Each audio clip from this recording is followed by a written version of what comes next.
Chapter 1503. A stone coffin that was less than the size of a palm and only 4 fingers wide appeared in Yi Fan's hands. Its style was simple and natural, and there were indistinct carvings on it. Upon closer inspection, one could see that they were the sun, moon, stars, flowers, birds, fish, bugs, and other things. They were all ancient objects that had existed since time immemorial. The 9-layered coffin of the legendary era. Yi Fan finally took out this inauspicious object. He was going to use it to attack Mount Meru and break through the Great Thunderclap Temple. Most people were puzzled after seeing it. They revealed looks of doubt and didn't recognize it at all. What use could a palm-sized coffin have?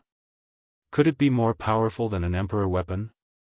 Only a few people were moved after seeing it.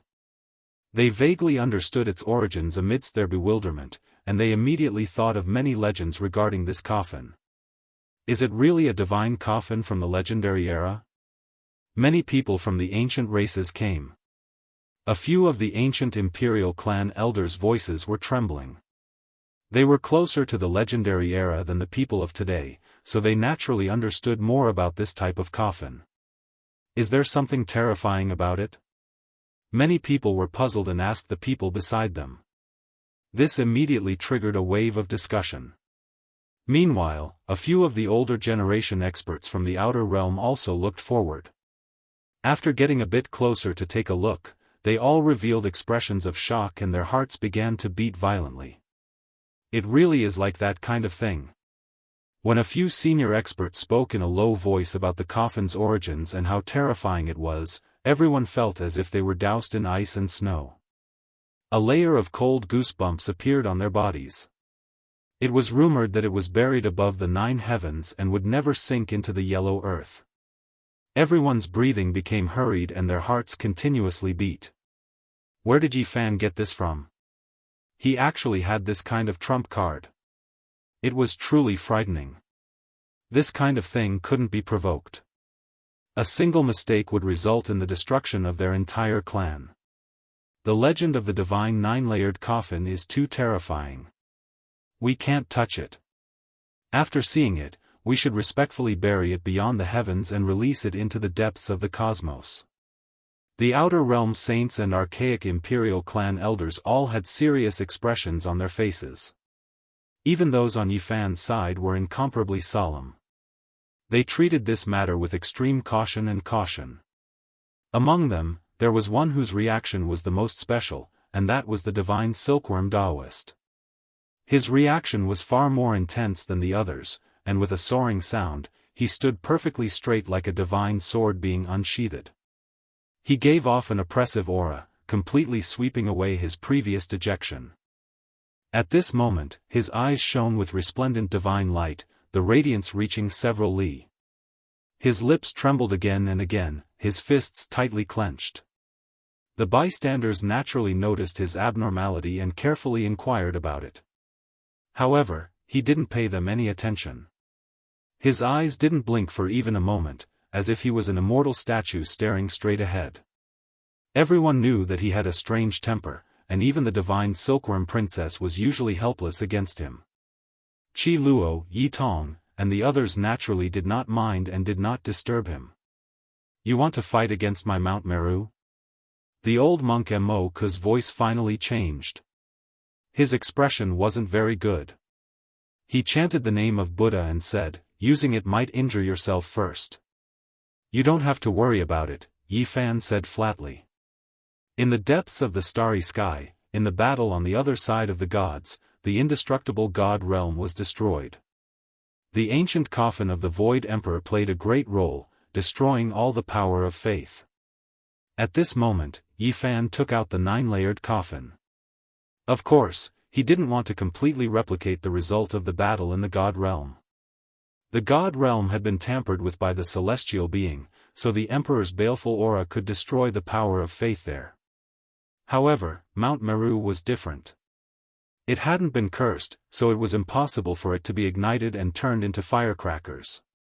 In the battle in the god realm, the heroes had only used the baleful aura emitted by the Emperor's corpse to destroy an immortal divine sect. Now, what Yi Fan wanted to use was the true corpse of the god inside, not as simple as the baleful aura. He wanted to place the entire emperor's corpse inside into Mount Meru. If he succeeded, it would definitely be a devastating disaster. The expressions of the ancient races were all solemn because they clearly remembered an old matter. In the ancient times, a supreme race had once obtained a 9-layered coffin, but it ultimately led to the extinction of their race. All of this was because they had touched the taboo item in the deepest part of the coffin. Back then, when Yi Fan and the others obtained this coffin in the ancestral temple of the Yuhua god dynasty, the sacred prince had also solemnly mentioned the tragedy of the ancient times and warned them. But now, even after using all kinds of methods, they still couldn't do anything to Mount Meru.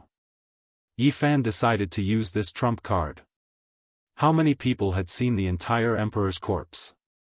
It had almost never appeared in the world before. It immediately caused a huge uproar. Amitabha, excellent, excellent. The old monk Mok chanting Buddha was angry. He was no longer as calm and composed as before. The light in his eyes was astonishing as he stared at Lin Jiufeng's palm. Yi Fan didn't hesitate. With a flip of his hand, he sent the small coffin into the forbidden array formation. There was an empty array flag position at the front of Mount Meru. Clearly, it was left for this coffin.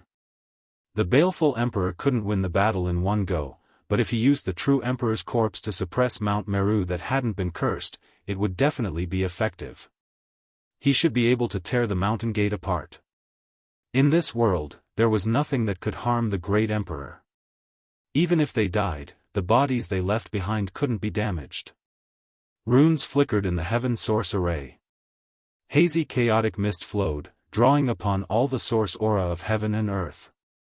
The pattern spread to the array flag at the front. Yi Fan slit his wrist. Streak after streak of golden blood sprinkled down. He circulated the army formula and sent it into the formation, dripping onto the small coffin. With a kacha sound, a crack appeared. The first layer was opened. Nothing could be seen on this layer. The small coffin inside was a size smaller, but it was still simple and simple. All kinds of blurry patterns were engraved on it. The god spirit coffin didn't enter the mortal world or the yellow soil. It was forever buried above the 9 heavens. Its origin and care were astonishing. Everyone held their breaths. They were all very nervous. Today, they might witness a grand event that not many people had seen since ancient times. It was destined to be terrifying and would be recorded in the annals of history. The gods are flawless. The mortal world isn't enough to bury them. Even if they die, they won't be tainted. Only the 9 heavens is their final resting place. In the end, they can rest in peace in a place that the mortal world can't reach. Now, the god spirit coffin was placed in the formation. Once it was opened, a world-shaking event would definitely erupt. 1 layer, 2 layers. The small coffin continuously opened. A lot of blood flowed out from Yi Fan's wrist. Golden multicolored light rushed into the heavens. Powerful fluctuations surged violently. It was as if a golden flame was burning as it flew into the formation. The god spirit coffin was wrapped in this golden blood. It seemed as if it was burning fiercely. Not long after, 6 layers had already been opened. Nothing unexpected happened. Everyone's hearts were exceptionally stifled. The saints all retreated, hiding as far away as they could. They didn't want to be affected. This place was most likely going to become a land of disaster soon. Stop! The old monk Mo couldn't hold back anymore and shouted loudly. Meanwhile, the great Mahamayuri held the demon-subduing pestle in his hand. He was ready to deal with any sudden changes at any time. The golden crown on his head flickered, and a Buddha Tao diagram appeared. A misty expanse appeared, making her entire being seem divine and intimidating. What do you think? Are you going to let Huahua leave the mountain? Yi Fan asked coldly. He is a fruit on my Mount Meru, there's nothing more to say. Yi Fan directly interrupted him. The golden blood on his wrist flowed even more rapidly as he directly opened the 7th layer of the stone coffin. When it came to the 8th layer, the blood on his wrist was no longer effective. He pointed at his heart and cut open a wound, refining the heart blood essence. Kacha. The 8th layer of the coffin opened, revealing the last small coffin. At this moment, the surroundings were extremely quiet. Not a single sound could be heard. Everyone was holding their breaths. Even the arhats, protectors, bodhisattvas, and ancient Buddhas on Mount Meru felt their heartbeats quicken. However, their expressions were still cold and indifferent. They didn't say a single word as they stared silently. The last layer of the ultimate coffin appeared. It was only the size of a thumb and looked simple and ordinary. However, it made everyone feel exceptionally terrified. It was as if they were facing a primordial deity. An invisible pressure surged over. Everyone's nerves were stretched taut. They were extremely nervous as they waited for the final ancient coffin to open. They wanted to see just what kind of great secret was inside. The last layer was sturdy and immortal. It was extremely difficult to open. Yi Fan had used up a lot of the heart blood essence. His face was pale, but it still didn't move. Kacha. In the end, he once again refined his heart blood. His body swayed because the consumption was too great. He sprinkled the saint blood essence on the stone coffin. It let out a trembling sound and then left a tiny crack.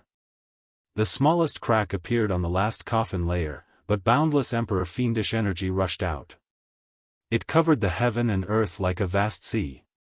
It was boundless and boundless as it rushed straight towards Mount Meru. Everyone's expressions changed. The great emperor's origin hadn't even been released yet, but the endless fiendish energy had already surged out and drowned out everything in front of them. This kind of emperor fiendish energy was the most terrifying. It was a disaster for saints, but for the pure and holy power of faith, it was like fire and water in a different furnace. One was the fiendish energy of the dead, while the other was the will of the living. They were extremely opposing. Under the guidance of the Heaven Origin Great Formation, the formation flags fluttered. The 9 layers of coffin from the legendary era trembled. The Emperor fiendish energy flowed endlessly from the crack, filling up the heaven and earth as it rushed towards Mount Meru. Without a doubt, this was a great disaster. This wasn't the divine realm. It wasn't cursed, so the power of faith couldn't be ignited. However, the attributes of the two powers were different. There was a feeling of light and darkness merging together. An intense collision. The last layer of the coffin was only the size of a thumb, but the emperor fiendish energy it emitted was so terrifying. It was as if a starry river was falling down, boundless and boundless. Clearly, this was like a mustard seed containing Mount Meru. There was another universe inside, as vast as a world. Yi Fan activated it and lifted the last layer of the coffin lid. The emperor corpse would appear and suppress Mount Meru, breaking through this place. However, at this moment, he felt an inauspicious aura. The Heaven Origin Great Formations patterns shone, covering the heaven and earth. It made him, who was outside the formation, even more resplendent. Even though it looked divine, Yi Fan still frowned. His body was in intense pain, as if blades were cutting into it. His pores became thicker, steel needle-like red hair piercing out one after another, growing out. At this crucial moment when the emperor corpse was about to appear, this kind of thing actually happened. The Yuan Taoist master's inauspiciousness was greater than the eruption in his later years. And now, it happened to him here. Without the emperor weapon, Yi Fan coldly snorted. Golden blood energy ignited all over his body, burning away all the red hair on his body in an instant. He cut off that strange power. Clearly, things weren't over yet. Woo-woo, evil winds howled angrily. Demonic shadows flickered about. The distant great earth was dusky. A whirlwind of red hair swept up, actually covering the sky and earth. Sand and stones flew everywhere. It looked exceptionally terrifying as it rushed over. Chapter 1504. Wu. It was as if a ferocious ghost was crying or the wailing of the dead. The world was dark and shrouded by dark clouds. This was a terrifying scene. When had something like this ever happened in front of West Earth's Mount Meru? It was as if the gates of hell had been opened and hundreds of millions of heroic spirits were slaughtering their way out. A red whirlwind engulfed the area. Demons and monsters were everywhere and ghosts wept and gods howled. This place was simply uninhabitable. It was as if the gates of hell had been opened and Yin Qi rushed into the heavens. The ghostly wind split the sky and was especially terrifying.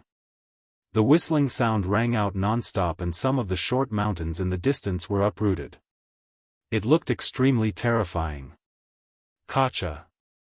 In the dusky mist, blood-colored lightning suddenly struck out.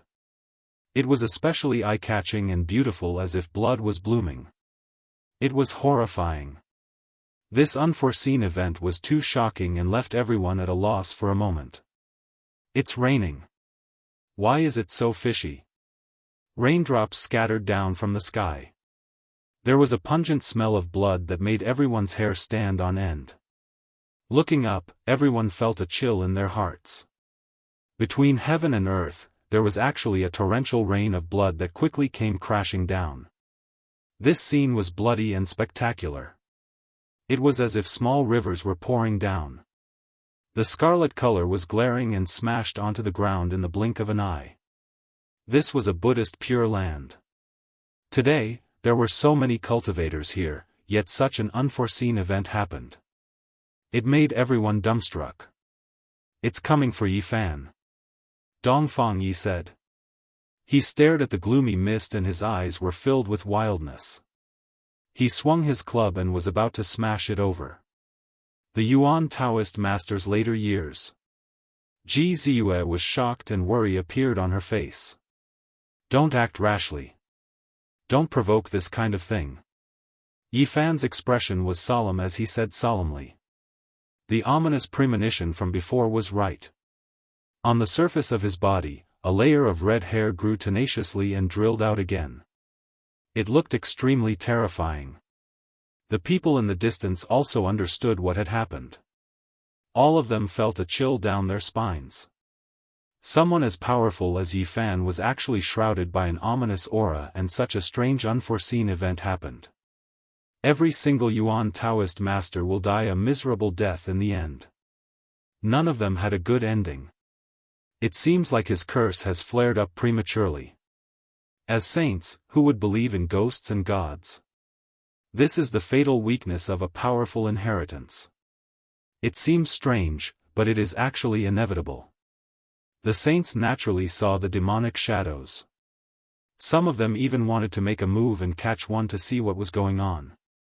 However, they held back in the end. This was because the later years of the Yuan Taoist master were very strange and frightening. In the past, there was a divine body of a saint ruler who lived in seclusion with the Yuan Taoist master in his later years. As a result, blood dyed the great wilderness red. This is fate, He. Someone said inwardly while taking joy in others' misfortune. Now that Yi Fan was so domineering, no one dared to show it in front of him. Many people stared unblinkingly. Only some old patriarchs of the far ancient imperial family furrowed their brows. The great sage from the outer realms was also deep in thought. I haven't even reached my old age, and you dare to detain me? Yi Fan let out a cold snort, but he was still fearless. His entire body burned with golden blood energy, and a layer of his red hair was shaved off. In the end, it was completely uprooted and could no longer grow back. In the past, he needed the green copper cauldron, but now, he only needed to use his own strength. Woo-woo. Demonic shadows flickered, and chilly winds howled angrily. Accompanied by a torrential rain of blood and a whirlwind of red hair, a group of ghost-like humanoid creatures approached. As they approached, one could clearly see that their bodies were covered in corpse hair that was more than half a foot long. Some of them were jet black, and some were scarlet like blood. They were sinister and terrifying. Walala. The sound of iron chains was particularly frightening in the bloody rain and hazy mist. It was as if the spirits of the underworld had come to detain a soul. Humph, I want to see how you can make me feel ominous. Yi Fan was fearless and actually took large strides forward to meet them. Ayo, a mournful howl rang out. It was deafening and intimidating. It was as if a group of malicious spirits had come out of the cage, making many people shiver from head to toe. This kind of momentum was definitely not simple. This was the Holy Ghost King. Do you think I'm as easy to bully as the ancestors? A cold light flickered in Yi Fan's eyes. He turned into a golden bolt of lightning and rushed forward, taking the initiative to attack. Bang! He struck out with his palm and sent a red-haired monster flying on the spot. This was not the ancestors of the past, but a group of powerful Yin spirits. He had no qualms about attacking. Pfft! The one in the middle was directly smashed into pieces. His corpse turned into meat paste, and drops of blood splashed out. They were like humans but not humans, like ghosts but not ghosts. This was a strange life form. Each and every one of them was very frightening, making people feel apprehensive. Yi Fan was as fast as lightning. He waved the arch fist and swept in all directions. The golden fists blossomed with resplendent light like two great furnaces burning fiercely, shaking the sky. Almost in an instant, he dealt with the group of Yin spirits, leaving only one. He grabbed it in his hand and forcefully probed its sea of consciousness to see what was going on. Woo, unfortunately, this kind of inauspicious creature was only a kind of instinct. It did not have many thoughts, and the clues in its mind were simple and sparse. This was a kind of creature that had just gained intelligence, but it was still in chaos. In the distance, everyone was dumbfounded. This human sacred physique was too fierce. He did not have the slightest worry when facing the inauspicious creatures. He simply and directly killed a group of demonic shadows, and finally grabbed one in his hand. What a peerless great omen! A heaven-defying fierce person. This was what many people thought, and they could not help but sigh. It was clearly an inauspicious scene, but in the end, it was beaten up by Yi Fan and killed all the red-haired monsters. It was completely different from what the Yuan Taoist master had experienced in the past. In the end, Yi Fan was strong enough. Now that he had the combat power of the great sage, this kind of inauspicious creature could not shake him, and those who came would only be killed instead. After Yi Fan finished searching the muddled sea of consciousness, he smashed the red-haired monster's head with one slap, causing it to fall to the ground and turn into a pool of blood. Then, it was burned to ashes. Everyone was dumbfounded. The human sacred physique was so powerful. Who was the one causing trouble for whom? No matter how they looked at it, it looked like he was dealing with a group of country bumpkins, and he killed them all. Underworld. Yi Fan only spat out these two words. After searching through the muddled thoughts, he finally understood. These were the troops of the underworld, and they were here to detain him. Of course, it was not because they were under orders, but because the Genesis technique formation he had set up was too astonishing, and it triggered the instincts of these creatures. Moreover, because of the grandeur of the Emperor Fiend, it also awakened them. The Heaven Source formation and the Evil Corpse Chi were both things that could alarm them, and these muddled creatures were attracted here. The person in charge was not here, and there was no one to restrain them, which led to this result. Sending troops to the Western Desert, the underworld is plotting something big. Yi Fan sneered. Unfortunately, he had caught up with them today, and they had come to detain him. This made him feel quite regretful, and he could not help but shake his head. After killing this group of creatures, all kinds of abnormal scenes disappeared. The old leader of the far ancient imperial family and the great sage from the outer realms frowned, and they also thought of this inheritance, the underworld. Many people muttered to themselves, could it be that they have come? If so, the Big Dipper will not be peaceful in the future. Chasing corpses and chasing spirits, this was the underworld. After so many years, could it be that they were really going to move the Emperor Burial Star? If they succeeded, it would be a sumptuous feast for them. Although it was unexpectedly interrupted, the battle still had to continue. Moreover, the divine spirit coffin was constantly releasing evil corpse chi, and it was eroding the mind power of Mount Meru. Even if he could not ignite it, he could still swallow it. Because the two opposed each other, they would inevitably clash and consume a vast amount of mind power. Yi Fan was very decisive.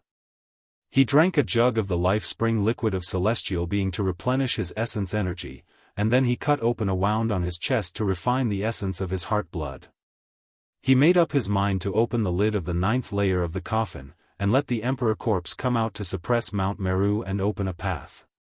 The heart blood was like golden liquid, and it was dazzling. Drop by drop, it sprinkled on the divine spirit coffin, causing it to shake violently. The crack became even larger, and the Emperor Fiend surged out, as if it would not stop until it submerged Mount Meru. Yi Fan activated the Genesis technique formation, and the ancient coffin was almost pressed right in front of Mount Meru. Rumble. Mount Meru trembled, feeling a type of threat. The Emperor-level corpse was about to come out, and the pressure was so great that even ancient Buddha Mountain could not remain calm. It fought back tit for tat. Benefactor Yi, are you really going to go all the way? The old monk Mo Ku was anxious. Yi Fan ignored him. At this point, large amounts of essence blood flowed out of his body, and it was extremely precious. How could he give up like this? Kacha. A terrifying sound rang out. The final layer of the divine spirit coffin buried in the 9 heavens was opened. The coffin lid flipped to the side, and immediately, a gale swept about. The sun and moon trembled, and the rivers of stars trembled. In that instant, the entire western desert felt like it was being crushed by 100,000 mountains. Everyone felt suffocated, and even the great sage felt fear in his heart. The small coffin was only the size of a thumb, but the primal chaos surged within. It was like a brand new world was currently evolving, and the heavens and earth were being created. The stone coffin looked small and could be held in one's palm, but there was another world inside. With a single glance, one's soul would be swallowed, and it felt as if it was as vast as a sea. At this moment, there was no one who wasn't trembling. Including the great sage, many saints couldn't help but kneel down. Their souls were trembling, and their divine senses were about to collapse. From the thumb-sized coffin, the Emperor Fiend and Primal Chaos rushed out, pressing down on Mount Meru together to intimidate. Yi Fan withstood the tremendous pressure, and in the end, he pushed the coffin towards Mount Meru. But with this movement, many of the heavenly origin patterns directly shattered, turning into dust. One has to understand that there were many saint bones, divine materials, and Saint King magical artifacts. But even so, they still couldn't resist the mysterious fluctuations from the Emperor coffin. Great Emperor. Corpse. Everyone's legs trembled, and they spat out these words with great difficulty. It really came into being. Only an emperor's corpse could be like this. Hong. Finally, the primal chaos erupted, and the Emperor Fiend filled the sky. It completely erupted, and the aura and fluctuations of a true emperor surged out from the coffin, engulfing the 9 heavens and 10 earths. The saints were intimidated, trembling with fear. They couldn't even speak. All of this was too shocking. Only one person cried out, and that was the divine silkworm Daoist. His eyes shot out 2 terrifying rays of light, and then he couldn't help but mutter to himself, "Father, it really is you." The people nearby heard this. Qi Luo, Yi Tong, the old undying, and the others all felt their scalps go numb. This was the divine silkworm Ridge's ancient emperor? It was too inconceivable. The divine silkworm princess was also shocked, and said to herself, "Ancient emperor, how is this possible? Didn't they say that his coffin had 9 colors that rushed into the heavens, condensing heaven and earth, black and yellow?" It was incomparably huge, and it traversed the river of stars. Why is it like this now? Chapter 1505. The people on Yifan's side were all stupefied. This was divine Silkworm Ridge's ancient emperor? It was earth-shattering. Who would have thought that a single stone would stir up 1,000 ripples? Divine Silkworm Ridge's ancient emperor was definitely a special existence. The 9 transformations were unmatched in the heavens and earth. The 10 transformations could look down on the past, present, and future. His time as an emperor could only be described as glorious and resplendent. He had been an emperor for a very long time, making all supreme beings feel despair, unable to catch up to him. He was known as a divine emperor. And this title, who dared to use it? Divine Silkworm Ridge's ancient emperor used this title, ruling over the 9 heavens 10 earths. The light in Daoist divine Silkworm's eyes was astonishing. He clenched his fists, about to rush forward. Meanwhile, Princess Divine Silkworm was also full of shock. Her words had already been heard by the distant great sage. Even though they were far away, the saints all felt their bodies go cold, their hair standing on end. This was the divine emperor's coffin, yet it was opened in front of Mount Meru. It was truly shocking. The 10 transformations overlooking past and present divine emperor? I never expected it to be him. After a brief moment of silence, there were low murmurs. Everyone was intimidated by that emperor wave, their bodies trembling. Now that they knew of its origins, they felt even more terrified. On Mount Meru, the group of arhats, bodhisattvas, protectors, ancient Buddhas, and others were all stupefied, deeply shocked. The old monk Mo felt a headache. What should he do? It was too late to say anything now. The coffin had already been opened, irreversible. Who could go up and stop it? Great Mahamayuri held the demon-subduing pestle, her expression uncertain. Even someone as powerful as her felt restraining fear, feeling that Mount Meru would most likely face a calamity. Father! Daoist divine Silkworm shouted, taking large steps forward. He really wanted to enter the depths of the Genesis technique formation, approach the opened coffin, and see the true appearance of the archaic supreme being. Yifan was also a bit stunned. He never expected it to be divine Silkworm Ridge's ancient emperor. This was clearly a bit troublesome. Princess Divine Silkworm came to help, and the ancient emperor's son was also here, so it wasn't good to touch his corpse. However, the coffin had already been opened, unable to be reversed. He couldn't stop it even if he wanted to, he was a step too late. Kacha. The very front of the heaven's origin formation had been shattered, unable to withstand that kind of pressure at all. After the stone coffin was opened, the chaotic chi and emperor aura surged out, shattering everything here. There were no fluctuations more terrifying than this in this world. Everyone retreated, feeling a chill run down their spine. Yifan could only back up. At this point, there was no way he could turn around. He couldn't close the coffin lid. Great emperor-level characters were unimaginably powerful. No one in this world was a match for them. Even if they died, the corporeal bodies they left behind were undefeatable.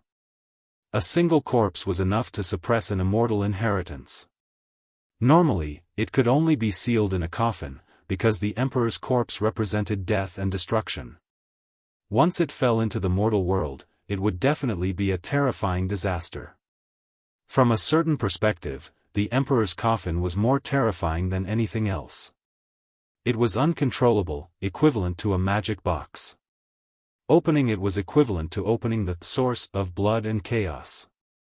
Yifan tried to activate the numinous treasure celestial being's killing sword and control the green copper cauldron, hoping to pull the corpse back. After all, this was the divine Silkworm Ridge's ancestral emperor, so using it as a weapon was a bit inappropriate, needing the approval of this bloodline's people. However, right now, it was completely useless, actually unable to move it at all. The body inside the emperor's coffin was too terrifying. Endless fluctuations spread out like ripples. They looked gentle, but even the slightest ripple was enough to make one's entire body's bones break. Normally, it was even more terrifying than Emperor weapons.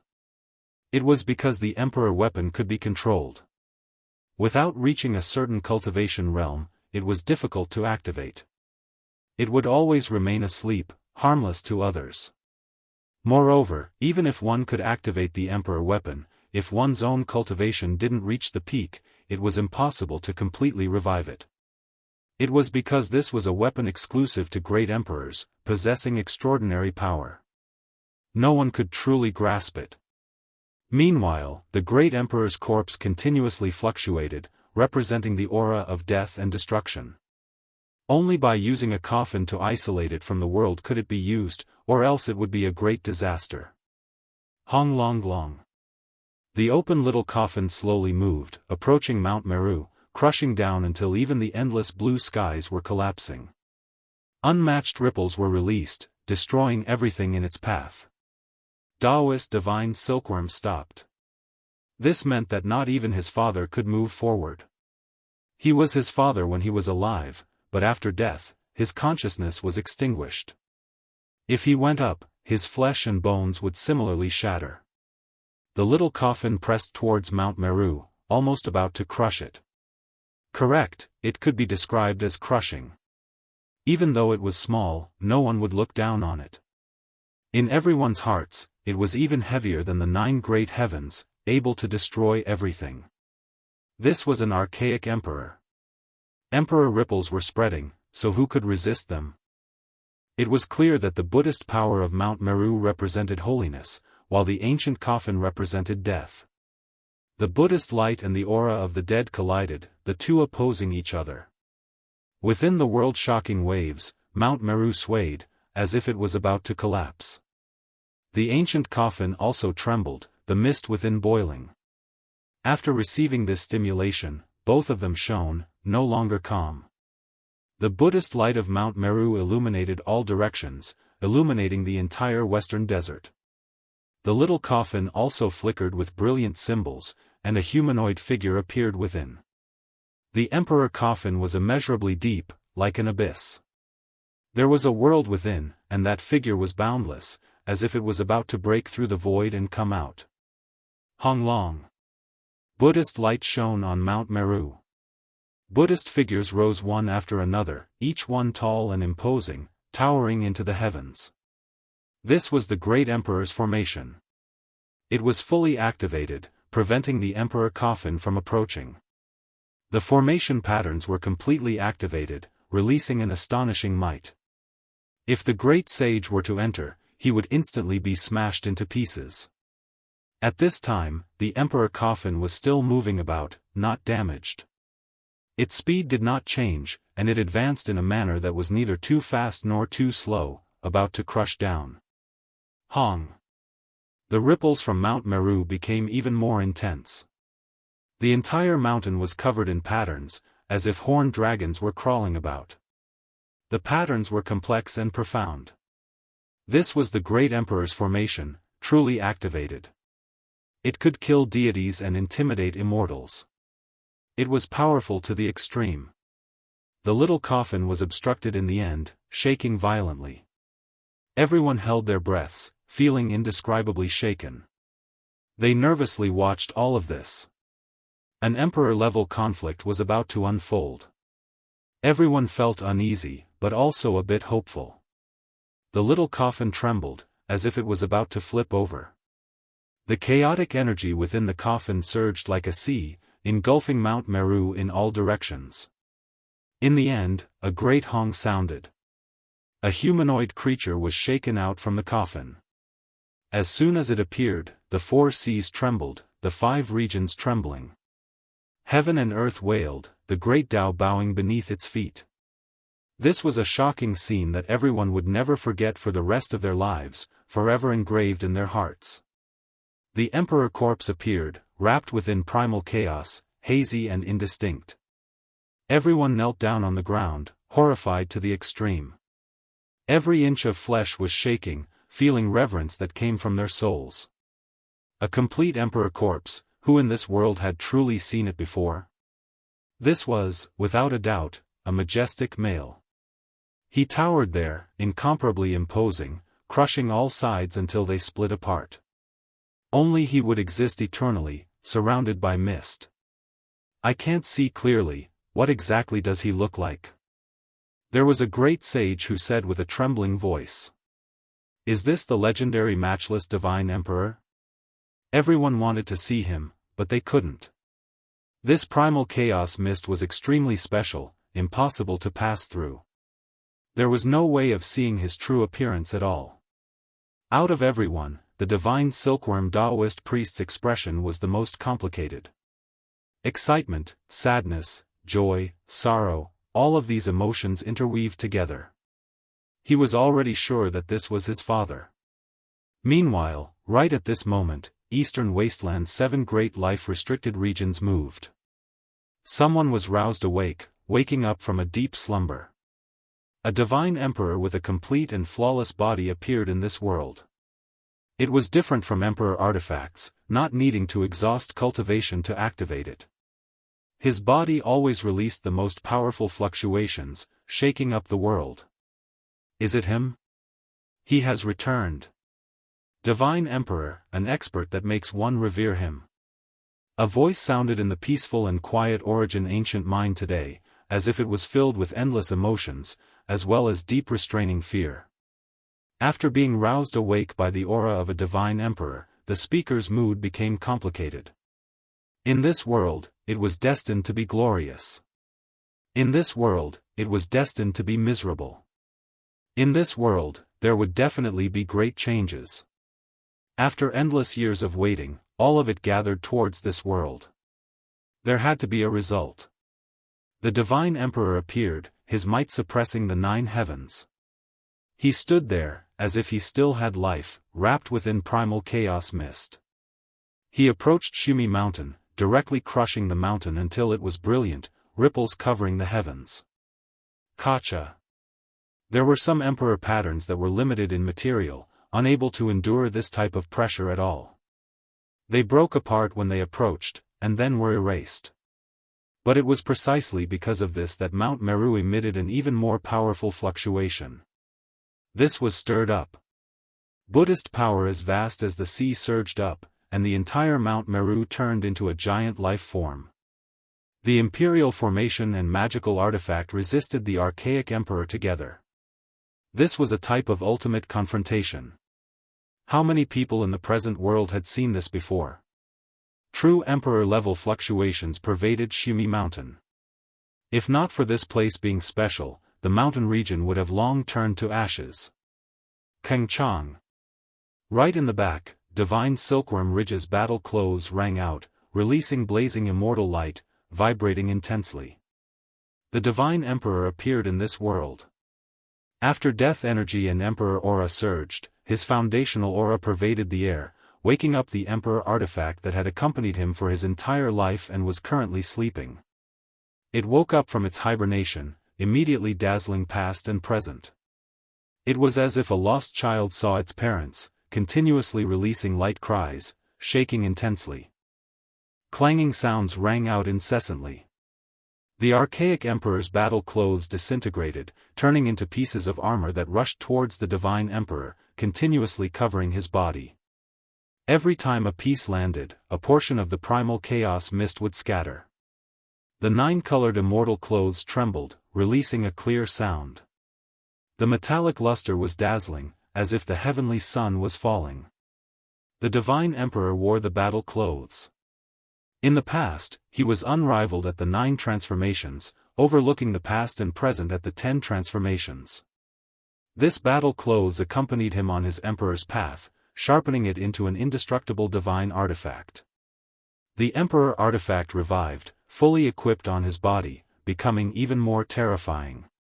In an instant, a 10th type of light rushed out, tearing apart the great formation of Shumi Mountain. The divine emperor directly entered, as if he was entering an unstoppable realm. When things developed to this point, it already exceeded everyone's expectations. No one expected the divine emperor to appear, and what was even more unexpected was that he put on the battle clothes from when he was alive and directly entered Shumi Mountain. Forget about the crowd, even the divine silkworm princess and the other great sage, as well as the archaic imperial clan's old clan leader and others, all of their fine hairs stood on end. This was too strange and terrifying. The divine emperor actually had this type of display, as if he still had life. It was shocking, but they all felt inexplicable. Chapter 1506. Mount Meru was vast and mighty as if it was about to collapse. The formation patterns laid down by the Amitabha Buddha Great Emperor couldn't stop the descent of the Divine Emperor. The mountain was about to split apart and tremble violently. Giant boulders rolled down to the foot of the mountain and the grand temple swayed. The great bell behind the temple rang on its own, resounding through heaven and earth and shaking the world of West Earth. This place was in complete chaos. The Bodhisattvas and ancient Buddhas couldn't withstand this kind of pressure and were forced to sit cross-legged on the ground. Their bodies were on the verge of splitting apart and bloody scars appeared one after another. With the descent of the Divine Emperor, not even the Great Emperor's formation patterns could protect this place. Just as Yifan expected, the mountain gate had been breached and they could slaughter their way in. The green copper cauldron floated above Yifan's head and the killing sword in his hand. He was prepared to enter and save his disciple. Of course, this was extremely risky. He never expected this to be the Divine Emperor wearing the 9-colored immortal clothes. It was even more powerful than the Emperor corpse he had planned. He didn't act rashly because the current situation was too strange. Even he felt that it was a bit unreal. The Divine Emperor seemed to truly have life and consciousness. Ji Ziyue held the void mirror in her hand and stood shoulder to shoulder with Yifan. The old Undying and the others held the heaven-devouring devil jar in their hands and carefully defended themselves, protecting everyone on this side. Mount Meru was completely silent. The old monk Mo's expression changed greatly. He led the Bodhisattvas and ancient Buddhas to sit there and chant Amitabha Buddha Great Emperor. This kind of unforeseen event exceeded his expectations and judgment. It was already too late to say anything now. The great Mahamayuri held the demon-subduing pestle and used the Emperor weapon's divine might to protect the mountain. She stood in front of Great Thunderclap Temple and blocked the spreading archaic Emperor fluctuations. However, upon closer inspection, her body was trembling. This was a world-shocking change that no one had expected. The boundless starry river hung down from the cosmos, creating a vast expanse of whiteness that drowned out the archaic Emperor on Mount Meru Mountain. He was bathed in the radiance of the sun, moon, and stars. The 9-colored battle clothes revived and flickered with brilliant luster. It had a cold metallic texture and waves of sonorous divine sounds, making the archaic Emperor even more majestic and imposing. Boundless starlight and chaotic energy fused together, scattering down onto his body and wrapping around him, causing his body to seem even more divine and divine. The ancient Emperor of Divine Silkworm Ridge had become the only existence in this world. When the Divine Emperor was alive, he was invincible. Even in death, the pressure he exerted caused the western desert to tremble. Everyone, including the great sage, was terrified. All of them were trembling, their faces as white as snow. What? He moved. In the next moment, a saint screamed, as if he was someone from the mortal world, which didn't match his identity at all. It was as if he was frightened, as if he had seen the most terrifying thing. Heavens, the Divine Emperor is not dead, he's still alive. Another person was horrified, feeling as if his heart was going to jump out of his throat. He widened his eyes, not daring to believe what he was seeing, staring at the figure on Mount Meru Mountain. The God Emperor was advancing, ascending Mount Meru step by step along the mountain path towards the majestic temples. Every step was so terrifying, causing the formation patterns on Mount Meru to dim, unable to stop him. Who could believe it? After endless years, the ancient emperor who had long since passed away revived, looking down on the world, walking within the pure land of Buddhism. The saints all felt their blood run cold as they watched. Powerful fluctuations spread outwards, making their legs and stomachs cramp, their bodies weak like sifting chaff. Even the great sage felt his scalp go numb, trembling inwardly. This didn't make sense. How could the God Emperor come back to life? The God Emperor's figure was imposing, his footsteps possessing a special rhythm, neither fast nor slow, consistent from start to finish, trampling the great Tao of heaven and earth under his feet. Mount Meru trembled, as if it was going to collapse. Amitabha. All of the Arhats, Bodhisattvas, ancient Buddhas and others chanted together, hiding in front of the great thunderclap temple, hiding behind the exorcism pestle. All of them were suffocated by the Emperor's might. This is. Even the experts from Divine Silkworm Ridge were shocked. The ancient Emperor was really still alive? This made everyone go crazy, toppling their understanding of the world. Is the ancestral Emperor going to ascend Mount Meru to fight and discuss the Tao with the Amitabha Great Emperor? What a pity that the other party died in meditation. The God Emperor revived, climbing the mountain step by step like this. What was he doing? After being lonely for 10,000 years, he finally saw Mount Meru, feeling the fluctuations and traces of the great ancient Emperor. He was excited to see his prey. At their realm, they were invincible and lonely all their lives. They longed for an opponent that was evenly matched, but finding one was harder than ascending to the heavens. After the God Emperor ascended to the peak, Mahamayuri sat cross-legged on the ground, unable to endure the pressure. Only the exorcism pestle shone, becoming more and more resplendent as it resisted on its own. With a rumbling sound, great thunderclap temple shone with boundless light. The violet gold roof tiles and roof all released auspicious colors. Buddhist energy surged majestically, rushing into the clouds. A Buddhist voice rang through West Earth. A Buddha figure appeared out of nowhere, and no one saw how he appeared. He stood in front of Great Thunderclap Temple, blocking the God Emperor's path. This was a monk in grey robes, wrapped in primal chaos mist. His forehead was indistinct, but if one looked carefully, he looked very similar to the Amitabha Buddha statue in the temple. He stood beside the long-withered Bodhi tree in front of the temple with a benevolent expression. When his aura rippled out, it was as vast as a mountain. Amitabha Buddha. All the monks on Mount Meru chanted Buddhist chants, revealing astonished expressions. Outside Mount Meru, all the heroes were shaken as well. They couldn't help but cry out in alarm, chanting the 4 words Amitabha Buddha. They simply didn't dare to believe what they were seeing. There couldn't be 2 emperors in one world, and the ancient emperors couldn't meet. This was the common understanding of the world, but today, it was continuously overturned. The God Emperor had revived, and Great Emperor Amitabha had reappeared. Were the 2 going to fight? Many people suspected that they were in a dream. After personally experiencing all of this, they wondered if they had gone crazy. Were their senses still normal? The God Emperor took a step forward, and the immortal clothes on his body made zheng sounds like the roars of dragons and tigers. The vibrations made people's ears hurt, and they felt as if their flesh was about to evaporate. Great Emperor Amitabha held the exorcism pestle in his hand and released boundless precious light to block the God Emperor's path. The 2 seemed to be opposing each other with equal harshness. Boom! The God Emperor's body expanded and soared into the clouds in front of Great Thunderclap Temple. It was unknown just how many tens of thousands of zhang tall he was. Great Emperor Amitabha wasn't willing to fall behind.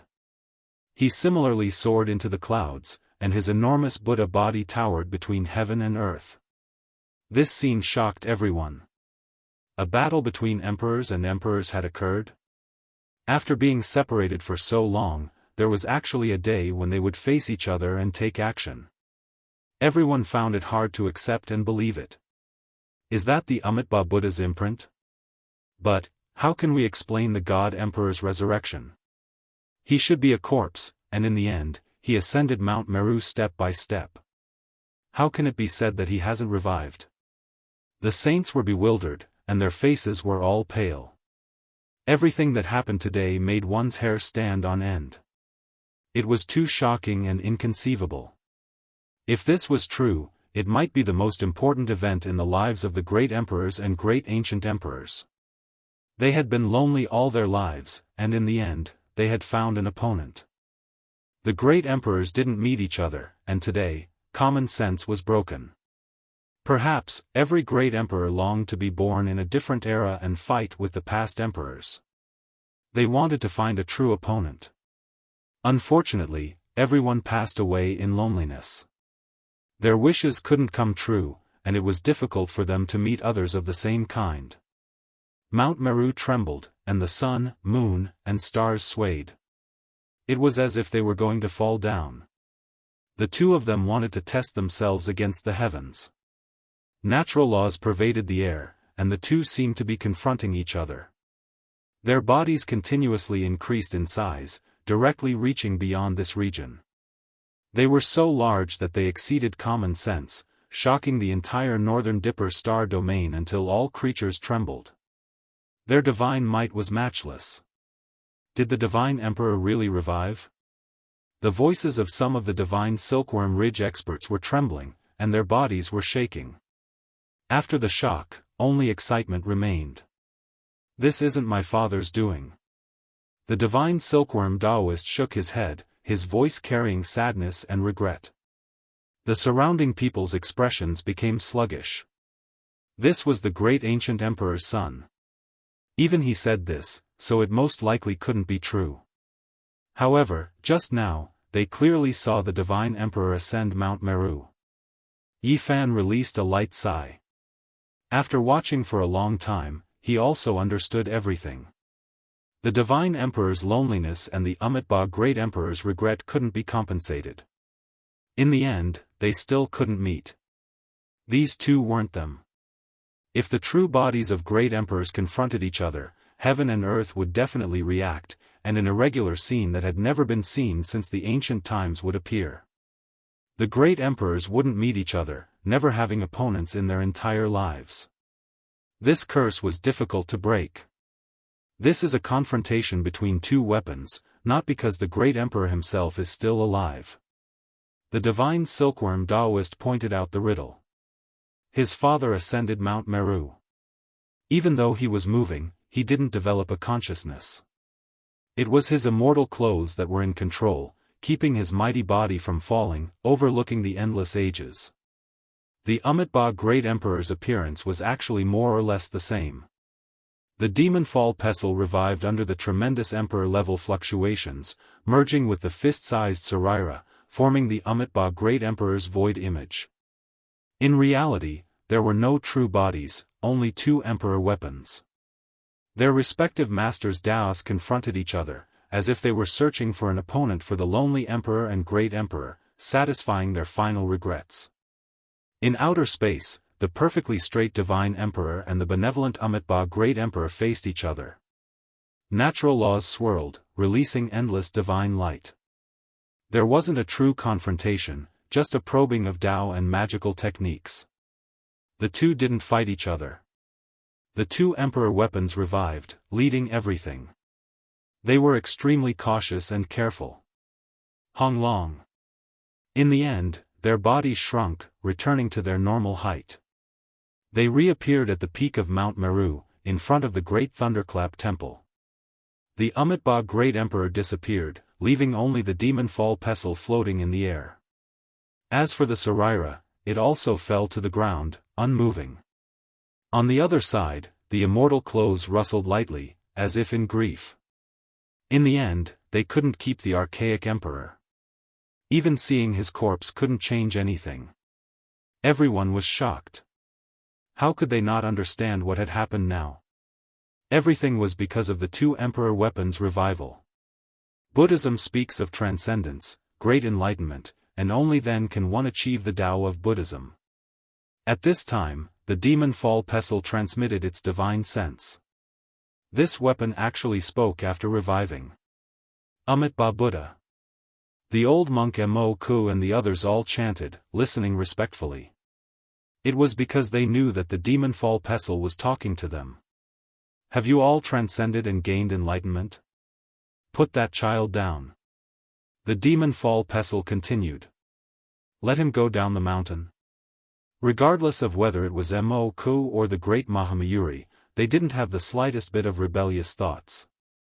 This emperor weapon was personally forged by the Amitabha Great Emperor to protect the Western Desert Buddhist land.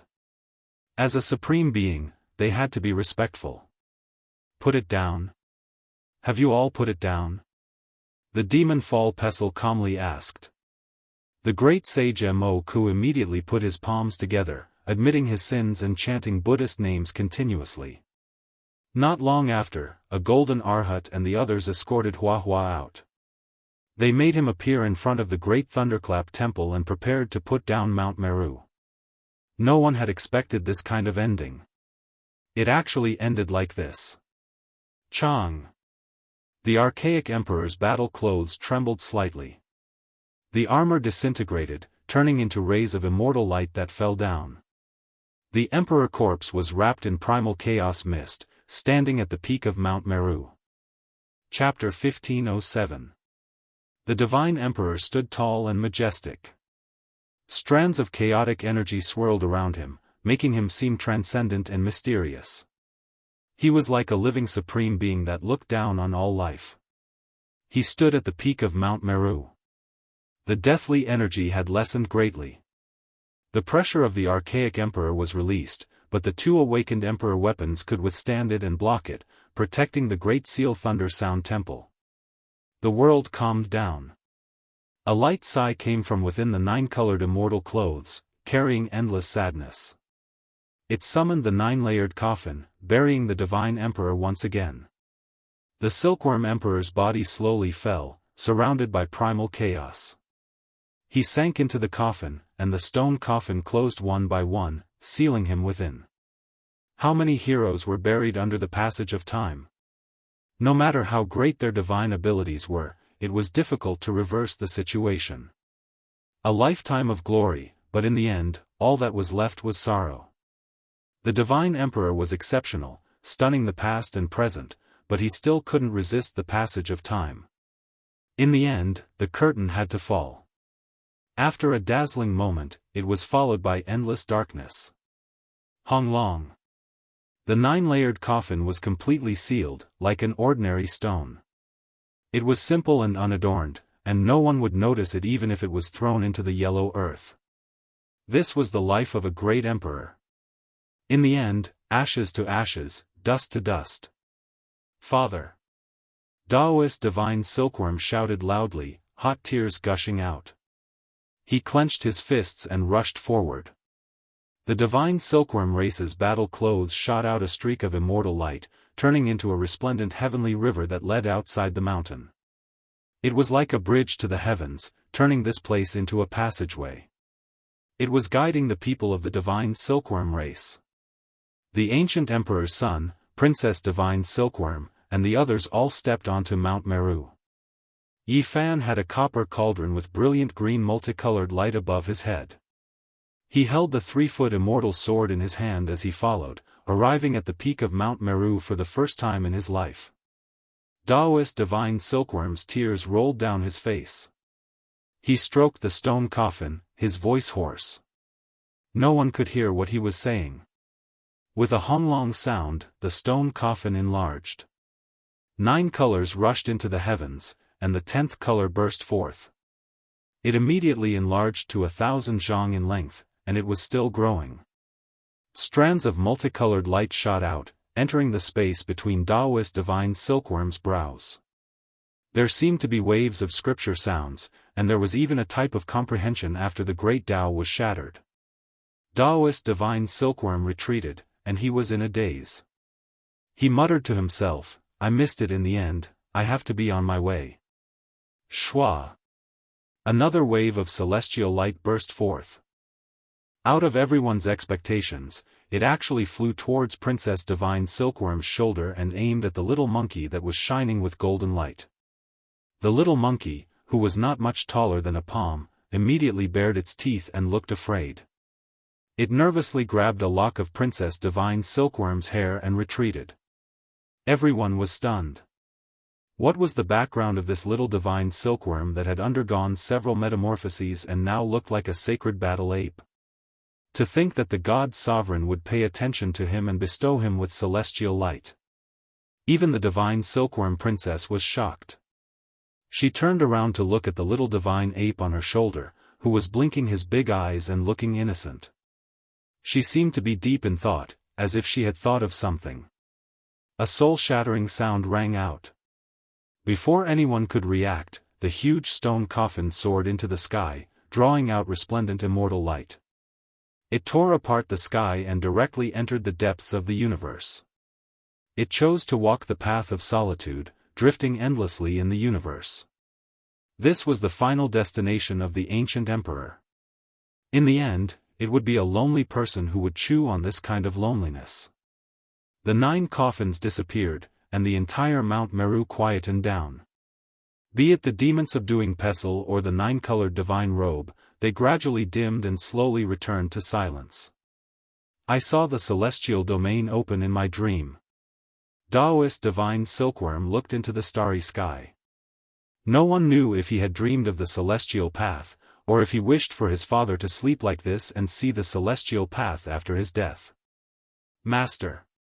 A loud cry rang out, shocking the group of people on Mount Meru back to their senses. Regardless of whether it was the divine silkworm lineage, the bodhisattvas, or the ancient Buddhas, they all turned to look. It was a young monk who looked very Buddha-like. He had a kind face, big ears that hung down to his shoulders, and a scar on his bald head. There was no doubt that this was Hua Hua. After many years had passed, he had long since grown up. He looked very simple, an honest young man with quite a bit of a Buddhist temperament. However, when he opened his mouth to speak, he immediately destroyed his simple appearance and seemed somewhat out of place. Master, you're back. I missed your precious disciples so much. Although his big ears hung down to his shoulders and his Buddha-like appearance was simple, there was a sense of incongruity when he spoke. His temperament and appearance were worlds apart. Weren't you enlightened? Beside him, the 2 golden arhats who escorted him here were shocked and a little dumbfounded. Sigh, Master, you destroyed my plan for hegemony. If you had come a few decades later, all the female bodhisattvas on this mountain would have been abducted by me. Let the remaining monks cry. The group of people were tongue-tied. This turn of events was too fast. Just now, everyone was fighting with their lives on the line. Why did this little brat completely change the moment he came out? Yi Fan was also momentarily speechless. This brat's appearance was exactly the same as the ancient Buddhas from back then. If he stood to the side and maintained his silence, he would have the bearing of a senior Buddhist monk. However, everything was ruined once he spoke. Especially after he smiled, he looked like a lowly person no matter how one looked at it. What did you say? Yi Fan slapped the back of his head. Little Baldy, weren't you illuminated? Little K, and the rest also followed the golden path up Mount Meru. At this step, no one from the Buddhist sect stopped them.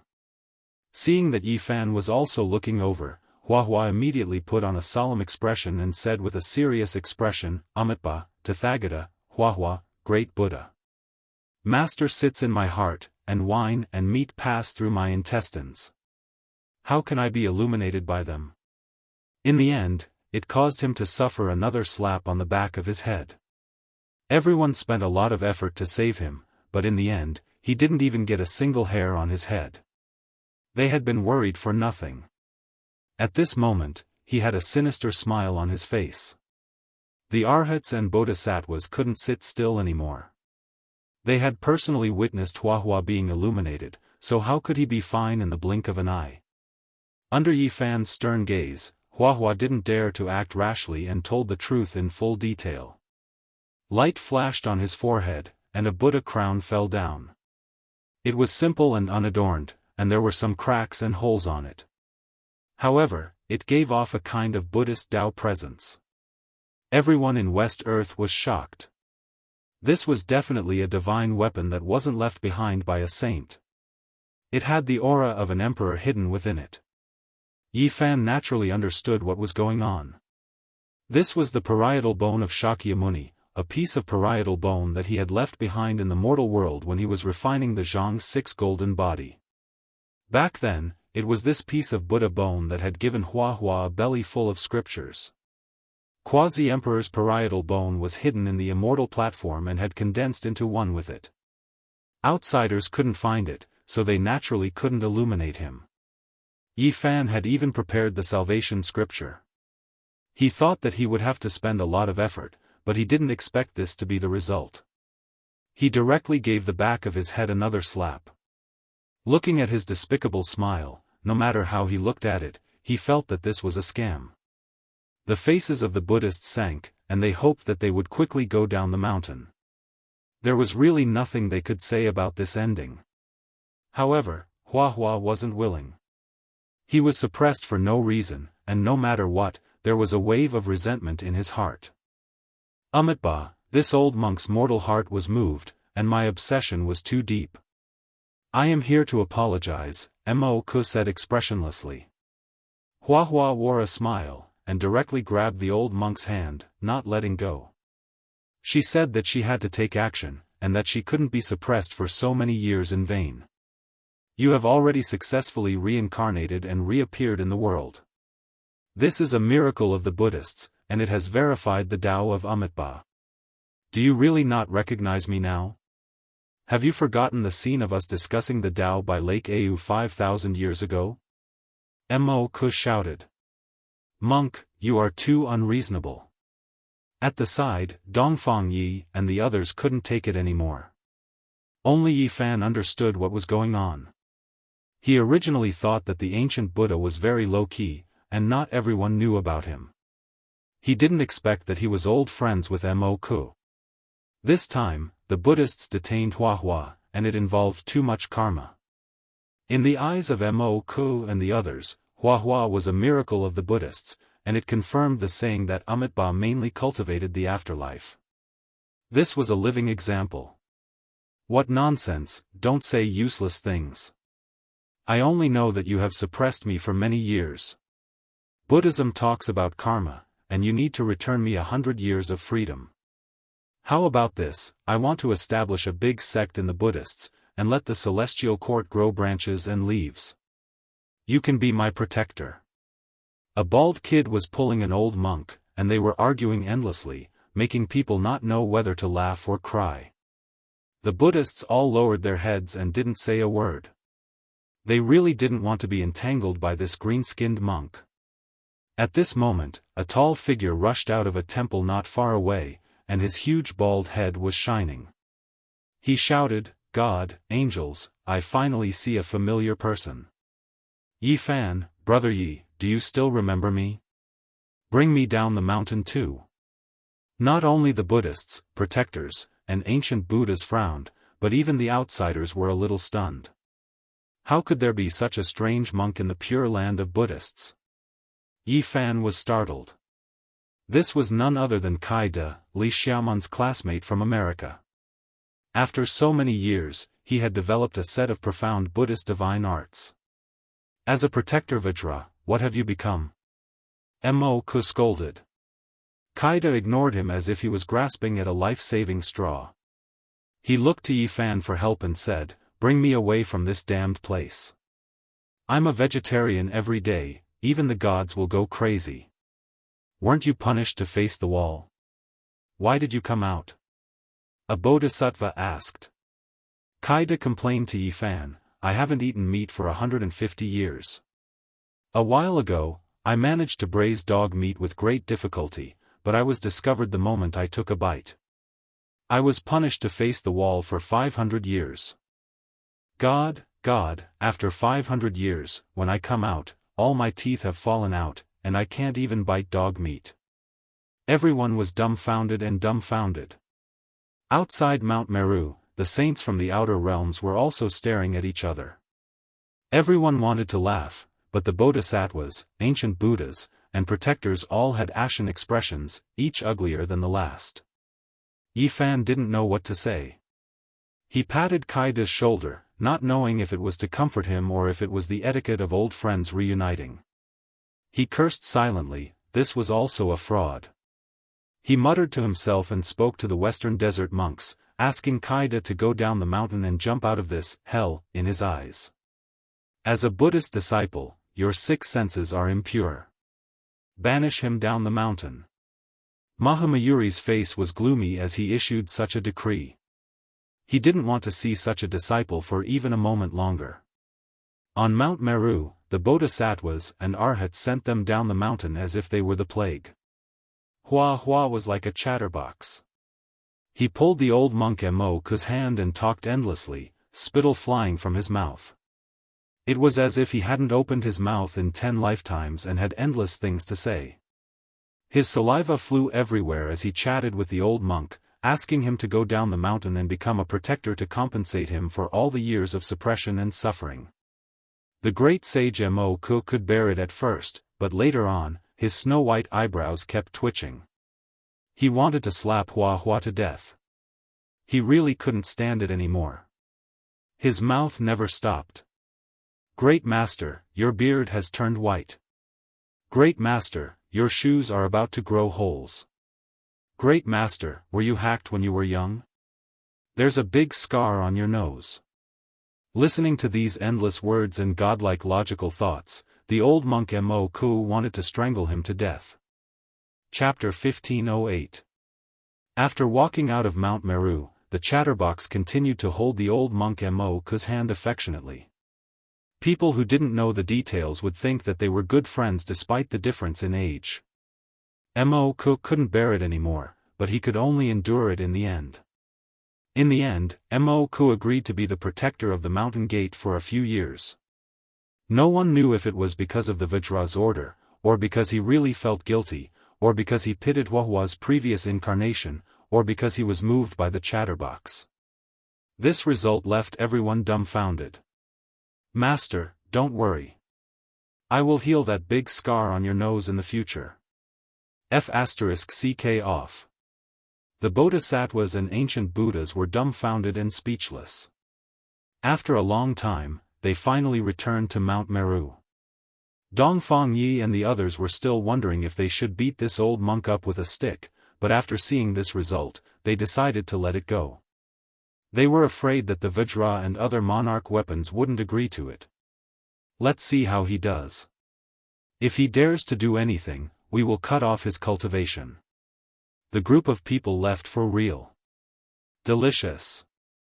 After leaving Mount Meru, they arrived at a city. In an old shop opened by Immortal, Cade was holding a big pig elbow in his left hand and a roast goose in his right. He looked like the reincarnation of a hungry ghost, eating until his cheeks were bulging and his mouth was full of oil. Like a whirlwind sweeping away the clouds, the table was a mess, and even the bones were swallowed. The innkeeper served several tables of meat dishes before he burped and raised his head reluctantly. Cade expressed his sincere gratitude to Yifan first and then looked at the crowd. He had been paying attention to the holy night for a long time on Mount Meru and didn't ask about it. He said something that Dongfang Yi and the others thought was bird language, and he got a response from the holy knight. Then, he rushed over and gave this holy knight a big hug. My immortal eyes are blinded. I have a needle in my eye. I didn't see anything. Dongfang Yi, Li Heishui, Wu Zhongtian, Jiang Huiran, and the others were all cursing. It was too immoral for 2 men to hug each other. Of course, it was the monk who hugged the holy knight. In China's words, when people from the same hometown see each other, their eyes will be filled with tears. For so many years, I've seen aliens all the time. Finally, I've seen one of my own kind. Cade's tears and snot were all over the holy knight's body, and he didn't take this great sage seriously at all. It was fortunate that the holy knight hid his aura, or else he would have shattered Cade's body. This world is too dangerous. Minotaurs, Bigfoot monsters, ghoul corpses, devil cats, and everything else. They even call themselves the far ancient imperial race and eat people all day. Also, the monks in this world are fanatical religious people. I ran away a total of 38 times, but I was always caught by them. They almost burned me and asked me to go see Amitabha. I'm not even close to him. Cade was so excited that he was incoherent and deranged. He kept rambling on and on. I came in a coffin. How did you get here? I feel like we've all been abandoned by God. I've always had a dream. I want to go back to Earth and rely on Satan to attack God. The holy knight was speechless when he heard his nonsense. In the end, he just patted his shoulder and said, mental trauma needs time to heal. What do you mean? I'm not crazy, those monks are. Cade was unhappy. The group laughed. Princess Divine Silkworm had already found out where the victorious fighting Buddha was on Mount Meru, but she couldn't find any evidence of him being enlightened. She was unwilling to accept this and left with everyone. Old Undying, Old Blind, and Tu Tian also left with the heaven-swallowing jar. The people of Ji family, Yao Yuekong, and the Prince of Great Xia also set off. Yifan sent them off and expressed his sincere gratitude. The people of the Celestial Court didn't completely leave West Earth. They were really planning to take root here. Of course, this could only be considered a branch, and they had to be handed over to Huahua to manage. The Celestial Court Buddhist branch. This was the name Huahua had given them after smiling. One could imagine how gloomy Mo's expression would be when he came. But all in all, his safety shouldn't be a problem. All the bodhisattvas and ancient Buddhas in West Desert were waiting for his subconscious to awaken. This proved that he had a past life and an afterlife. Cade joined the Celestial Court without hesitation. When he heard that he was still going to be a guardian Vajra and stay in West Desert, he almost fell to the ground. I won't be a monk even if you beat me to death. Wine and meat will pass through your intestines, there's no need to follow those rules. Huahua tried her best to make him a guardian Vajra. In the end, Cade abandoned God and Satan without any sense of loyalty and became a guardian Vajra of the Celestial Court. The Holy Knight left like a lone boat sailing towards the vast ocean. He decided to charge into the outer region and tread his own path. The heavenly village was in the outer region and couldn't be found. The people of the Celestial Court like Qi Luo and the two Silver-Blood Emperors stayed in West Desert, allowing the Celestial Court to temporarily take root here.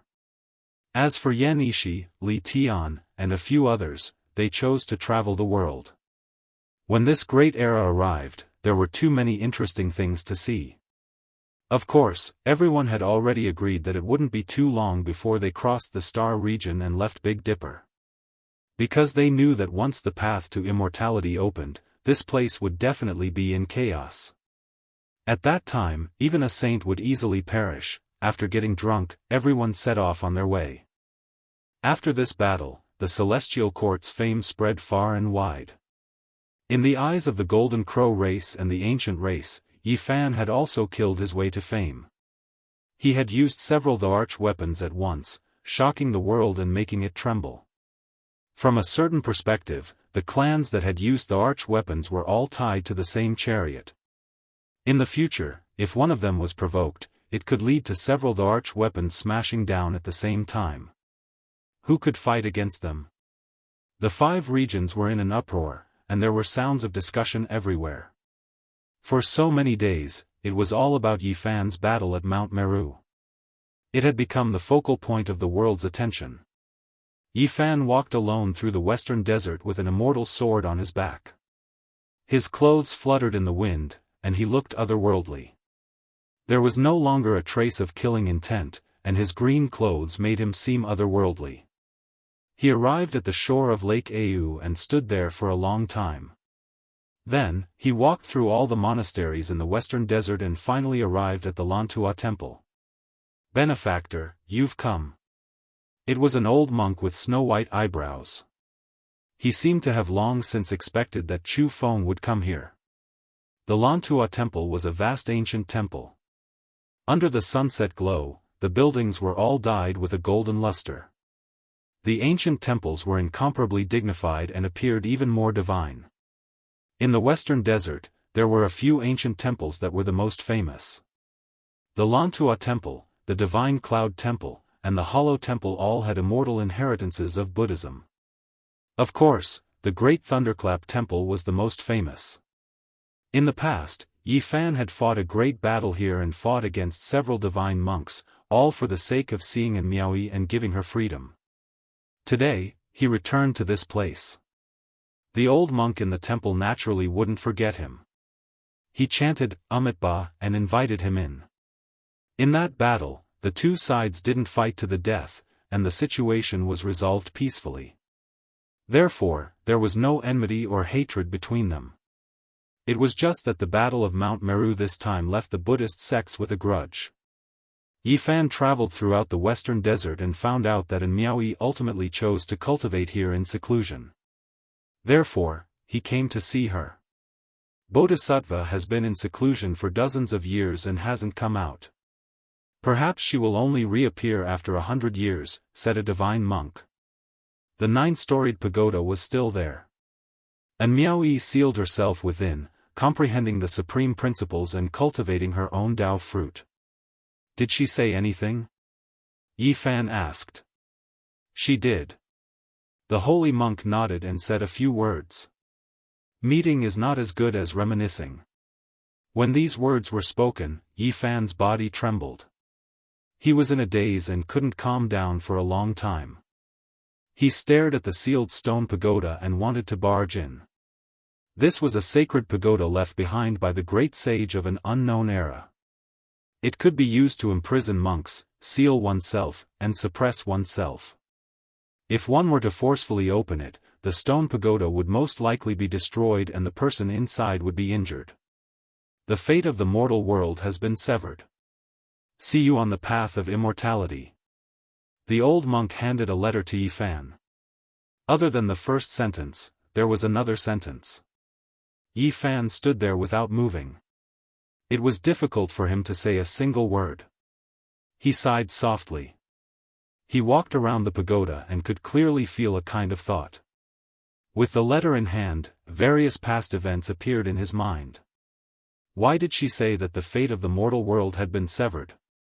Was it because of Ji Ziyue? Or did she know that he had other ties? Or could it be that she couldn't see the future? An Miaoyi was an extraordinary woman. Her thoughts, and decisions were all so unexpected. It made one feel disappointed and frustrated, and his heart felt bitter. Meeting is not as good as reminiscing. Distance was beautiful and hazy. If they were to truly be together, perhaps only ordinary would be left, returning to dullness. Did An Miaoyi want him to remember forever? To leave behind the most beautiful side and the most profound imprint in his heart. A fiery meeting, the most beautiful moment, a moment of brilliance. Then they turned around and looked at each other in the mortal world. Yi Fan couldn't speak. Meeting is not as good as reminiscing. It made his heart feel empty. Walking in the ancient temple, it was difficult for him to protect himself under such a state of mind. Benefactor, I think the most important thing is the last two sentences. A young novice monk of 16 or 17 years old spoke. Obviously, his identity was not ordinary. Otherwise, he wouldn't know the contents of the letter, and it was even more impossible for him to follow beside a holy monk. The old monk glared at him, not allowing him to speak carelessly. Buddhists teach liberation and do not lie. I am only speaking the truth, the young novice monk said. Yi Fan was startled. He saw that this young novice monk was born with wisdom and knew that he would not be an ordinary person in the future. He would be brilliant and would one day soar into the heavens. He nodded and slowly calmed down. How could he not know that the last sentence was the main point? He also understood its meaning. The fate of the mortal world has been severed. We will meet on the path of immortality. Let him go on the path of the mortal world. Marry a wife, have children, raise children, repay kindness. We will only meet on the path of immortality. When that time comes, we will meet again, hand in hand, go to the same place, and never leave each other in life or death. Yi Fan walked silently, walking around the stone pagoda again and again. Then, he walked into the distance. Today, he roamed alone under the setting sun. He walked by Lake Au alone, walked on the highlands alone. Wherever the two of them had left their footprints, he walked alone. All sorts of things from the past appeared in his mind one by one. In the end, Yi Fan returned to Lantua Temple. He stood in front of the stone pagoda for a day and a night. He did not see in Miaoyi, so he slowly turned and left. Before he left, the old monk told him that in Miaoyi was comprehending Tao in her dreams. She turned her head and saw a flower from the past. She looked up and saw a flower blooming in the future. Flowers fluttered in the air. I am her Tao protector. In this life, there is only one flower that will not wither and bloom forever, sparkling and translucent. Yi Fan said. He was full of undefeatable confidence as he left in large strides.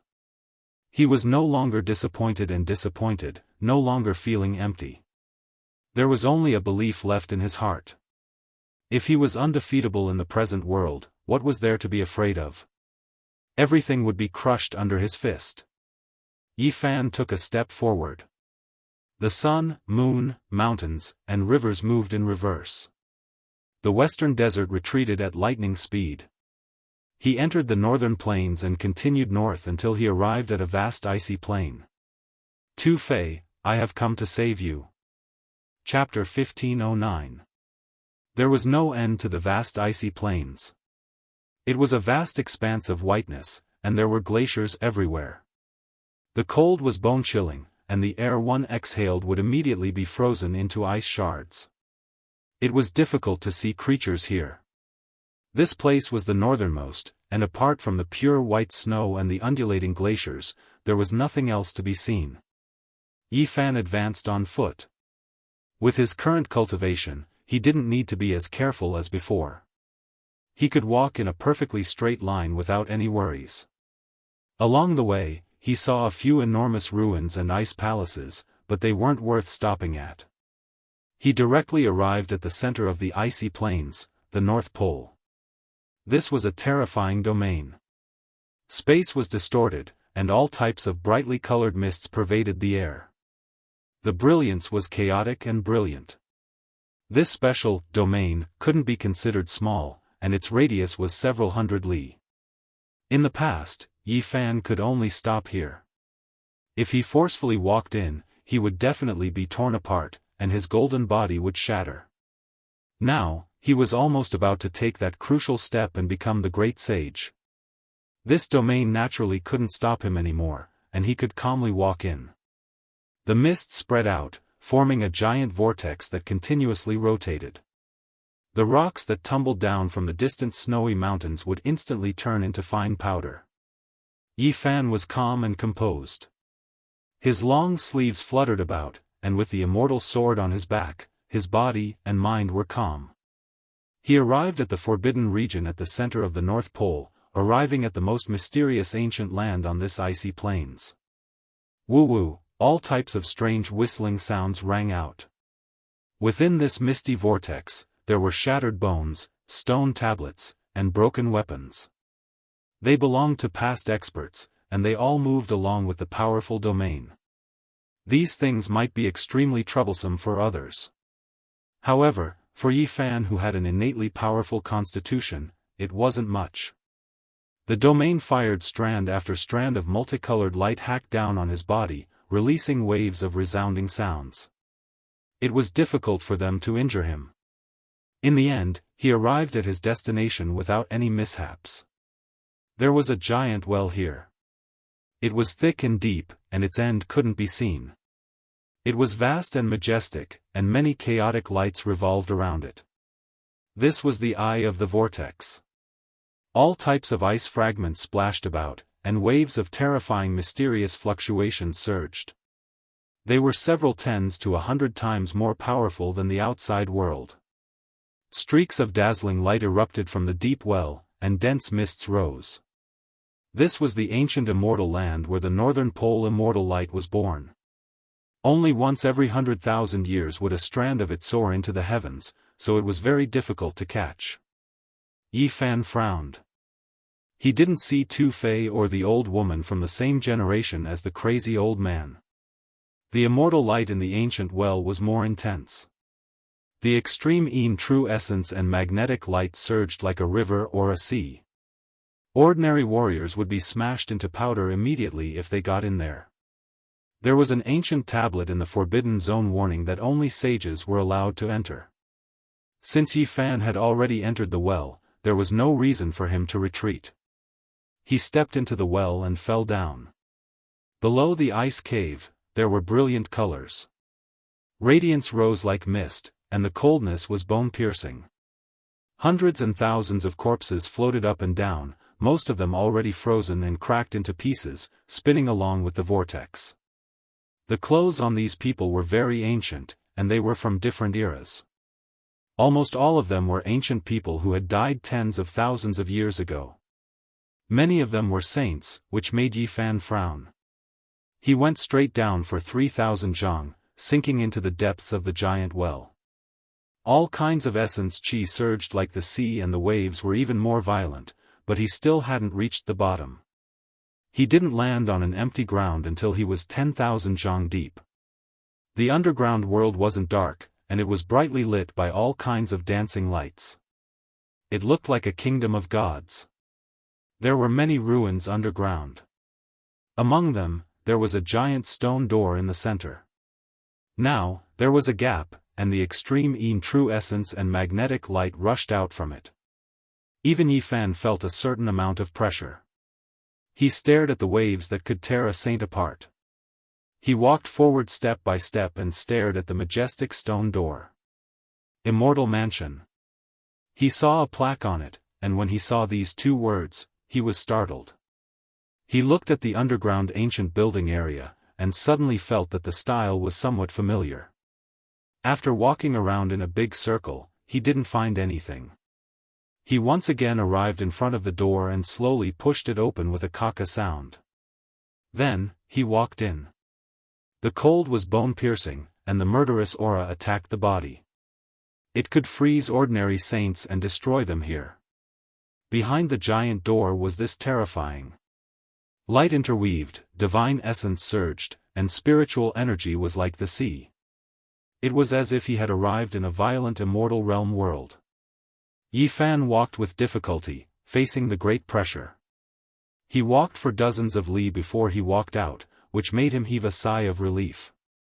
Unexpectedly, it was no longer cold, there was no extreme true essence, and there were no dancing lights.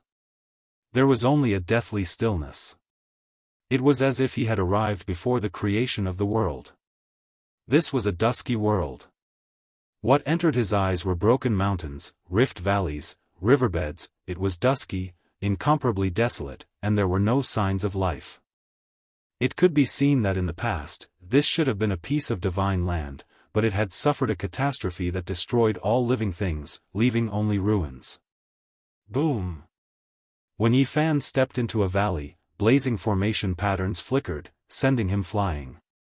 His body cracked, and he was almost destroyed in body and spirit. What kind of place was this? He couldn't help but be shocked. Someone as powerful as him, who could suppress the initial stage great sage, almost died in this place. No one would believe it if news of this got out. This valley was extremely ordinary, a piece of ruined earth. An intense battle had happened in the past, and it had long been destroyed. However, it was precisely because of this that Yi Fan almost died with a grievance. It was just a small piece of damaged formation patterns. Just thinking about it made one's scalp go numb. Yi Fan stopped in his tracks and carefully searched this place. The formation patterns that had almost split him apart just now were too strange. After looking carefully, he became more and more horrified. There was only a square meter of damaged pattern that was about to be obliterated. It was dark and without luster, and after injuring him, it was half destroyed. It was difficult for it to exist in this world. Great Emperor formation patterns. Yi Fan said to himself, coming to this conclusion. This was a corner of a damaged formation pattern, and it was an extraordinary node in the Great Formation. It had been preserved until now, and even though it was so damaged, it was still able to injure the Great Sage. What kind of place was this exactly? It was actually densely covered in great emperor formation patterns, but in the end, it was scorched earth. Even such powerful divine patterns no longer existed. As far as the eye could see, the land was scarlet and boundless, scorched earth stretching for tens of thousands of li. Not a single blade of grass grew, mountain peaks were broken, and the great earth was split open. Even with the protection of great emperor formation patterns, it was still destroyed to this extent. Just how powerful was this power? Could it be that a great emperor battle happened here? This was just too shocking. Yi Fan's brows furrowed deeply. With a light wang sound, a cauldron flew out from between his brows and floated above his head. It released streaks of starry radiance, protecting him within just in case. He walked forward, investigating this world. In the end, he said softly, if it is full of vitality, if the plants are abundant, then isn't it quite similar to the central continent Immortal Manor world? In particular, the two words, Immortal Manor, on the great gate outside were even more similar to the central continent Pure Land. What was the connection between the two? Yi Fan's heart pounded fiercely. He vaguely guessed the truth. The two words, Immortal Manor, had a profound meaning. He quickly walked forward, wanting to seek confirmation. However, right in front of him, an expanse of primal chaos surged. He had reached the end of this small world. The road ahead was cut off. Clearly, some broken mountains, some great rifts were forcibly cut off here. The road ahead was blocked, and the original small world had been destroyed. What a pity, the great emperor-level battle destroyed all clues. However, I can go to the central continent Immortal Manor world to continue seeking confirmation. Yi Fan searched carefully, not wanting to miss a single place. Finally, in a dilapidated rift valley, he discovered a path that led straight into the depths of the primal chaos. He walked forward. This was a narrow, winding path that brought him into a small heavenly abode that was like a bubble of primal chaos. The circumference of this place wouldn't exceed several li. This place was densely covered with formation patterns, and the path was blocked. They were all great sage-level formations, and the slightest trigger would inevitably lead to the most violent attacks. Yi Fan held the immortal sword in his hand, but he didn't slash immediately. Instead, he gazed forward, feeling astonished. A most sacred and auspicious aura rushed over. There was a hazy ball of immortal light there, wrapping around a person. It floated up and down, merging with the great Tao. Scriptures rumbled, deafening and thought-provoking. That's the Northern Immortal Light. Yi Fan was shocked. Legend had it that a wisp would appear every 100,000 years, but today, it wasn't as simple as just one wisp. There were at least 10 wisps, and they were wrapping around a person. Every wisp was like a spirit dragon, several zhang long. They surged up and down, and immortal energy rose up and down, shocking the world. Tu Fei. Yi Fan called softly. The person being wrapped was Tu Fei. Many years had passed, but he was still the same. He was sealed in the mysterious ice, motionless, and was being nourished by the immortal light. Another wave of life caught Yi Fan's attention. This place could almost be called a bubble of primal chaos, created by someone. A vague figure was wrapped in mist. It was an old woman. She also had the northern immortal light on her body, but it seemed like she had completely refined it. Only a little light flowed on the surface of her body. Above her head, there was a golden pagoda flickering with light. It blended with her, bobbing up and down. It's her. Didn't she transform into the Tao? This was the old woman from the same generation as Crazy Zol. When he came here that year, he clearly saw that she was transforming into the Tao. How could she still be alive? Moreover, her vitality was as vigorous as the sea, hidden in her body. Young man, you're here again. A divine consciousness came. It was definitely the peak of the great sage level, and its fluctuations were like the sea. The old woman still had her eyes closed, not moving at all. It seemed like it was inconvenient for her to move, so she just transmitted her voice. "Greetings, Senior." Yi Fan saluted. "Your advancement surprised me. This world has finally changed again." The old woman sighed, as if she had endless emotions. The old woman didn't die, and the golden pagoda she obtained was a damaged immemorial ancestral artifact. This time, both the old woman and the artifact were nourished by the immortal light.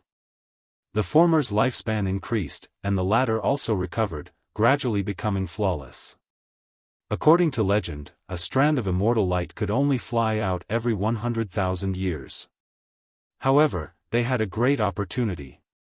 When they opened up this severed mysterious land, they chiseled out this narrow space and obtained more than 20 strands of immortal light.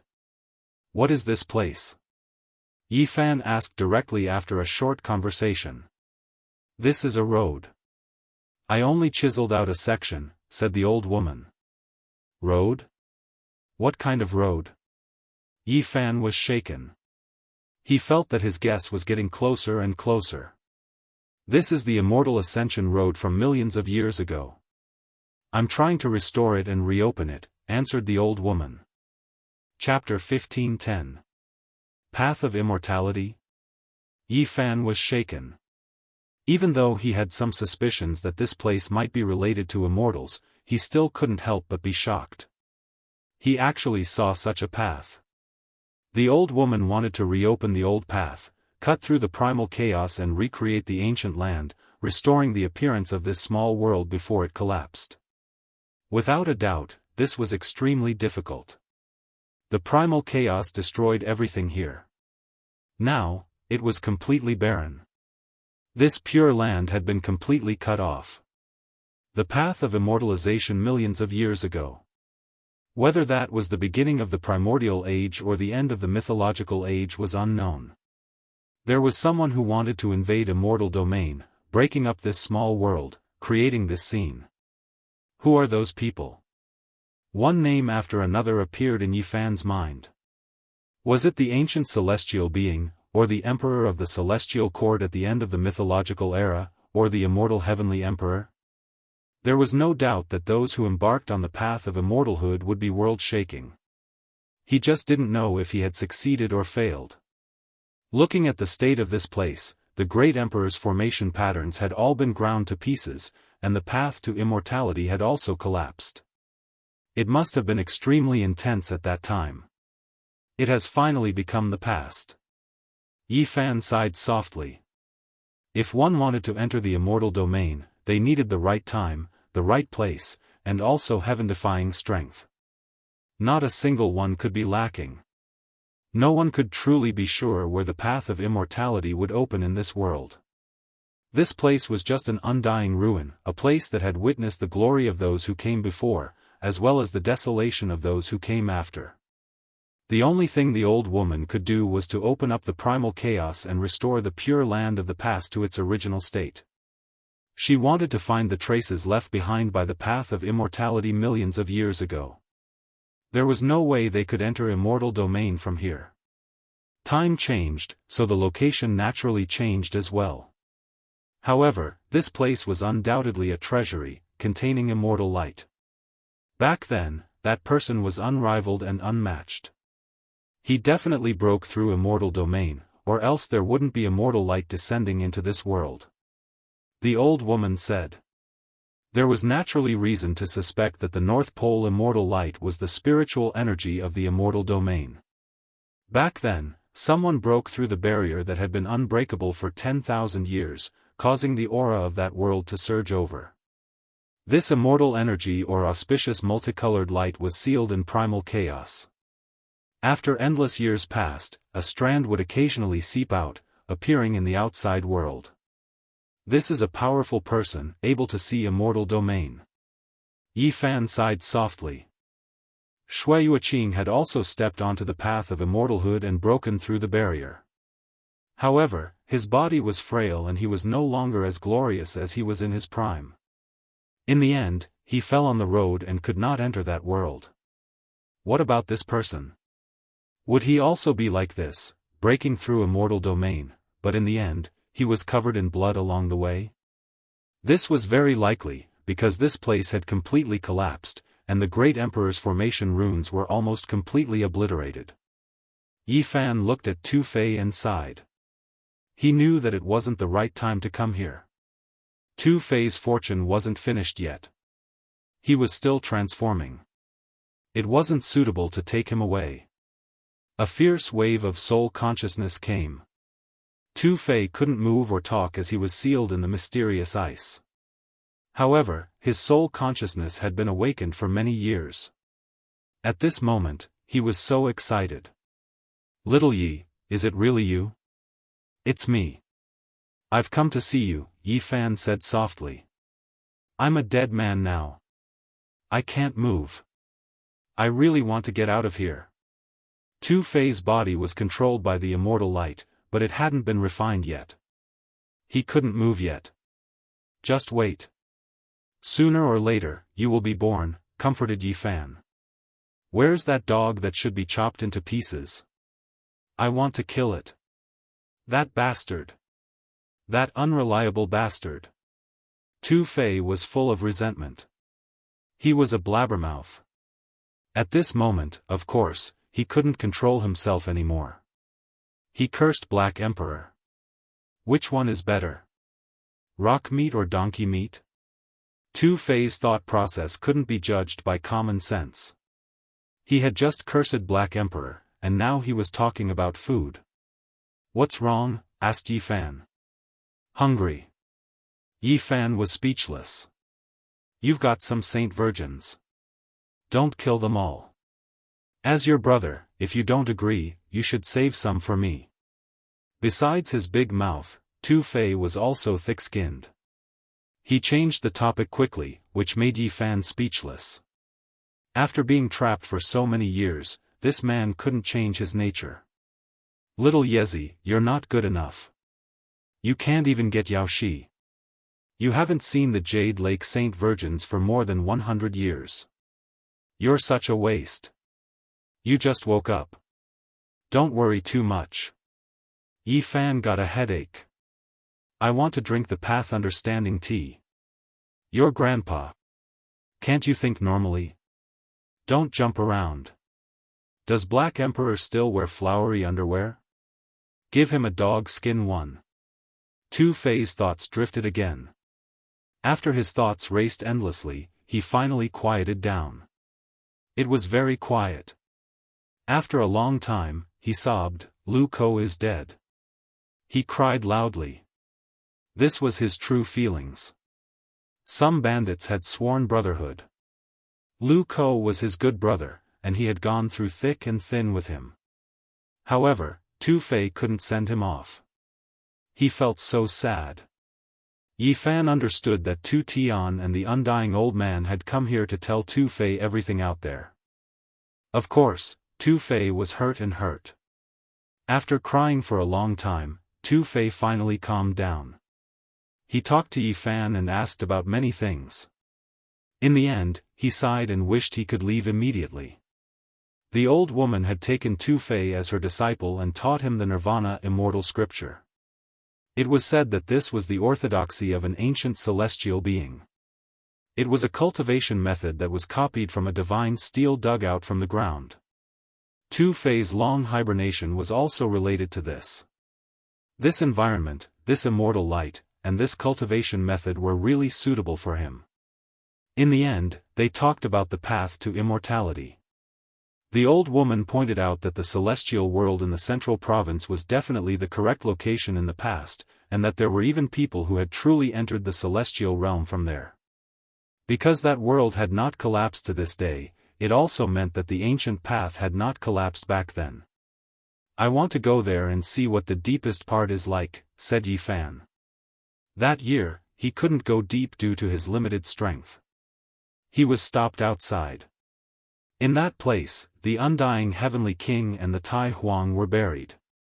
They had coffins but no corpses. They had entered that small world.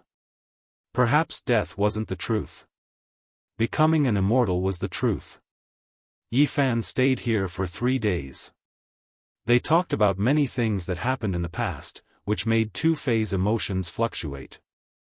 He didn't participate in the killing of the Heavenly Prince or the human clan's ancient road. He hated that he couldn't leave immediately. However, his cultivation method was too special. After 3 days, he directly nirvana and fell into a deep sleep. He became a living dead person and began his special cultivation journey. Snowflakes fluttered in the air. Yi Fan bid farewell to Two-Fei and the old woman. He left the ice field and headed south in the wind and snow. Eventually, he returned to the Eastern Barren Territory and entered the Blue Flood Dragon King's small world. The Blue Flood Dragon King had passed away before the world changed. Now, the Peacock King and the Scarlet Dragon King were here, leading the monster clan. No one dared to provoke them. There was a lonely grave deep inside the pine forest on a quiet mountain peak. The mound wasn't big, and there was a stone tablet with the name, Qinyao, engraved on it. The cold wind blew, scattering the fallen leaves. Yi Fan felt very cold. He stood quietly in front of the grave and put down the flower in his hand. Instantly, white flower petals flew everywhere, creating a desolate scene. Yi Fan sat on the cold ground and stayed there for a long time. What could he say? Time had passed, and people had returned to the yellow earth. They would never come back. A cultivator's life wasn't limited to battles of life and death. They also had to face the parting of friends and family. The stronger a cultivator was, the more they would have to face in the future. The pine trees whimpered. This place was desolate and lonely. It was sad to have only a lonely grave like this. After an unknown period of time, Yi Fan stood up. The wind was strong, and the pine trees rustled. It sounded like they were sobbing and complaining. He hid in a gust of wind and dashed out of the Blue Flood Dragon King's small world. He didn't go to see the Red Dragon Daoist or the Peacock King. He just wanted to leave this place and run with all his strength. Who was it that scattered these flowers? A woman appeared. It was precisely Jin Yen from the past. She was much more mature now. She looked at the disappearing wind and said, "Did that person come?" "Sister Qinyao, the person you couldn't forget has come to see you. I heard he's about to become unrivaled under the heavens. My older brother Jin Yu died, and big brother Ku Zhu also died from severing the Tao. Of the 3 of them, only big brother Bai Feng is left. If we had a choice, how different would our paths be?" Jin Yen left this mountain peak. Yi Fan was someone who could kill the initial stage great sage. His strength was extremely great, and he also cultivated the row word art. He possessed the world's fastest speed. Even though the great earth was vast, with his current cultivation, it still couldn't be considered much. He didn't use a formation platform and directly strode forward. He squandered his body's exuberant blood energy and rushed toward Central Continent. After an unknown period of time, he finally slowed down. He had already entered Central Continent's territory, and he slowly calmed down. Large amounts of mountain ranges rose and fell like dragons in hibernation. Waves of purple chi rose up, as if it was a land of ascension to immortality. It was grand and beautiful. This was the Immortal Mountain where the unique Scholar Manor was located. Yi Fan directly walked through the mountain gate. Many things of the past occurred to him when he arrived here. One outstanding talent after another had used their strength to break through and enter the unique Scholar Manor. Only he had stood guard outside and never entered. He had eaten Qi Huanshui's mount, killed Yan Yunwan, and even faced off against Wang Teng. Who is this person? Why does he look so familiar? Although the current unique Scholar Manor had sent some outstanding talents into the starry sky, it had not closed. There were still outstanding talents from the 5 regions gathered here. As soon as Yi Fan entered, he attracted a few people's attention. They all turned to look in his direction. He's the Saint Physique Yi Fan. Someone recognized him and cried out in surprise. Immediately, a commotion broke out in the unique Scholar Manor. Many people appeared and looked in his direction. Now, Yi Fan's name was too great. Even Mount Meru had almost been flattened. There was no need to talk about other things. His appearance naturally caused a commotion. It really is him. I heard that he's about to become a great sage. He can even kill those who have just entered the great sage realm. He's invincible on the human race's ancient road and has returned to the Big Dipper. Within the unique scholar manor, there were people from Yi Fan's generation. After seeing him, they couldn't help but feel bitter. Compared to him, their cultivation levels were already a great deal lower. It was as if they were 2 generations apart. Senior Yi, what's on the human race's ancient road? A very spirited young girl ran over. She was only 12 or 13 years old and looked like a porcelain doll. She didn't fear his fame at all. Senior, tell us about the ancient road. Some other youngsters also came over. This was already the next generation. There were more than 100 years between them and Yi Fan's generation. They were just like them in the past, full of youthful energy. However, there was a 12 or 13-year-old child among them. It was still amazing. Presumably, her aptitude was extremely outstanding. Yi Fan carefully looked at her and found that this doll-like girl was similar to the little monk he saw in the Western Desert's Lan Tua temple. Her aptitude was excellent and her aptitude was extraordinary. It was rare in this world. Which family are you from? Yi Fan asked in a pleasant tone. The porcelain doll was very cute and naive. My mother and Senior Yi are old friends. Chapter 1511. The porcelain doll was innocent and unaffected. She didn't feel the slightest bit of fear because Yi Fan was an expert on par with the great sage. Her voice was sweet and naive, pure and natural. Yi Fan noticed the longevity lock hanging around her snow-white neck. He understood whose descendant she was, and couldn't help but feel a bit moved. The longevity lock was polished from purple gold. Although its luster and extraordinariness had been deliberately concealed, and it wasn't that outstanding, its auspicious aura could still be sensed. This lock was extraordinary. It was the leftover material from the Buddha's demon-subduing pestle. It was forged into a life-saving lock by the bodhisattvas of the Western Desert. It had been worn by Central Sovereign Xiang Yufei, and then it fell into Duanda's hands. In the end, Yi Fan, Princess Yudai, and Dongfang Yi launched a sneak attack in the Immortal Mansion world. They knocked out the heartless Daoist and robbed him clean, and the longevity lock fell into Yudai's hands. Is the princess well? Yi Fan asked. My mother is very well. She has mentioned uncle many times, telling me to learn from you and cultivate diligently, the porcelain doll said happily. There were 4 great empires in the central continent, and under them were 9 great dynasties and the 100 schools of thought. Princess Yudai was the successor of the peaceful peace country of the 9 great dynasties, and now, she had already become the empress.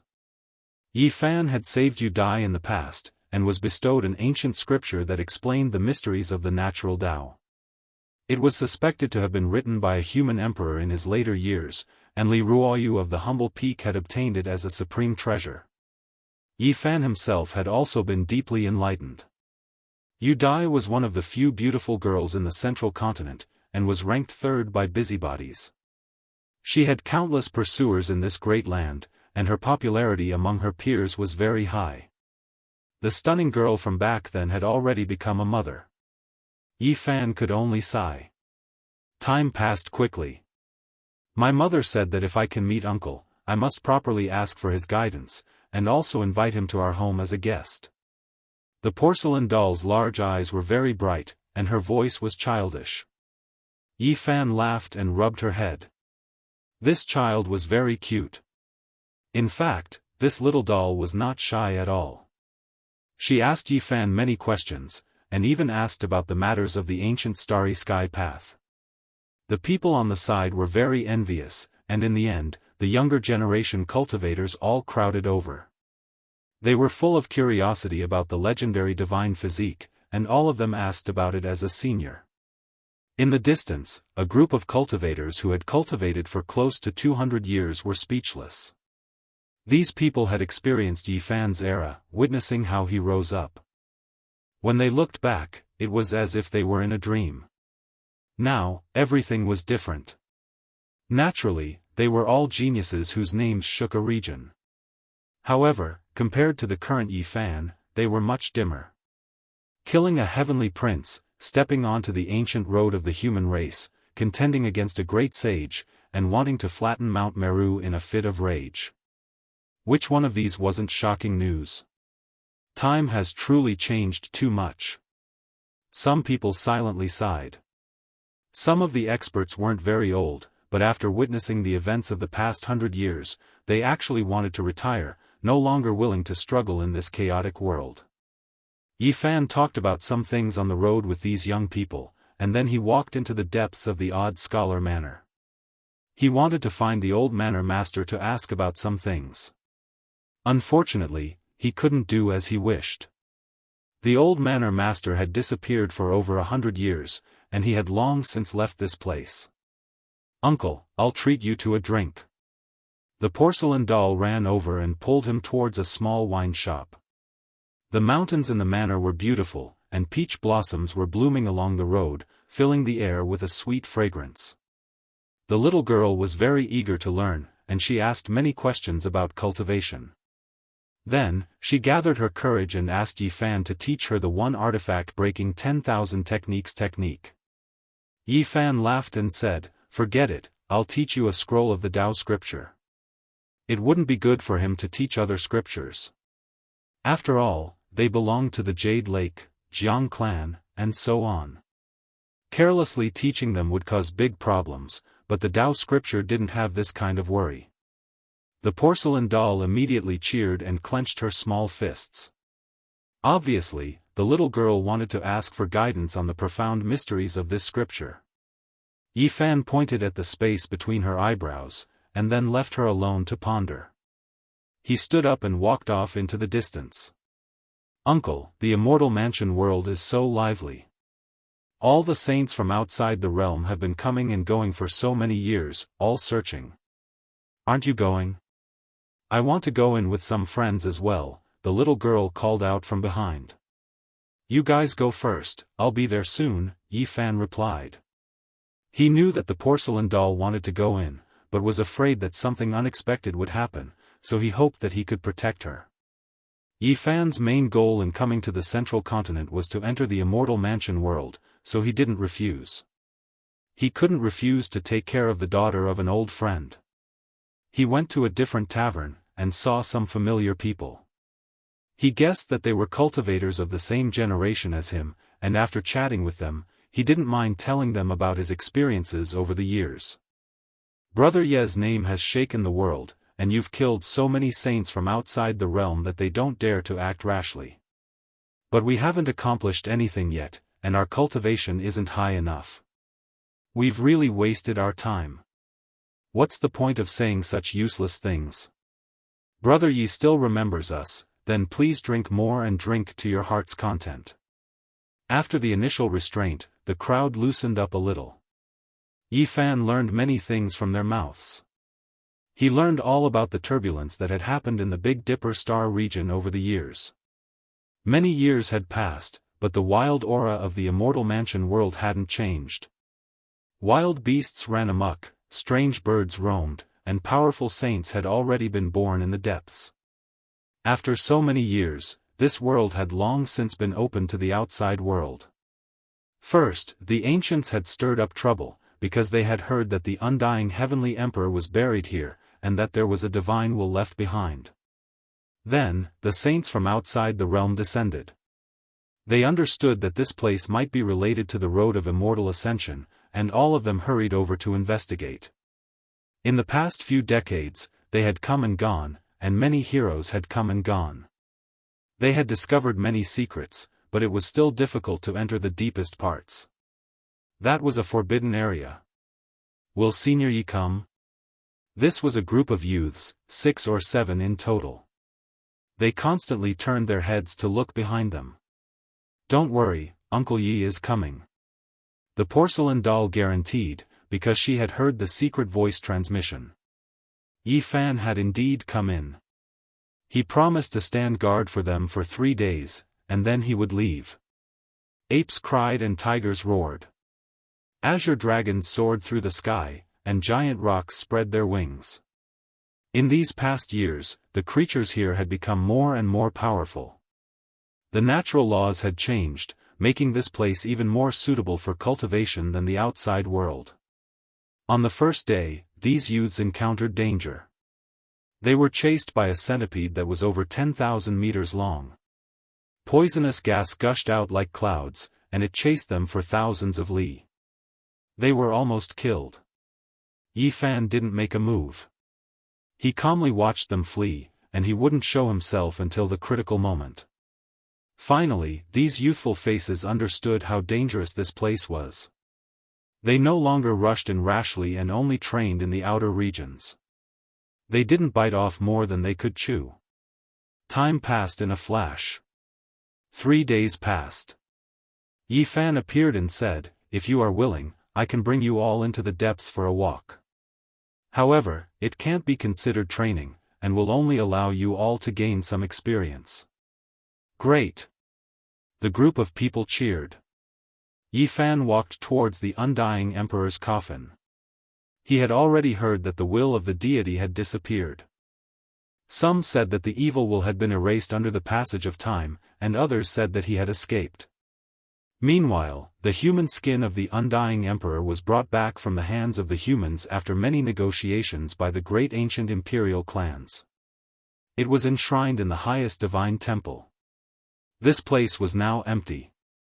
The 10,000 zhang jade platform was boundless with primal chaos pouring down like a waterfall.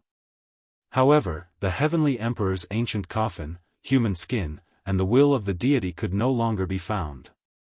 This is fine as well. Otherwise, if the will of the deity runs amok, there will be great trouble. Yi Fan said to himself. If it really was the evil will, then that was that, but if it was finally bald, he would summon the past life and awaken the true undying emperor.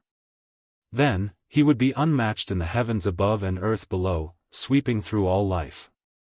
The undying emperor is too terrifying, even life and death becoming a mystery. Yi Fan sighed softly. In the past, the undying emperor died and was buried in Purple Mountain. All clans knew about this. However, reality wasn't like that at all. After who knew how many tens of thousands of years had passed, his coffin appeared here again. How could a person be buried twice? He was first buried in Purple Mountain, and then the coffin was placed here. There was a gap in time, and at that time, the undying emperor most likely hadn't died.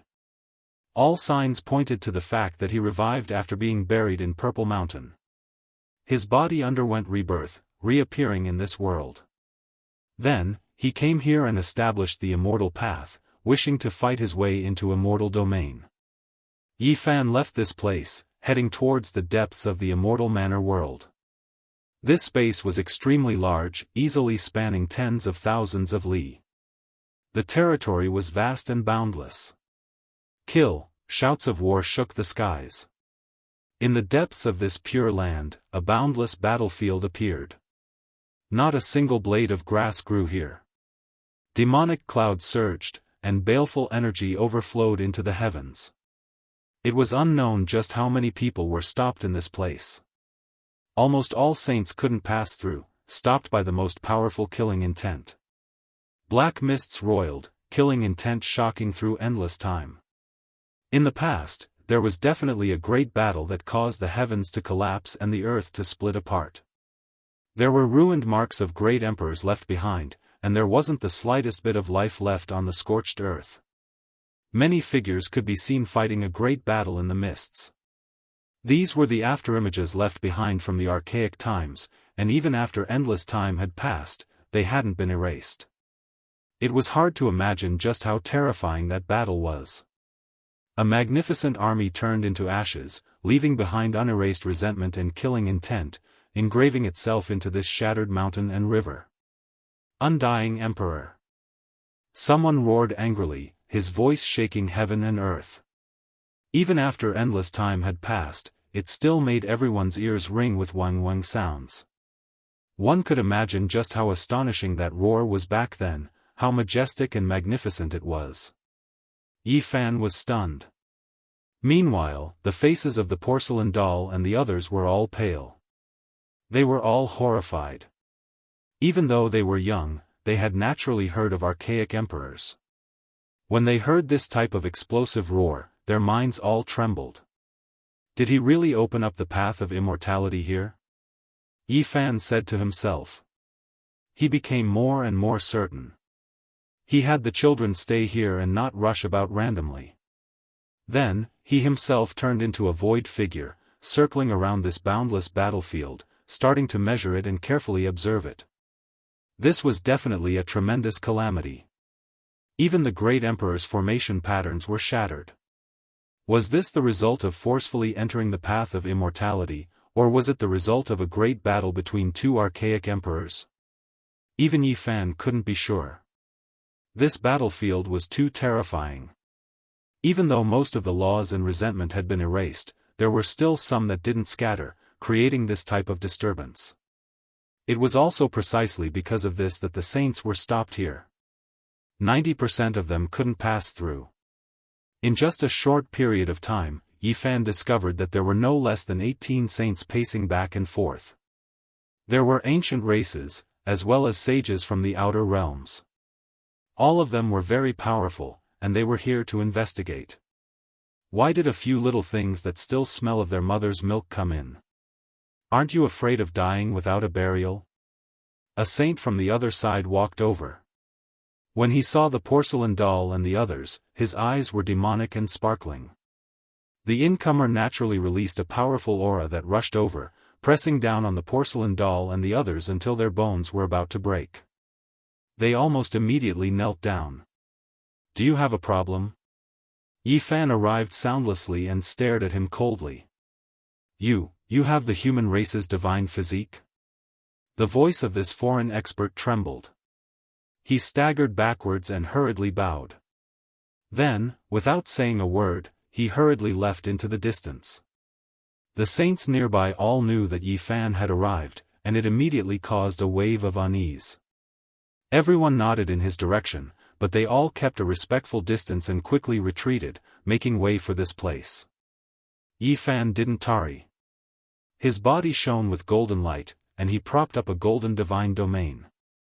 He led the young people into the battlefield and actually passed through. Many saints were dumbfounded by the scene. Fellow Daoist, you are indeed extraordinary. Now, your style is peerless. As soon as Yi Fan came out, he saw a familiar person. Hunchuo, the great sage, the king of mediation, greeted him with a smile and a kind expression. When he looked again, there were a few figures on this side of the battlefield. None of them were weak. They were all great sage, and they were all staring at the scene in front of them with solemn expressions. What is that? Could it be an immortal who has suffered a tribulation? Someone asked, his voice trembling. Clearly, he was also a latecomer and didn't understand the situation here. Chapter 15:12. An expanse of demonic light rested on the scorched earth. To be more precise, it was more like a flame, dark red with black light. It looked extremely sinister, terrifying to the extreme, making even the void distort. Within the flames, there were humanoid figures one after another, releasing blazing radiance. They were struggling, twisting, resisting furiously. What kind of creature was this? Not destroyed after experiencing 10,000 tribulations, existing since ancient times, living until now? It truly made one's mind tremble. Without a doubt, this expanse of demonic light had existed since ancient times, never extinguishing. How many tens of thousands of years had passed, yet these humanoid creatures were still bound here, struggling and roaring. One couldn't help but be shocked. Even Yi Fan was stupefied. What kind of creature could live for so long? Now, there seemed to be only one answer: immortals. It was no wonder that the great sage who had just arrived couldn't help but cry out in alarm, suspecting that these were immortals who had suffered a tribulation. Immortals, do they really exist in this world? Have they been bound by someone? Just what kind of cultivation does one have to be able to do this? The porcelain doll and several youngsters' voices trembled. If it wasn't for them standing within Yifan's golden sacred domain, they wouldn't be able to withstand this pressure at all. Their bodies would definitely explode a long time ago. Even ordinary saints would be torn apart before the demonic light. Only the great sage could appear here. Dao friend, what do you think? Great sage Hunchuo spoke, asking Yifan. He was just like in the past, the passage of time not leaving many scars on his face. He looked extremely ordinary, his clothes even more casual, not much different from an old human farmer. There was a simple and honest aura about him. Naturally not immortals, said Yifan. On this side of the battlefield, there were a total of 8 or 9 great sages. There were ancient race elders, as well as a few from beyond this region. They were currently existences at the peak of Big Dipper, able to overlook all life. Towards Yifan's arrival, they didn't have any hostility, nor did they have any good intentions. They were all indifferent, each standing on one side. Someone with this kind of status naturally didn't need to lower himself, everything could be done according to his heart. Moreover, they also had this kind of strength. They knew that Yifan had an emperor weapon and couldn't be angered. It was fine as long as they didn't provoke him. After hearing Yifan's conclusion, almost everyone nodded. Apart from those who had just arrived and didn't understand the situation, those who had carefully observed for a long time naturally wouldn't believe that these were immortals. If the great emperor was angry, the heavens and earth would collapse, all life would be destroyed. Let alone immortals, if there really were a few who were tied up here, struggling furiously like this, it might not only be this scorched earth that would explode, even this small world and central continent would split apart. Just what exactly was this? Everyone had their own answers. Some people believed that it was some sort of divine will, some sort of undying will that had manifested here. Some people of emperors had of gods, but of mortals. Sure. Of gods, of divine intent.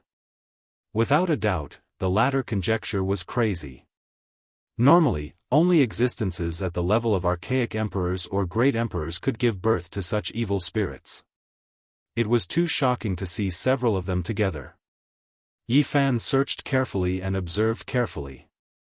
He didn't find the divine will of the undying heavenly emperor.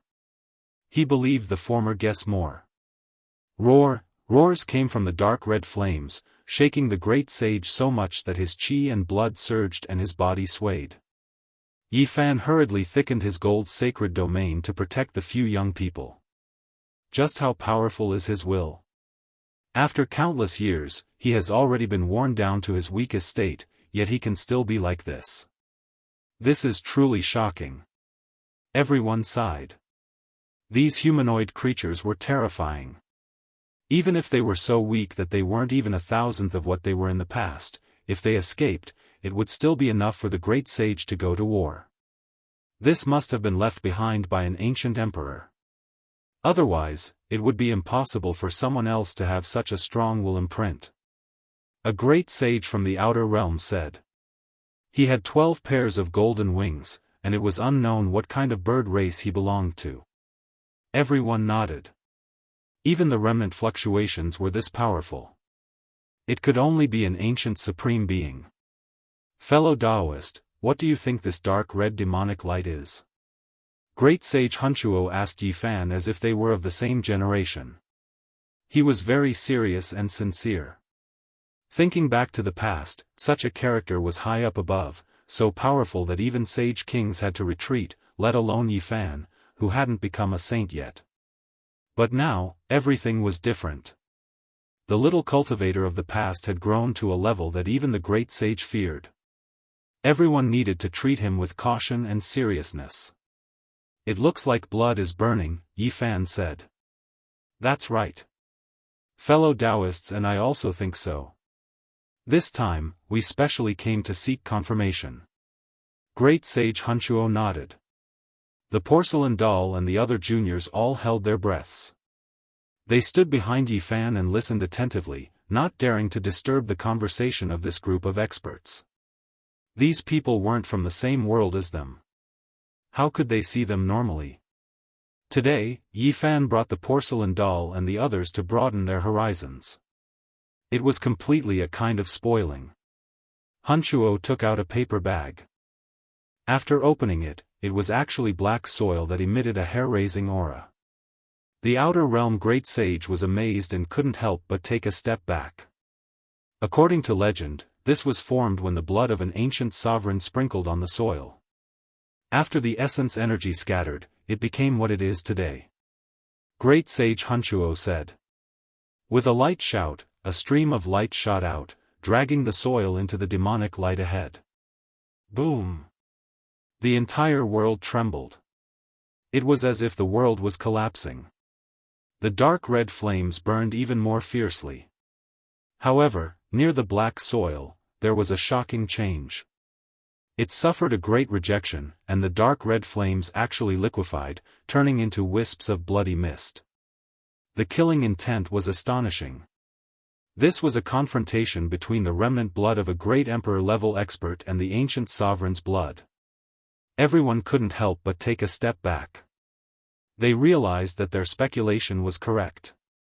It really was the blood of a great emperor-level expert that was burning. In that case, these humanoid creatures are the inextinguishable imprints contained in the blood? Correct, but this is the case. Everyone sighed. The ancient supreme beings were too powerful. The fluctuations of the imprints left behind by their remnant blood were already so terrifying. If their true bodies appeared, how terrifying would they be? Does anyone want to go inside and see what's going on? Great Sage Hunchuo asked. Everyone immediately became silent. In so many years, no one had been able to enter. This demonic light was blocking the way, and it was truly frightening. Who dared to take the risk? They could only watch and deduce from the outside. This time, I've borrowed an emperor weapon. This old one wishes to go inside and see what's going on. Is there anyone willing to go with me? Hunchuo asked. As soon as he said this, 5 or 6 great sage immediately retreated far enough away from him. It was as if they were avoiding a plague god, not wanting to get involved. After so many years, the Outer Realm Great Sage and the others had long understood this world. They had even analyzed some powerful characters. In their eyes, Hunchuo was a star of misfortune. He could even persuade several great sages to death when they were fighting. If this type of person didn't do it on purpose, then he was naturally a god of misfortune. In reality, combining with past cases, everyone believed that he was the latter.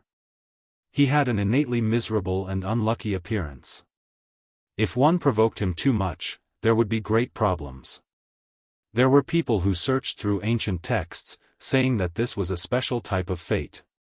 He was innately gloomy and unlucky, but in the end, it would always land on others to lessen his own sins. The great sage naturally didn't believe these things. The more powerful a cultivator was, the more they believed in themselves. How could they believe this type of nonsense? However, they couldn't stop tragic things from happening one after another, so they naturally viewed him like a black crow. Now, he had an emperor weapon, so it was even more dangerous. It seems like only little friend and I are kindred spirits.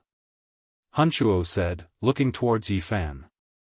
It was because he was the only one who didn't move. The others all moved 800 zhang away. Even the ancient race elders ultimately maintained a respectful distance. Yi Fan was speechless. The porcelain doll was about to cry. He pouted and pulled at the corner of Yi Fan's clothes, telling him not to agree no matter what. After so many years, even these children had heard of Hunchuo's glorious past. It was like thunder piercing through their ears. Yi Fan laughed and said, "All right, I'm willing to make a trip." When they heard this, the porcelain doll and the others' little faces all became snow white. They really didn't want to walk too close to this god of misfortune.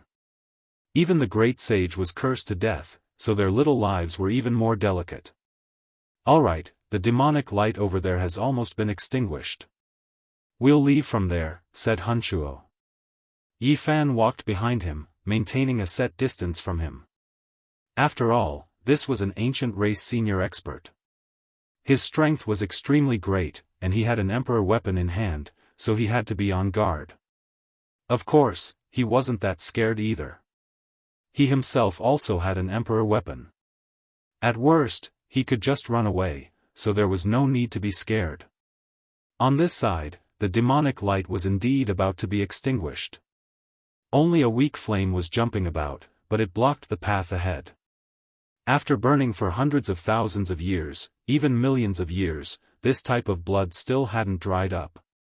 This in itself was enough to prove how terrifying it was. No one would be careless. The god of misfortune Hunchuo brought out the emperor weapon. This was a dark blue gourd, as if it was born from a real plant and not refined. The mouth of the gourd spat out chaotic energy. This was the ancestral weapon of the primitive lake, the primitive emperor's famous extreme Dao weapon. Hunchuo held it, and it emitted a gentle light. He walked through the void, walking towards the depths of the forbidden land, avoiding those flames and human-shaped imprints. When Yi Fan saw this, he brought out the damaged green copper cauldron. It floated above his head, and with the immortal sword in hand, he followed inside. The porcelain doll and the others were nervous and expectant. Yi Fan used a technique, and all of them disappeared, being held in his palm. Behind him, all of the great sage's eyes were shining with divine light as they stared at the green copper cauldron. This was a legendary immortal weapon, something left behind by an emperor. Everyone coveted it. However, no one dared to act rashly, because this was a killing star. Even Mount Meru was almost flattened, so if they didn't have any confidence, who would dare make a move? The dark red flames were extremely terrifying, possessing world-shocking destructive power. The green copper cauldron was forced to shine. After all, that was emperor blood burning, even though its essence energy had pretty much scattered. Hunchuo and Yi Fan walked in front and behind. It was daunting, but not dangerous. They passed through this area of demonic light, about to break away from the dark red flames and avoid all of the human-shaped imprints. During this time, the porcelain doll reminded him in a low voice, saying, "Uncle Yi, he can even stop people from fighting, so won't it be even more miserable if we go in with him? Everyone says he's the reincarnation of a god of misfortune." Even though she was using her divine will to transmit sound, what kind of person was Hunchuo? He could completely hear it. He turned around and revealed a benevolent smile. "Little doll, you're quite cute. You look like you're carved from jade, just like my granddaughter in the past. In the future, I'll protect you in Big Dipper." When the porcelain doll heard this, her little face immediately turned snow-white. She covered her mouth and was about to cry. "I didn't hear anything, I didn't hear anything. Please don't talk to me." Hee hee. Yi Fan laughed again and again. They safely passed through this area and arrived at the depths of the forbidden land.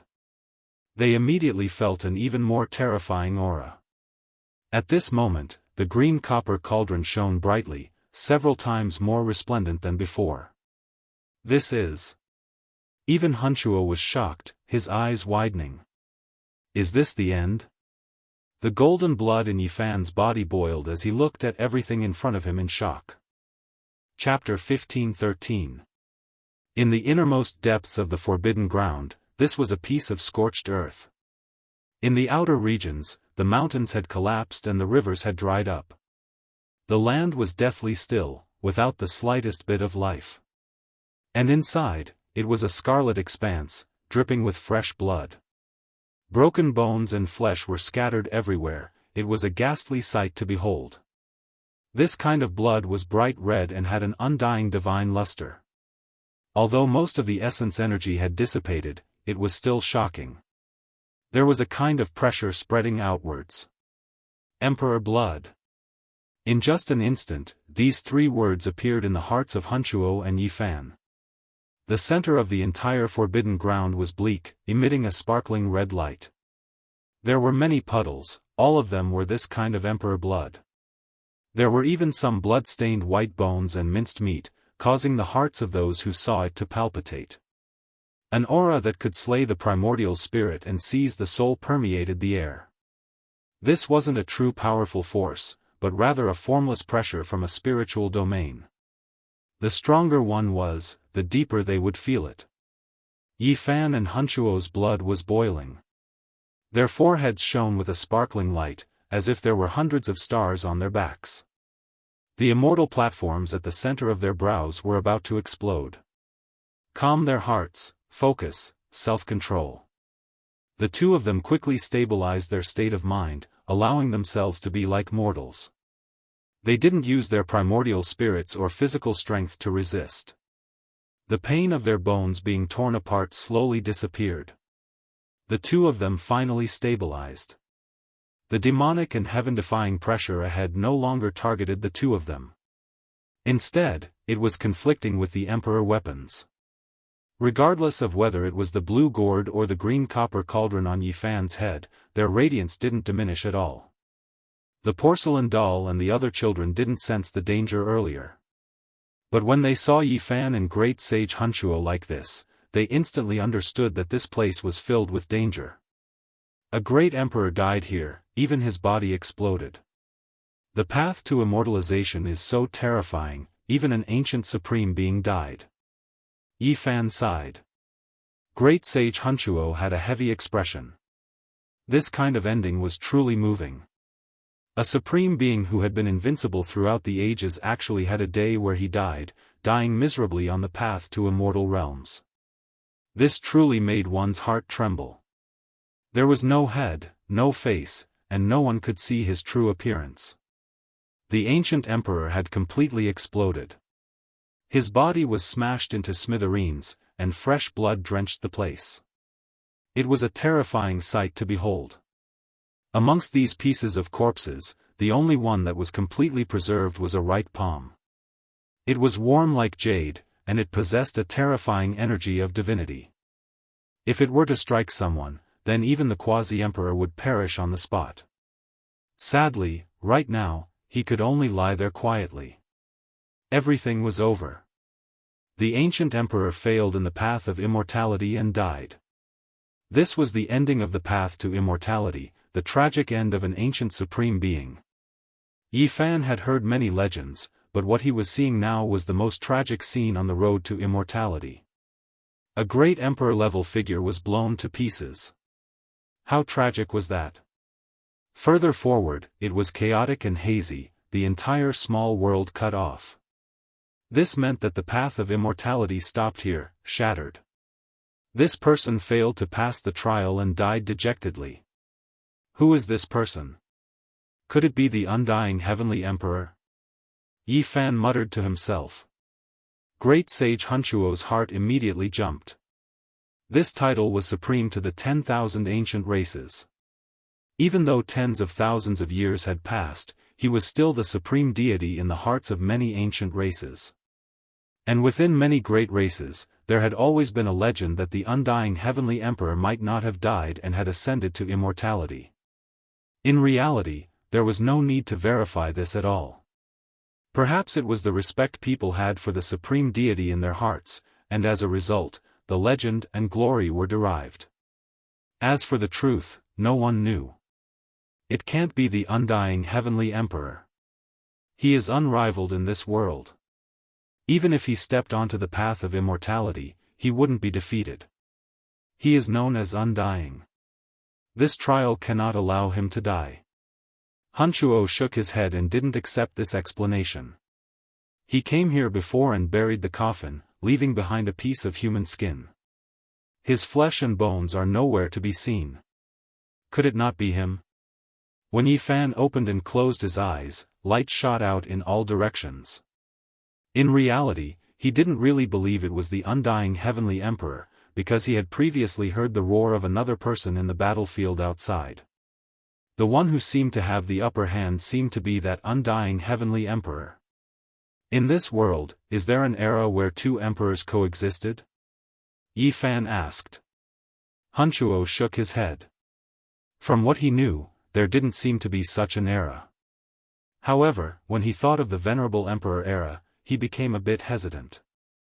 That was a great and complicated world. It was rumored that there might have been experts of the same level coexisting, but there was no proof. The two of them circled around these shattered mountains and rivers, looking at the ghastly blood and white bones. The emperor's body had already been shattered, so the essence of his body had pretty much flowed out. However, it was still terrifying. Of course, the most important thing was the spiritual pressure. The more powerful one was, the greater the effect, making one's heart tremble. To fight to this extent on the path of immortality, this person seems to be about to enter. Unfortunately, he still failed at the last moment and died miserably here. The time of this person's era was wrong. He wanted to forcefully barge in with his world-shaking cultivation, so he was destined to fail. The two of them discussed. They wanted to bring out a piece of emperor bone, because even though the essence energy was about to scatter, that was still a rare immortal material. However, they couldn't do anything about it, because there were great emperor patterns interweaving about the shining blood and bone that still hadn't been erased. Woo-woo, suddenly, a sobbing sound entered their ears, sounding sorrowful and miserable, incomparably mournful. Someone was crying. From the sound of it, the age shouldn't be too young, extremely sorrowful. It was right up ahead. There were emperor patterns flickering about here. Even though they didn't extend outwards, they could still distort space and other things, which was why they could powerfully interfere with one's sight and hearing. At first, Yi Fan and Hunchuo thought that it was an imprint that hadn't been erased since the ancient times, not taking it seriously. However, when they continued walking for several dozen li, they sensed a wave of emperor might, and only then were they shocked. In a mountain call, there was an indistinct figure who was currently crying in grief, kneeling towards the flesh at the center.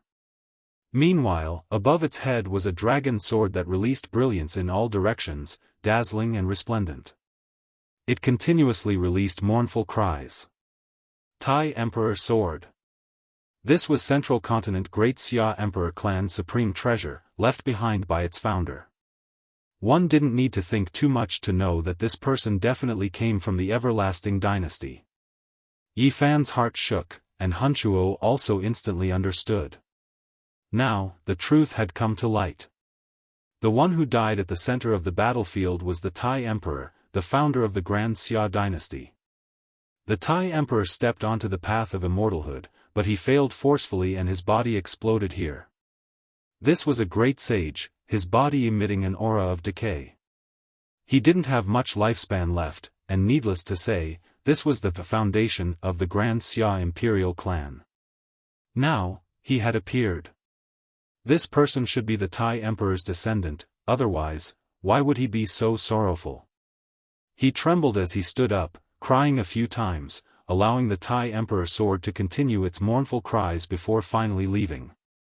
He didn't bid farewell to Yi Fan or Hunchuo, he just left on his own. It wasn't one of the supreme sovereigns of the supreme ancient immortal realms, it was actually the Tai Emperor. When the truth came out, Yi Fan sighed softly. Great Sage Hunchuo was also startled and didn't say anything for a long time. As for the porcelain doll and the others, they all kept their mouths shut, their little faces filled with solemnity. All of them held their breaths in concentration, listening quietly.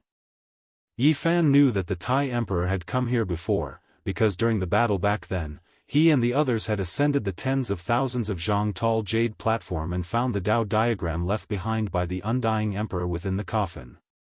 So this was the result. It wasn't the primordial Emperor, nor was it the undying Emperor, but the Tai Emperor died.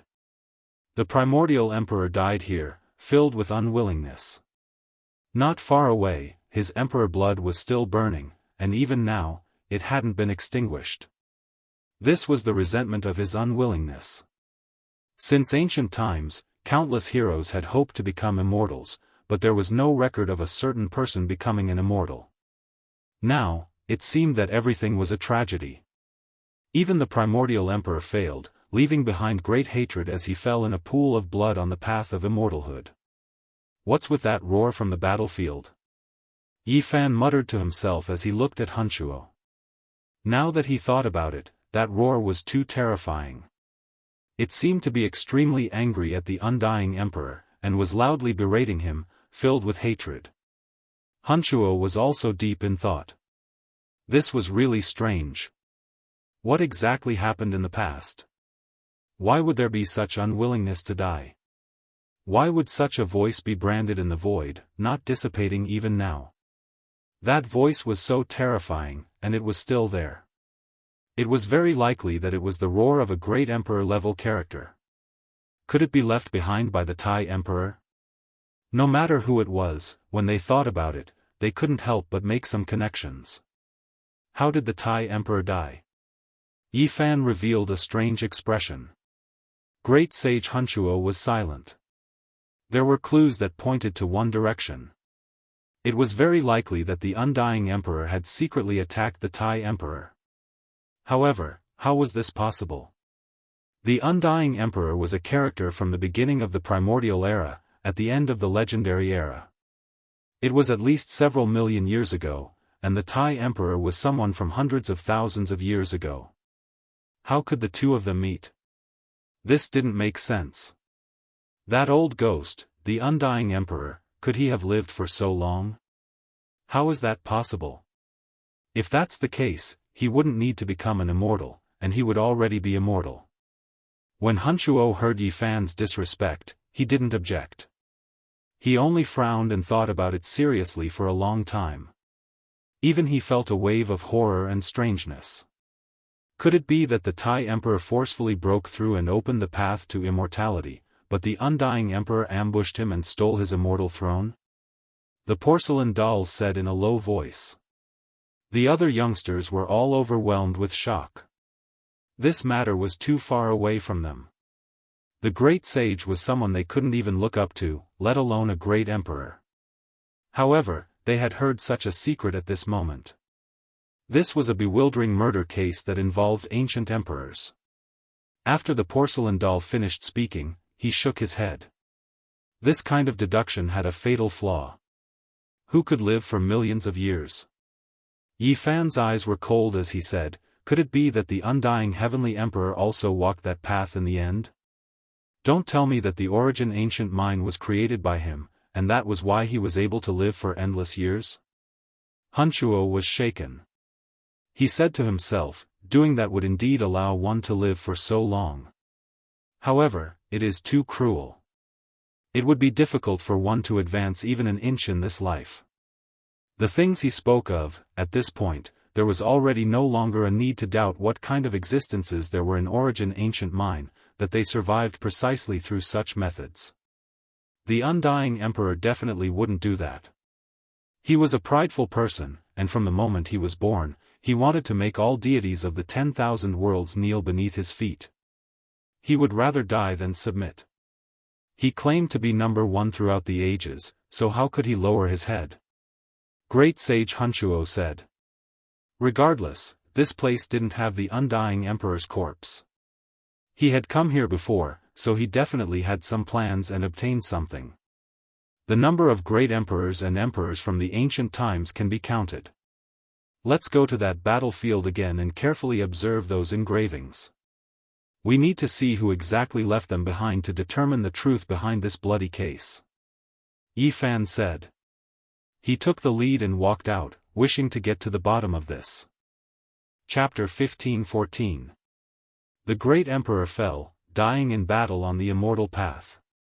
It was actually this bitter, truly shocking everyone's hearts. In the hearts of the people of this world, the two words great emperor were as heavy as Mount Tai. There was nothing they couldn't do, no opponents they couldn't defeat. They were the synonym for unmatched. However, it was precisely these types of people who died, their bodies smashed and their bones crushed. It was truly shocking. Yi Fan gave the sparkling emperor blood, as well as the white bones and crushed flesh one last look. He left this place, heading towards the battlefield outside to see what was going on. In front of the dark red flames, those 8 or 9 great sage still hadn't scattered, still standing there and watching seriously. Yi Fan and Hunchuo came out one after another, making them reveal strange expressions. They wanted to ask about the results, but they didn't have much of a relationship. Moreover, they all felt restraining fear. After all, these two had emperor weapons in their hands. Only an old clan elder walked up and asked Hunchuo. After obtaining a brief understanding of the situation, his expression couldn't help but change greatly. Finally, they arrived at that ancient battlefield. The indistinct figures were all engravings of ancient heroic spirits. A magnificent army charged forward, exceptionally intimidating. Even though they could move through this place, they still had to consciously avoid the most powerful engravings. Otherwise, there would likely be great trouble. There was even less of a need to talk about searching for the most terrifying roar. This engraving was definitely world-shocking, definitely left behind by a great emperor-level figure. It was carved here, impossible to erase. There was scorched earth everywhere, mountains and rivers shattered. The damaged formation pattern's luster grew dim. No matter how one looked at it, it was a land of destruction, blasted into a ruined world. Yi Fan, Hunchuo, and the other great sage arrived here. After carefully looking around, they were all horrified. They saw quite a few star stones. Normal saints couldn't move them. These are true stars. Someone casually grabbed them and refined them, turning them into magical treasures. Hunchuo said with a light sigh. There were many star stones on the ground, but they were only the size of a fist. They floated within some formation patterns, flickering with dim luster. It was truly shocking. If the magical seal was removed, these might immediately turn into great stars. It really was as if the heavenly dome was blasted apart, all of them falling here. Undying Emperor, an angry roar finally appeared. Emperor weapons hovered above Yi Fan and Hunchuo's heads, protecting themselves. They walked forward against the great pressure, wanting to find out the truth. It was a majestic figure. Although it was very blurry, it was suffocating. Although it was an incomplete brand, it was as if the 9 heavens were pressing down, causing the navy gourd and green copper cauldron to shake. What, this person is? Yi Fan was stunned. Even though he only saw a back view, it didn't seem like a human. It was this domineering, this matchless, aura that pierced through the 9 heavens. Emperor of Fighting. Great Sage Hunchuo cried out in alarm. He was someone from the end of the archaic era and had an audience with the unmatched Sacred Emperor. He had even been suppressed by the Sacred Emperor and given pointers, so how could he not recognize him? The majestic figure could pluck down the stars in the sky, but it disappeared in a flash. After all, this was only a remnant will, and not an illusory body or incarnation. Things were getting more and more complicated. The Emperor of Fighting had actually come. The roar from before wasn't made by the Grand Emperor, but by the Emperor of Fighting who had discovered something. He was furious and berated the Undying Emperor. What had happened in the Immortal Mansion world in the past? The fog was heavy, and if one looked closely, they could only think that it was related to the path of immortality. This was once the correct place. Yi Fan frowned. It wasn't the Grand Emperor's roar, but the monkey's father. It was hard to speculate now, and it was completely different from what he had imagined. The Grand Emperor's death shouldn't have anything to do with the Undying Emperor. Great Sage Hunchuo spoke and let out a long breath. He also had some suspicions just now, but he didn't want the Supreme Deity in his heart to have such a stain. Now, it seemed that the Grand Emperor had died. He most likely fell before the path of immortality, and his blood splattered everywhere. He couldn't enter the immortal domain, and his body was crushed. However, Yi Fan frowned, feeling that things weren't so simple. In the early years, the monkey's father also respected the Undying Emperor like the ancient race people, but in the end, he overturned his Dao field and completely broke off relations. As for what the reason was, outsiders had no way of knowing. Only today, when Yi Fan saw this incomplete imprint, did he understand.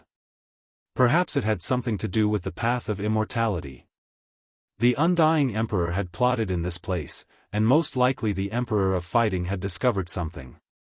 Therefore, when he returned, he overturned his Dao field and smashed his divine statue. Moreover, it must have been something big. Otherwise, with the status of the emperor of fighting, he wouldn't have used such intense methods. 1,000,000 years later, the Grand Emperor also came here, and he still wanted to become an immortal.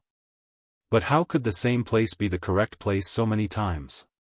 If it wasn't that someone had set up a trap for the Grand Emperor, then this place was really too special.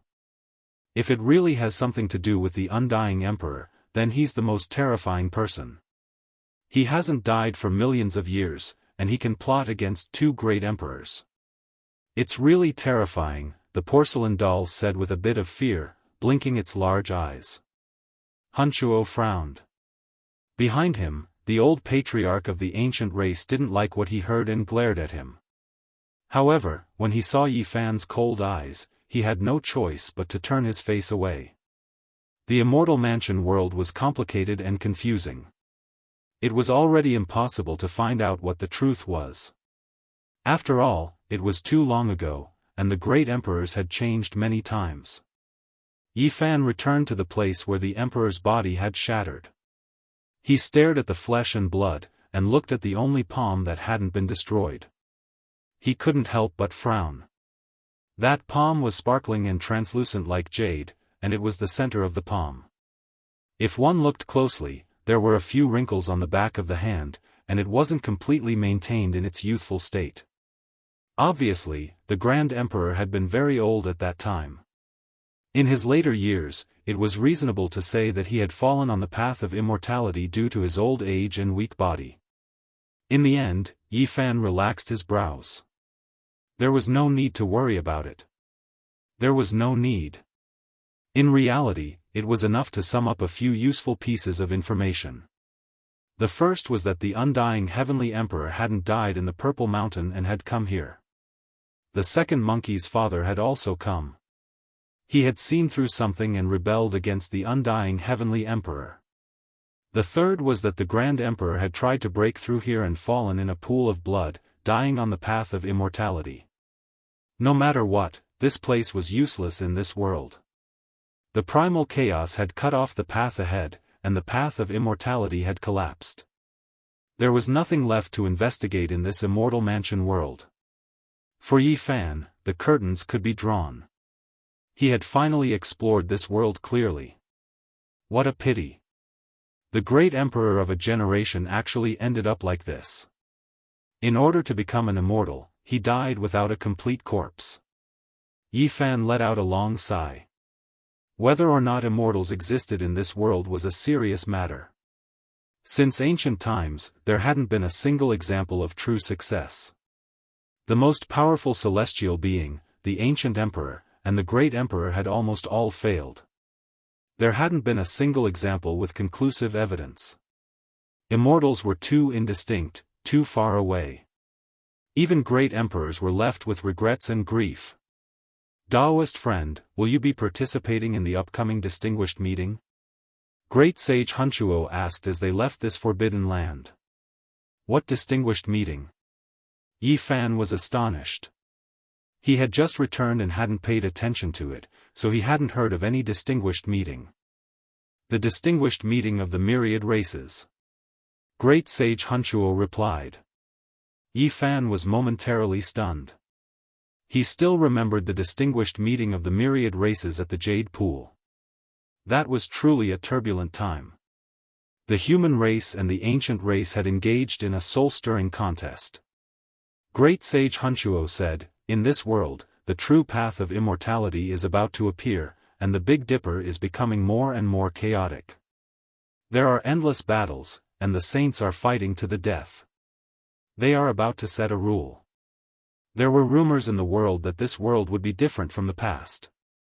The ancient emperor and the great emperor of the human race both speculated that the heaven and earth might split open an immortal gate and connect the immortal domain.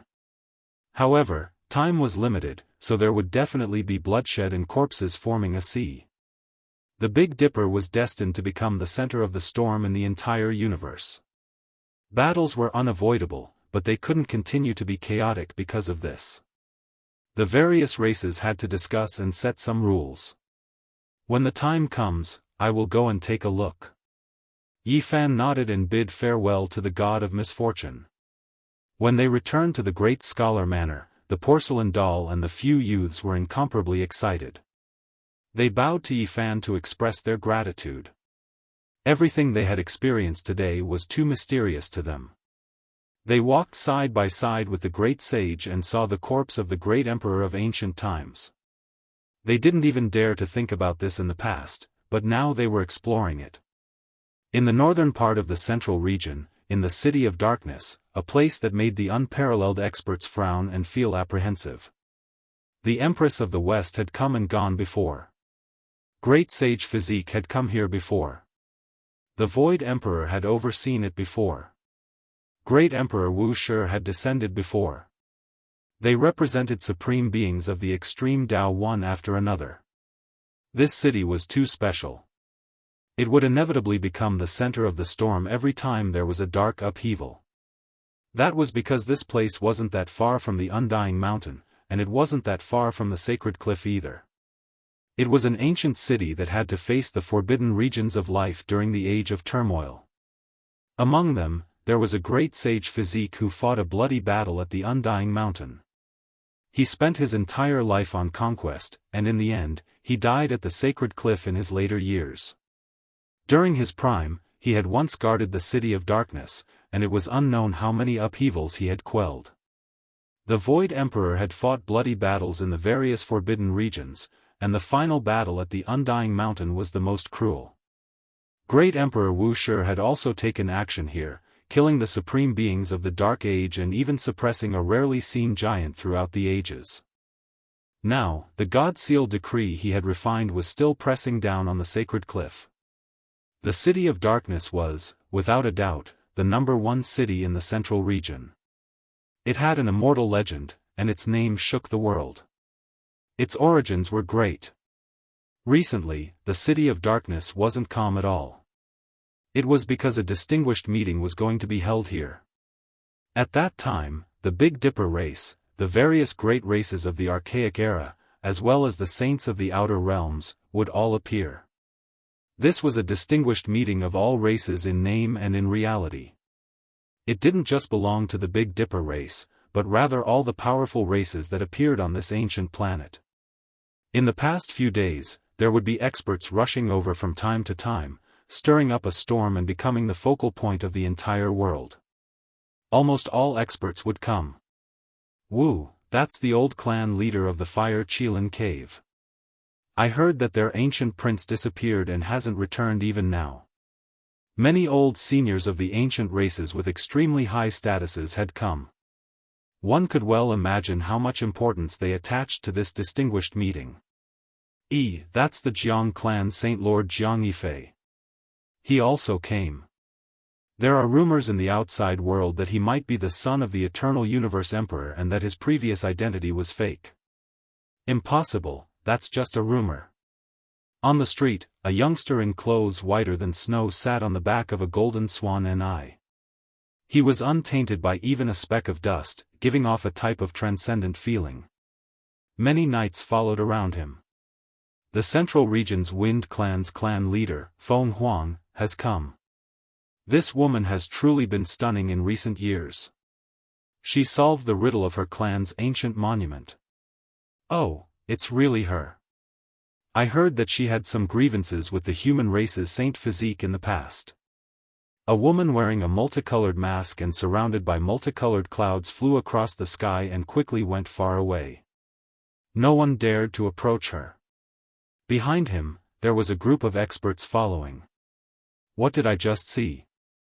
A huge black tortoise being carried in a palanquin. He also came to participate in the distinguished meeting. What's his background? Shu, that's the protector of the southern mountains barbarian tribe. The people carrying the palanquin are all ancient beasts that admire him. This tortoise became a saint before the heaven and earth changed. Now, his strength is unfathomable. In the past few days, more and more experts had come to the Dark City. People from the Huasong Ancient Star, Gaochen Ancient Star, Tongtian Ancient Star, and other ancient star lands had all come. It had been more than 100 years, and many powerful races had already arrived at the Big Dipper race. Chapter 15:15. The walls of the City of Darkness were dark red. Due to the many battles since ancient times, the walls had been dyed this color by blood. It was known as the number 1 city, but when one got closer, it didn't seem all that grand. The 12 zhang tall walls weren't much more majestic than an ordinary city. Time had left mottled marks on the walls.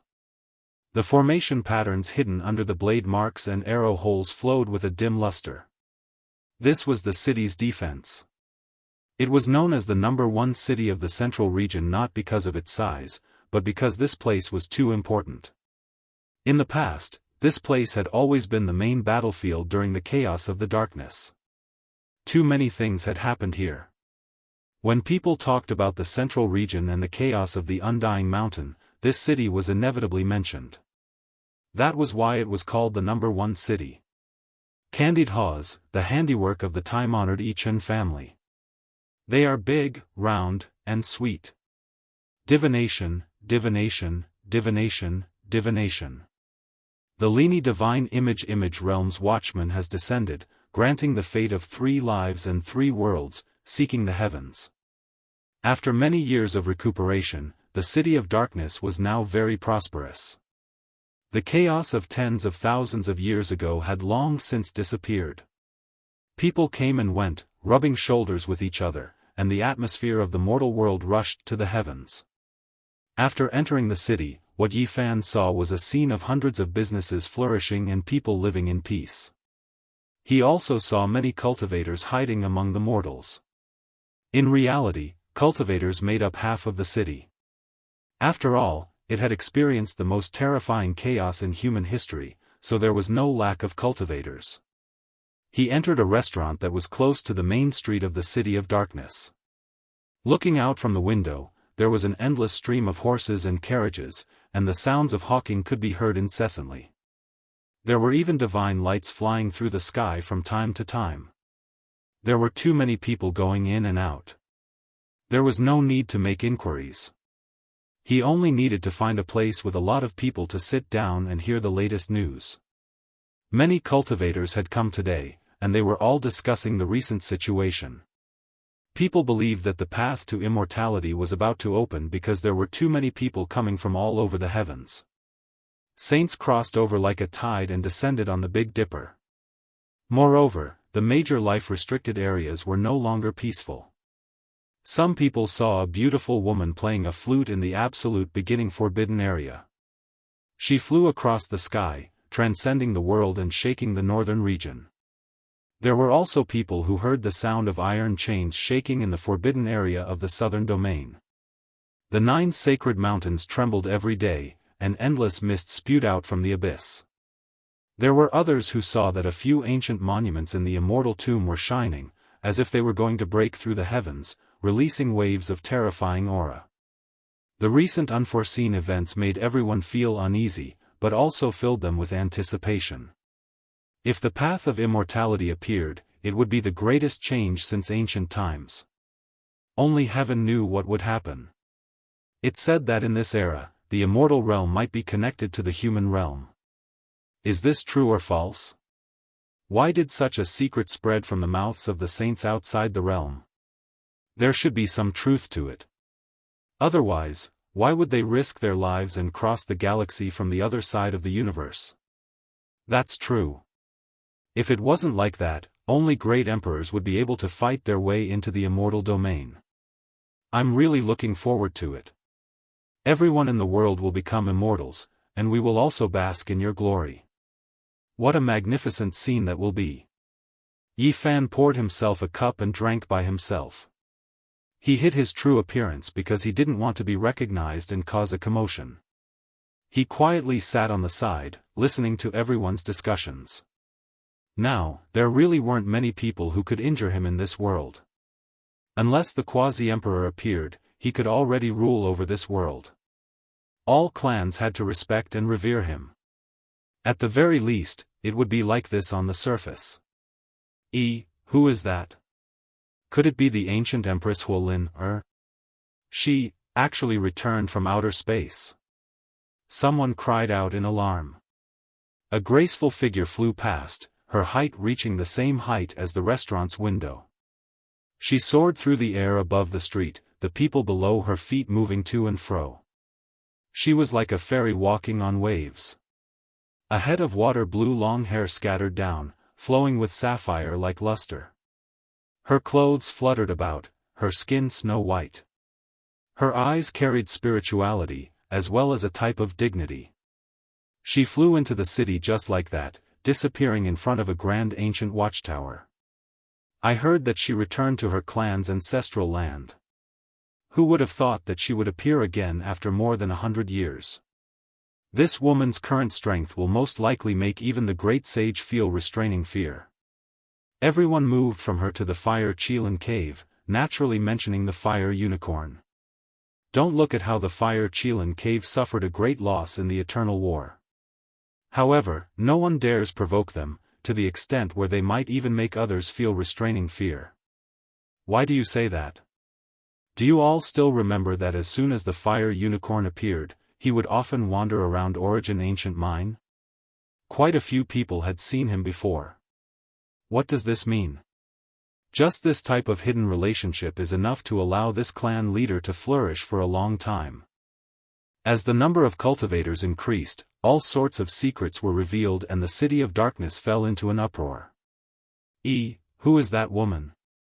She has a Buddha Dao crown on her head, giving off the aura of a monarch looking down on the world. How astonishing! Have you never heard of her? That is the great Mahamayuri king from ancient Amitabha Star Domain. Not long ago, the great battle of Mount Meru ended. She might be the present world Buddhist path's #1 expert. That might not necessarily be the case. The victorious fighting Buddha should be stronger than her, just that he left. The great Mahamayuri king wore a golden crown on her head and 8 bracelets on her arm. She sat on a golden peacock and entered the city. This type of grandeur immediately shocked all directions, drawing the attention of the people of the world. Not long after, draconic energy surged in the direction of the central province, the scene shocking the heavens. A dragon sword directly tore through the void, and an elder entered the city from the central province with a single step. The grand sovereign sword was like an ancestral dragon, shaking its head and tail, releasing a horrifying aura that shook the world. It possessed an unmatched killing intent that suppressed the 9 heavens. This is a great sage. Why is he so high profile, coming on an emperor weapon, as if he wants to hack this place apart? The people of the great Xia imperial clan have arrived. You absolutely cannot provoke them. Rumor has it that several days ago, news leaked out of the Immortal Manor world that the clan's ancestor, the Grand Sovereign, died inside. What? The Emperor of a generation died, correct, he fell on the path of immortality, suspected to be related to the undying Heavenly Emperor. For this great sage to come like this, he most likely wants to find trouble with the ancient race. A storm was brewing in the City of Darkness. Powerful figures arrived one after another, stirring up everyone's endless anticipation. This time, there was most likely going to be a huge storm. Silently, another person appeared on the street. There was a type of decaying aura, but it caused all the saints to tremble, because the supreme saint of the great Xia imperial clan walked over and nodded towards him. Who is this? Everyone shivered. The great Xia's saint definitely had a foundation from hundreds of thousands of years ago, and had survived until this era. He actually recognized this person. Without a doubt, this was someone from the same generation. This was because there was similarly a type of decaying aura, as if he could melt into the yellow earth at any time. It's the Ji clan's great sage. He once appeared during the Battle of Mount Meru. Everyone was shocked. The various great undying inheritances finally no longer kept a low profile, no longer hiding anything. Even the great sage had appeared. When they thought about it carefully, it made sense. They were all holy lands, but those that had produced great emperors were definitely different. Only ancient supreme beings could refine divine origin liquid and seal saints. Thus, they definitely had this type of foundation. In the past, it wasn't obvious because it wasn't the right time yet. If they truly fought, how could a clan that had produced a great emperor compare? They could definitely pierce through the heavens. A gust of wind blew over, and the two great sages disappeared. A commotion broke out in the City of Darkness. Someone from hundreds of thousands of years ago had appeared, and this definitely indicated that the path of immortality wasn't far away. At the same time, the news of the Grand Emperor's death seemed to have grown wings. It spread in all directions, triggering a huge commotion. Everyone was greatly alarmed. Was it the undying Heavenly Emperor who caused the Grand Emperor's death, or was it the Grand Emperor who died in battle due to his old age, his blood energy drying up? This became the focal point of everyone's debate. Who is that woman? She really is too beautiful, as if she walked out from a painting. What kind of identity does she have? Heavens, who is accompanying her and walking together with her? Is it a Holy Spirit? Cries of alarm sounded in the City of Darkness. A beautiful couple walked over. The woman was the most beautiful under the heavens, and her beauty was exceptional. The man was handsome, confident, and extraordinary. It was impossible not to notice these two people as they stood there. Their temperaments were outstanding, like cranes among chickens. Even if they stood in a sea of people, they would still be recognized with a single glance. That's the Jiuli Divine Dynasty's Princess Yuling. She's known as the second beauty of the Central Plains by busybodies. Finally, someone recognized the peerless beauty. She wore a phoenix crown on her head, and she was dressed in robes that flickered with multicolored light. It was as if she was dancing in the morning clouds. This woman's skin was smooth, and her black hair draped over her shoulders. Her black eyebrows were curved, and her eyes were intelligent. Her nose was high. She was a rare beauty, and it was difficult to find any flaws. Yi Fan's expression changed as he recognized this woman. He had seen her in the Qinling Mountains to the west of the Central Plains. At that time, Yi Fan, Gai Jiuyo, and Princess Yuling had all joined the Qin sect. Even Hua Yunfei and Li Xiaoman were no exception. They had all joined for the army formula. In the end, Yi Fan and the sickly old man both obtained something. So many years had passed, and looking back, it was like a dream. Yi Fan guessed that this Princess Yuling might have also obtained the army formula. Time did not leave any traces on Princess Yuling's white face. Her pupils were like black gemstones, and she was still as beautiful as before. Her appearance could cause the downfall of cities and countries, and she truly lived up to her title as the #1 beauty of the Central Plains. Beside her, there was a man with an oppressive heroic spirit. A pair of sword-like eyebrows slanted into his temples, giving him a heroic appearance. His eyes were as sharp as cold lightning, and when they swept over, no one dared to look him in the eye. It was as if sword light was cleaving over. The most unique thing was that he had a pair of stone arms that were no different from a divine spirit. However, the rest of his body was made of flesh and blood. Powerful energy fluctuations faintly seeped out, shocking everyone. Everyone was shocked. There was no need to mention Princess Yuling's exceptional beauty, but this man was terrifying. Could it be that he was an almost flawless divine spirit? He wore silver armor that shone brilliantly. His appearance was imposing, and he appeared heroic. His footsteps were powerful, and he was tall and imposing. His black hair danced in the wind, and one could tell with a single glance that he was an outstanding individual. There's no doubt that this is a divine spirit. I can feel that special aura, a sage from the outer realm said with a solemn expression. According to legend, a true consummate divine spirit's body would transform into flesh and blood. However, this person only had a pair of stone arms, and the rest of his body was already made of flesh and blood. It was shocking. Only by reaching the quasi-emperor realm could one transform the stone body into flesh and blood. How powerful was this person? This made everyone's heart tremble. It's not quasi-emperor.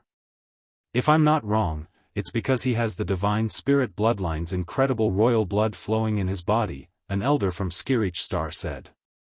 Such a beautiful couple walked over. The man's divine appearance was shocking, and the woman was peerless. Naturally, they attracted attention. The street was quiet until they passed by. Only then did it become noisy, triggering heated discussions. This time's convention of the myriad races actually attracted all kinds of characters. So many extraordinary characters were dispatched, and it was destined to cause a terrifying confrontation during the discussion, or even a bloody battle. The powerful lineup was naturally for the sake of fighting for the interests of their own races and intimidating them. The City of Darkness was in an uproar. Meanwhile, another terrifying place was also experiencing unusual movements today. The Undying Mountain was shrouded in a terrifying fog. One after another, black mountains surrounded the central area, forming a transcendent and terrifying terrain. Since ancient times, even if the supreme beings from the outside world entered the Undying Mountain, they would have to stop here. The fog was hazy, and the black mountains became even more majestic. However, at this moment, an ancient chariot slowly drove out. A voice came from the chariot, saying, "After so many years, the City of Darkness still exists. The convention of the myriad races is about to start. Very well, I'll also go take a look." On the left and right sides of the chariot, there were a few servants following behind without saying a word. Chapter 15-16. The war chariot wasn't all that gorgeous and didn't have the slightest bit of luster. Time was like a blade, hacking down on it again and again, leaving behind too many scars. The shaft was about to break, but if others knew that it came from Undying Mountain, who would dare look down on it? Go pick a few Dao Comprehension Immortal tea leaves. A voice sounded from within the carriage. A servant walked forward, paying his respects to an old tree that was full of brilliant branches, sparkling and swaying back and forth. He chanted an incantation, and with a light walala sound, quite a few leaves fell, every single one of them swirling with immortal multicolored light. The war chariot slowly moved forward, following a special path, avoiding many flickering formation patterns and leaving Undying Mountain. After many tens of thousands of years, the existence within the mountain finally entered the central region again. Within Darkness City, overlords from all sides gathered. From time to time, saints from outside this region would turn into a streak of flowing light as they tore through the sky, descending upon this city. During these past few days, this place was as bustling as a mortal's temple fair. Cultivators from all sides appeared, coming from all types of races. Pai Xiao, three-footed black phoenix, god-swallowing rat, heaven-splitting ant, races that only appeared in legends all appeared. The date of the distinguished meeting arrived.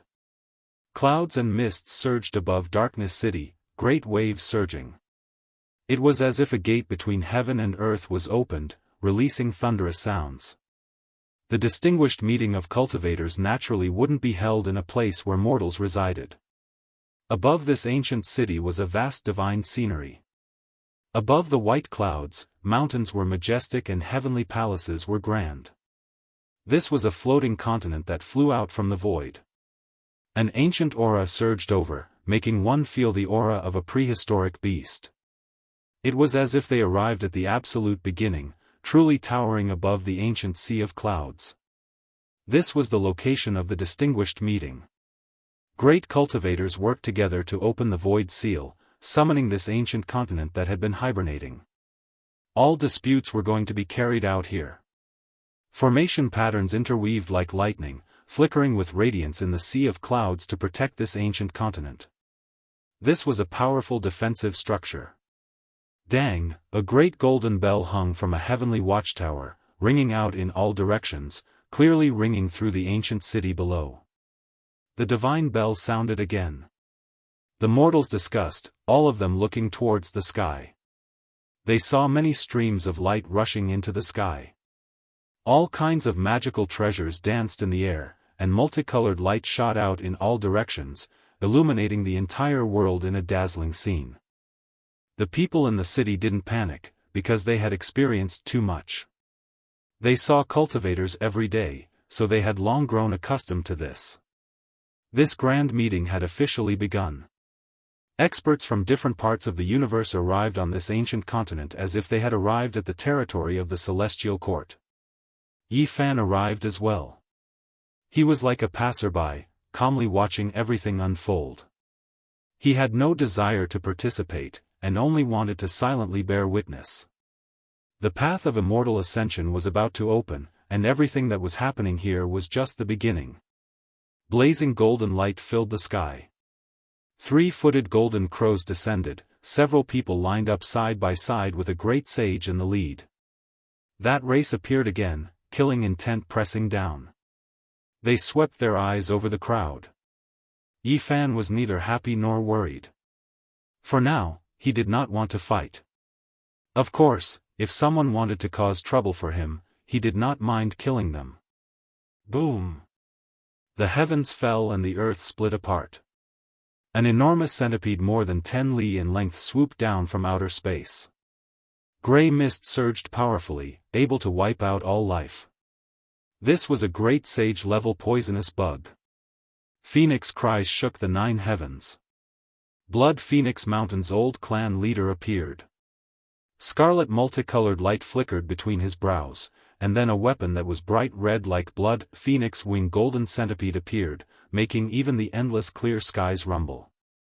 The sun, moon, and stars all lost their brilliance under this weapon. Phoenix energy rushed into the 9 heavens, making many falling stars in outer space tremble, as if they were going to fall. This clearly displayed a type of attitude.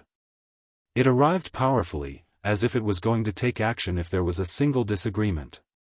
Fortunately, this Emperor artifact disappeared with a flash, not releasing too much immortal force. In the end, Ji family, Fire Qilin Cave, Jade Pool, Primitive Lake, and other great powers all appeared. Together with the races outside this region, it wasn't an exaggeration to say that there were 10,000 races. Today, all of them came to seize the greatest benefits for their own race. They were going to establish a preliminary rule, a rule that all clans had to abide by. In the blink of an eye, countless figures appeared, entering the heavens.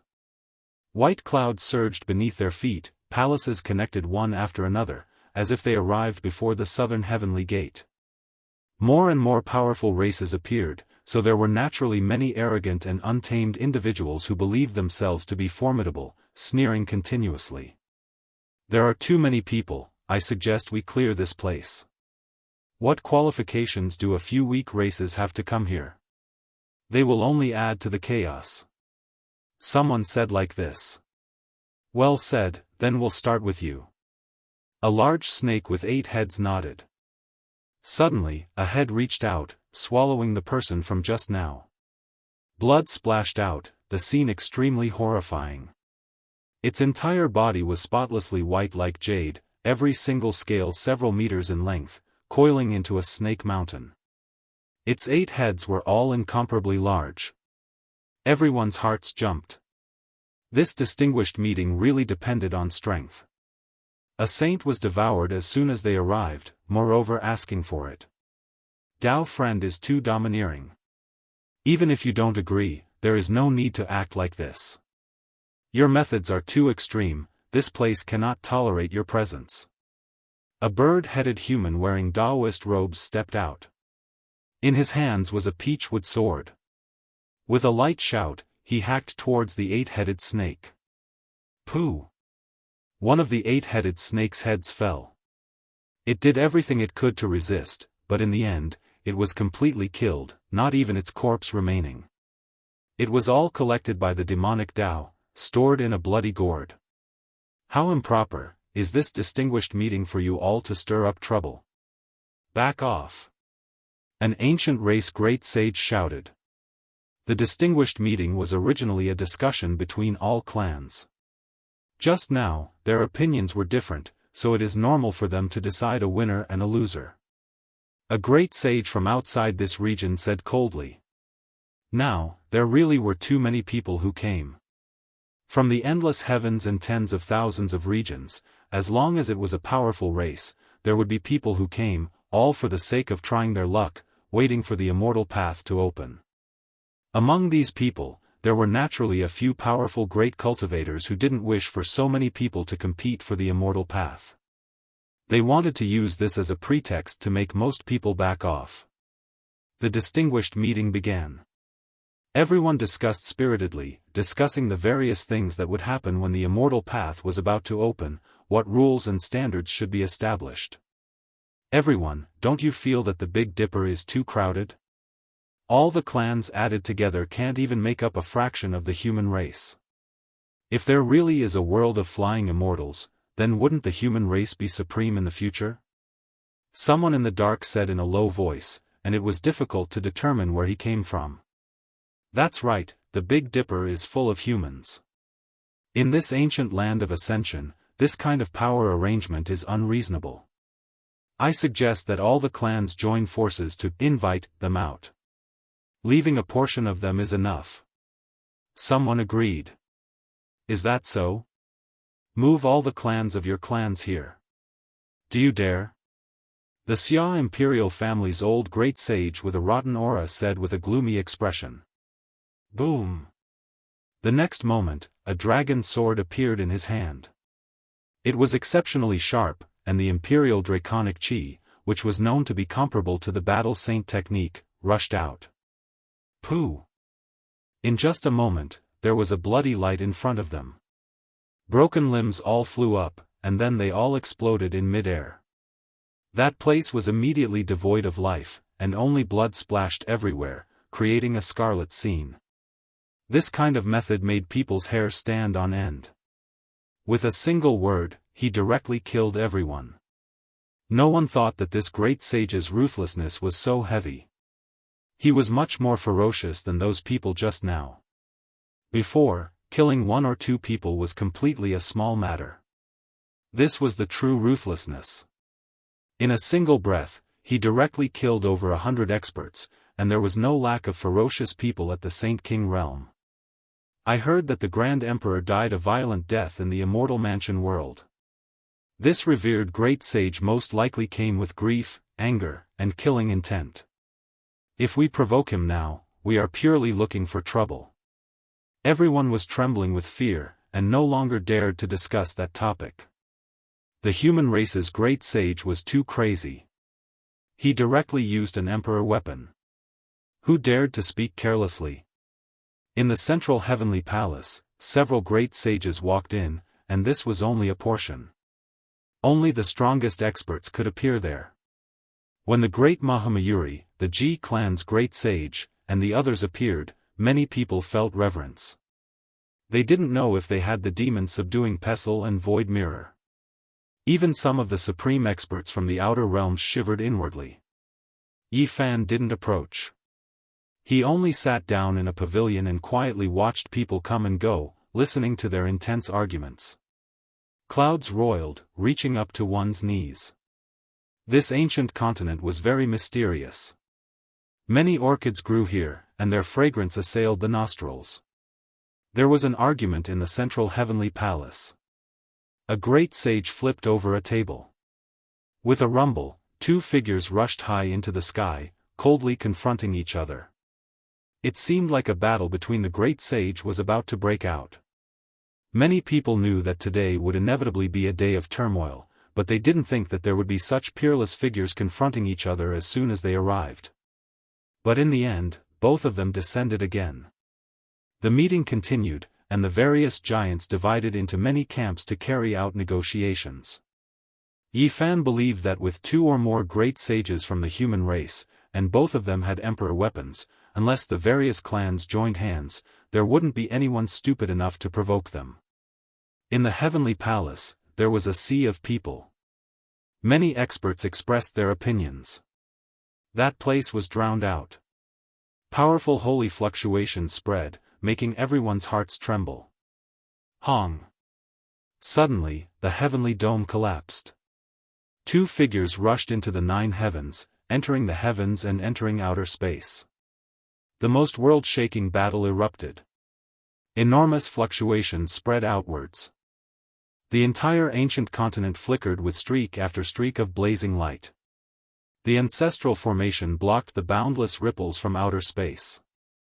If not for these mysterious natural laws interweaving, the ancient continent would have directly sunk. This is the power of the extreme Tao. There are emperor weapons clashing. No one thought that it would be this intense. There were actually emperor weapons clashing. Flames overflowed into the heavens. A male dressed in snow-white clothes appeared. His complexion was like jade, possessing exceptional style. He was refined and elegant, as if he was carved out of divine jade. He was extraordinary and refined. In his left palm was a bright red and sparkling cauldron that looked like it was dripping blood. There were all kinds of symbols circulating on it, and a powerful emperor might covered the sky and earth. It was the current master of the Jiang family, Jianghu. He held the eternal universe cauldron and stood in the air like a deity. Opposite him, a large black seal floated up and down. Tens of thousands of silk ribbons hung down, protecting a white-haired old man with a third vertical eye below. It was obvious that this was a great sage. The black seal above his head was an emperor weapon. However, this treasure seal was clearly flawed. It was missing a corner, and there was a crack that reached all the way to the center. The Emperor's Seal. It's actually the Emperor's seal left behind by the ancient Yin Emperor. How did it fall into the hands of the foreign races? Some of the older generation recalled the records and descriptions in the ancient books and couldn't help but change their expressions. This was definitely the weapon of the Emperor. The crowd was in an uproar, causing a huge uproar. Many things of the past were recalled, and many people were overwhelmed with emotions. In the past, there was a divine war that caused the heavens to collapse and the earth to crack. The black gourd that was known to be able to slay immortals was destroyed, and the Emperor's seal that reigned over the 9 heavens and 10 earths was lost in the universe. More than 1 or 2 emperor weapons were damaged in that battle. Everyone thought that the Emperor's seal had shattered. They never thought that it would appear again, but it was just a different race. Chapter 15-17. Jiang family's young clan lord truly is stunning. He hasn't even entered that domain, yet he can already contend against an exceptional great sage. Someone said with a light sigh. Could it be that he really is an emperor's child? Otherwise, how could he overlook the world? In the skies, the two of them confronted each other. 2 weapons were also clashing, faintly discernible. Emperor energy engulfed outer space, making the saints below all tremble. In the end, many great sage rose into the air. There were other emperor weapon fluctuations that extended outwards, advising these two not to make a big fuss. These are all old grudges. Endless years have passed, so let's not talk about these things today. We will only talk about the path of immortality. There was an old great sage who tried to mediate. Great sage Hunchuo also walked up. With a compassionate expression on his face, he said, "Dao friend, please quell your anger. Everything should be peaceful." Everyone cried out in disgust. Without him, there wouldn't be a tragedy, but with him, there would be a problem. Regardless, the name of the god of misfortune was still extremely great, making everyone feel restraining fear. Back then, Hangyu killed my clan's twin quasi-emperor. 1 clan, 2 emperors. They all died, yet he showed no mercy. This blood feud has never been forgotten even to this day. The elder said through clenched teeth, eyes blood red. There are many corpses on the path of emperor ascension. If Hangyu Great Emperor showed mercy, the one who died would be him. He killed 12 quasi-emperors in total, experiencing a bloody tribulation.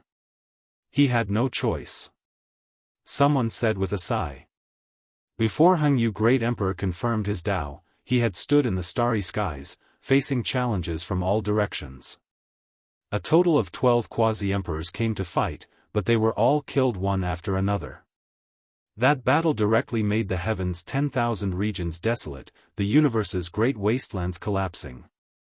It was engraved in the annals of history, making one tremble when they thought about it even now. No one expected the descendant of the past quasi-emperor to find this place, let alone obtain the human emperor's imprint. This truly was a bit heaven-defying. Which clan did he come from? Many people were alarmed, unable to help but say this quietly. One clan with 2 quasi-emperors, this was simply like a legend. Just how powerful of a clan was this? It was simply horrifying, perhaps the only one since ancient times. The Kunlun Lost Clan. Someone said softly. To some of the younger generation, this was nothing. However, in the ears of some of the older great sage, it was like a clap of thunder. What? The Kunlun Lost Clan? The descendants of a group of near immortals? At this moment, whether it was the great sage of the human race, the ancient royal family's old master, or the great sage of the outer realm, they were all shocked. This place immediately became noisy. Something that could make so many ancient great sages' expressions change, how could they not be shocked? It was definitely not a small matter. Many of the younger generation spoke up, asking the older generation for guidance, asking what exactly was going on. It can't be said that they represent the Kunlun Lost Clan. They are only a branch of the Lost Clan. You should know that the so-called Lost Clan does not refer to a clan, but a group, Jianghu said in a calm voice. Even in the face of so many great sage, he was still calm and composed. He was elegant and handsome, with divine bones and jade skin. He was elegant and extraordinary, letting people know at a glance that he was the kind of person who surpassed all living things. The Kunlun Lost Clan, as the name implies, used to live on the celestial mountain of Kunlun. They are a group, but it is unknown which clan they are. They hope to approach immortals, and all of them are excessively powerful. They possess boundless magical abilities, and only venerable sovereigns can defeat them. Otherwise, who would dare to fight them? An ancient great sage sighed softly. Everyone was even more shocked. It actually involved venerable sovereigns, the most powerful ruler of the myriad realms since ancient times. It instantly made people think of many things, and waves of shock came over them. At this time, Yi Fan's ears moved slightly. Even though he didn't step forward, he used his heavenly ear to listen carefully. This was something he didn't know about in the past. In this world, there are a few mountains that are extremely famous. They can be said to be world-shaking, and they are not limited to a single region. There are legends in many places in the cosmos, and they are extremely famous. Kunlun, Shumi, and Undying Mountain were famous throughout the ages. There was no need to talk about Undying Mountain. It wasn't that far from here, and it was a life-forbidden area in the Big Dipper. It became famous relatively late, but there were people who had researched it. Its former self was actually quite terrifying, but it had been forgotten. In fact, it came from the depths of the cosmos to the Big Dipper, and it had a great history. Shumi Mountain didn't belong to the Big Dipper either, and was moved here by the Amitabha Buddha Great Emperor.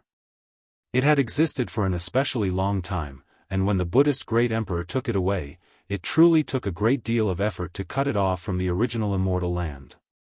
This was different from the cognition of mortals, and it was also inconsistent with the cognition of many cultivators.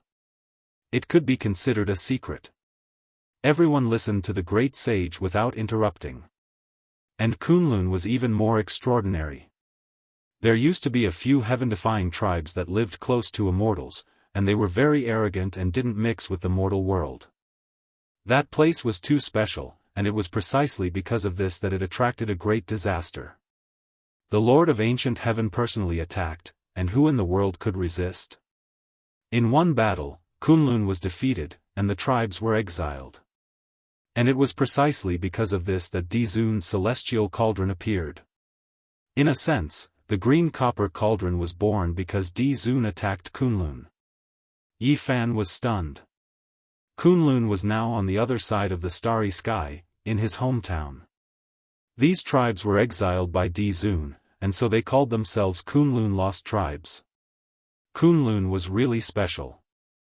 Dizun saw the hope of becoming an immortal in it, or else he wouldn't have personally taken action. His chi swallowed the heaven and earth, and swept through all directions. After Kunlun, the celestial court detained ancestral dragon veins one after another, and visited ancient lands one after another. Even Mars was destroyed in this way, Yi Fan thought to himself. He suddenly thought of many things, as if he had grasped something, but it was very vague. The Kunlun Lost Tribes are close to immortals, and they have many secrets. Dizun found a lot of valuable information from them, someone said. No wonder they were so powerful, and no wonder this old man's tribe had once had 2 quasi-emperors. It was a grand event that was rarely seen since ancient times. It had a lot to do with his ancestral blood. Once this matter is over, we must go to the Jiang family and demand an explanation. We must take revenge, the old man roared. I'll wait for you to come, and then we'll fight, Jiang Yifei said calmly. He didn't want to explain anything. His temperament was outstanding, like a graceful immortal, and it was easy for people to have a good impression of him. Where did you get this ancient seal? The Ji family's great sage asked. The emperor's seal reappeared in the world, and it was no small matter. What made people most nervous was that it had fallen into the hands of Kunlun Lost Tribes, and it seemed that they had approved of it. When the War of Deities broke out, the effects were widespread. It is not surprising that the war reached there. This was picked up by my tribe in the Kunlun Lost Lands, the old man said. Everyone was startled. The so-called Kunlun Lost Lands was naturally the most ancient land left behind by Dizun. Could it be that the tribe still lived there? It is said that several imperial weapons were destroyed. Could it be that there is a mistake? In fact, it is not like this, and they are still in the world, someone asked doubtfully. However, this had nothing to do with them. Even if someone knew, they wouldn't leak it. Yi Fan sat calmly in the pavilion and listened to the discussions of the people in front of the celestial palace. He had a better understanding of the several divine wars, and one of them was because of Kunlun. It was rumored that the battle was world-shaking. The supreme beings under the starry sky fought fiercely, and almost all of them killed their way to the land of immortality. They got close to Kunlun, but for some unknown reason, they retreated. It was rumored that those divine wars might have even sent people to participate in them. Otherwise, it wouldn't have been so bitter. They killed their way to the last foundation of ancient heaven, but the celestial bell fell from the sky. Some strange things happened on a strange ancient star, and in the end, all the supreme beings retreated and sealed that place, leaving only a demonic Ci. When Yi Fan heard this, he was shocked. He immediately thought of Mars. He had once seen a few images, and it was suspected that the ancient sacred emperors were fighting. He was immediately horrified. Could it be that a great battle between emperors really happened? He definitely didn't remember wrongly.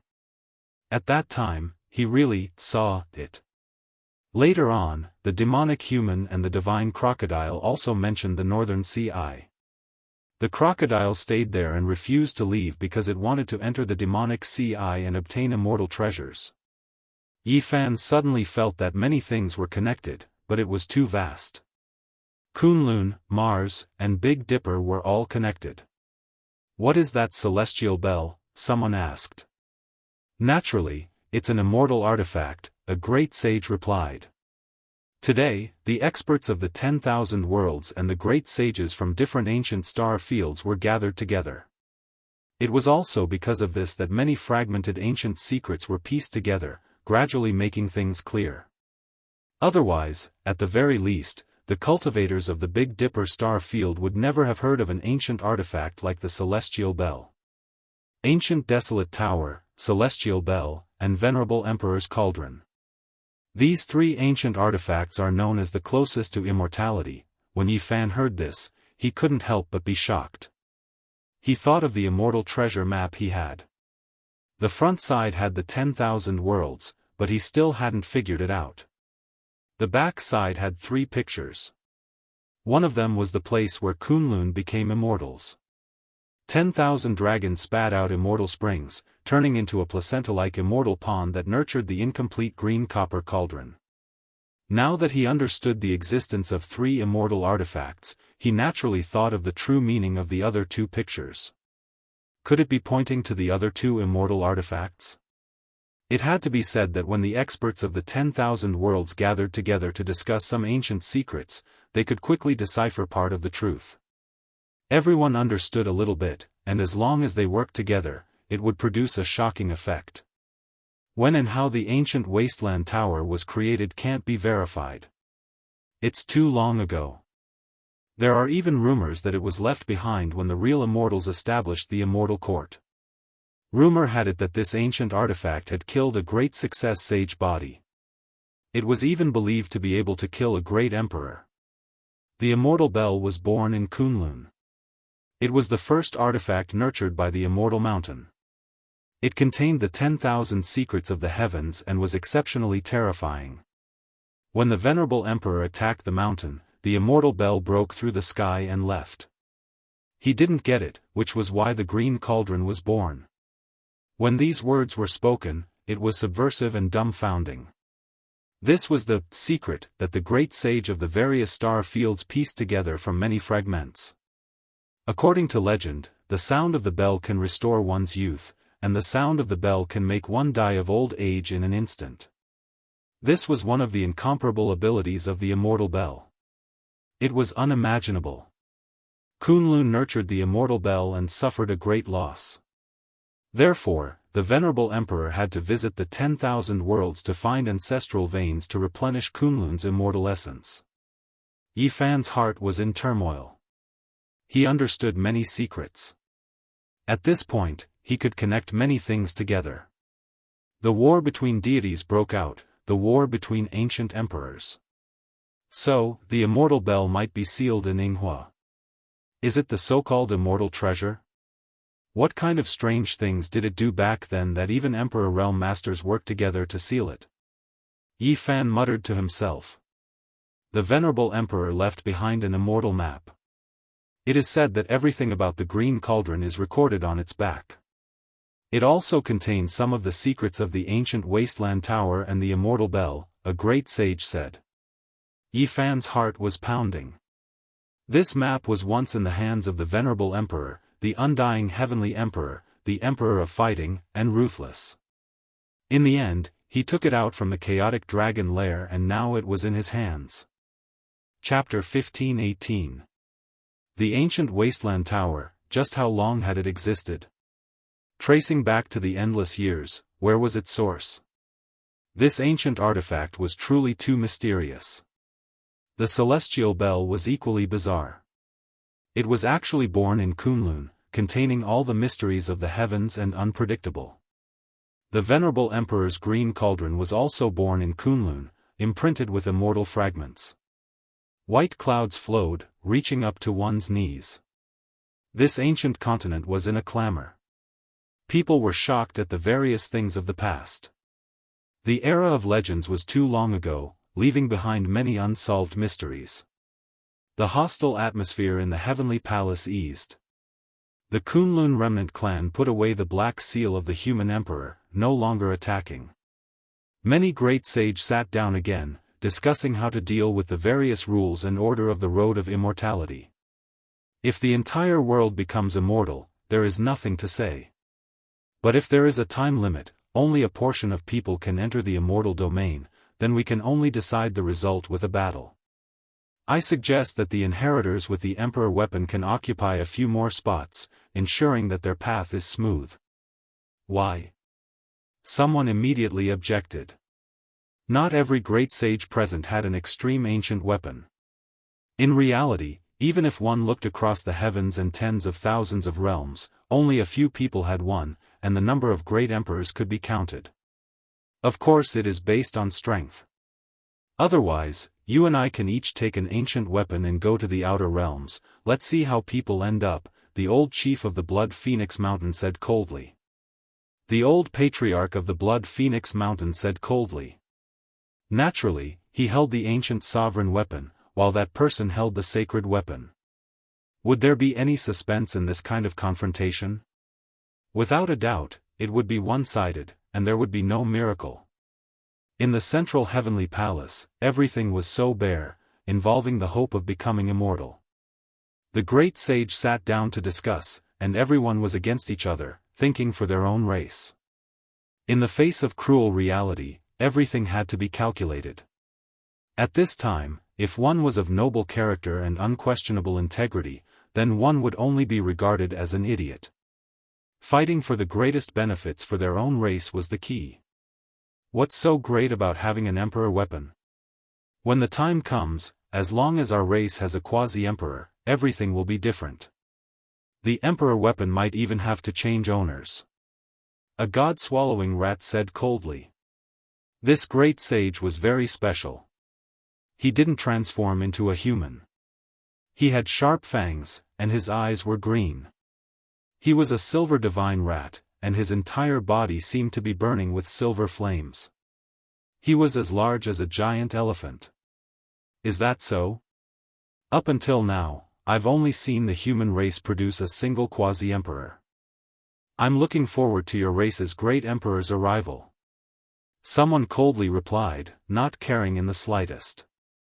This old one also believes that dividing the number of people on the path of immortality based on whether or not they have emperor artifacts isn't appropriate.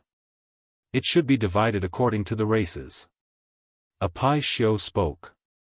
It took in and sent out clouds and mists, evolving into the ancestral dragon form. It looked extremely terrifying. Everyone, let's not argue about these things for now. We are establishing the rules, not dividing the spoils. Let's first talk about the grim situation before us. Someone else spoke. Correct.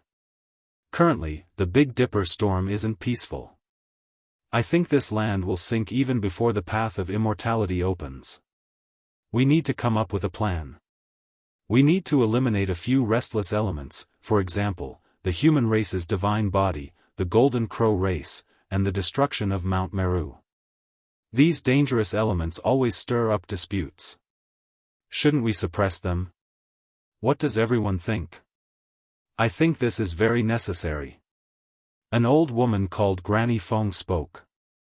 Her face was full of wrinkles, and the wrinkles on her face could hold a grain of rice.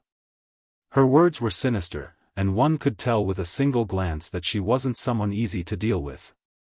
After she finished speaking, she glanced at the great Mahamayuri, and then at the Golden Crow race's great sage. It was clear that they wanted to form a united front. The human heart was difficult to fathom.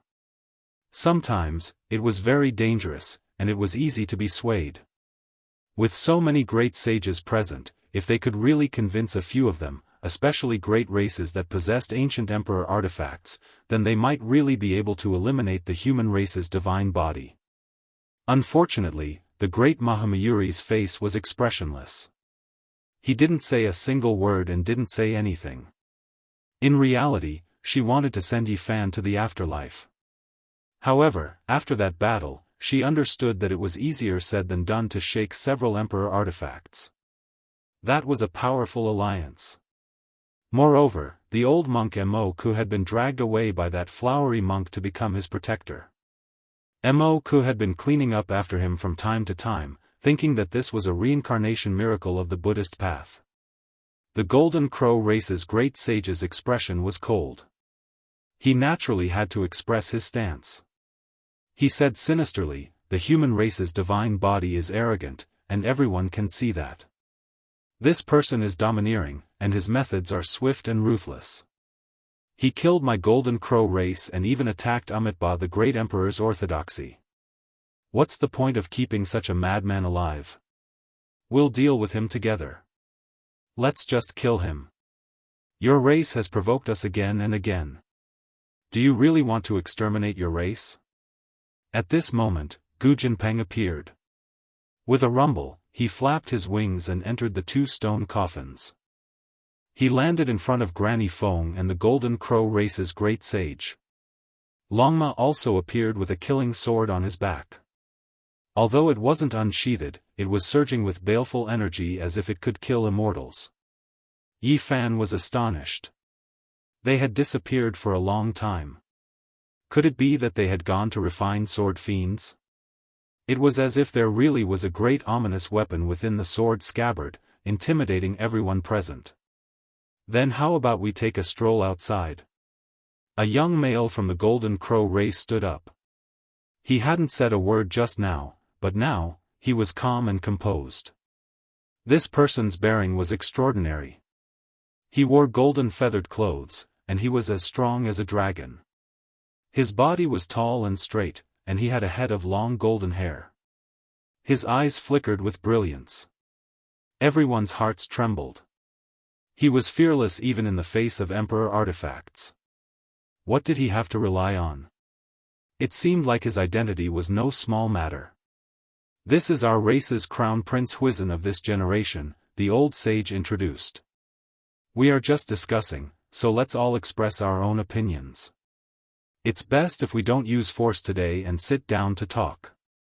There was a great sage who tried to smooth things over, advising both sides. It is nothing more than a damaged emperor artifact. When our race's great emperor arrives, all external objects will be useless. The Golden Crow race's elder's face was as gloomy as water as he spoke coldly. The Golden Crow race had a quasi-emperor. There had always been this legend. Now that he expressed his stance like this, it shouldn't be fake. This made everyone feel a chill run down their spines.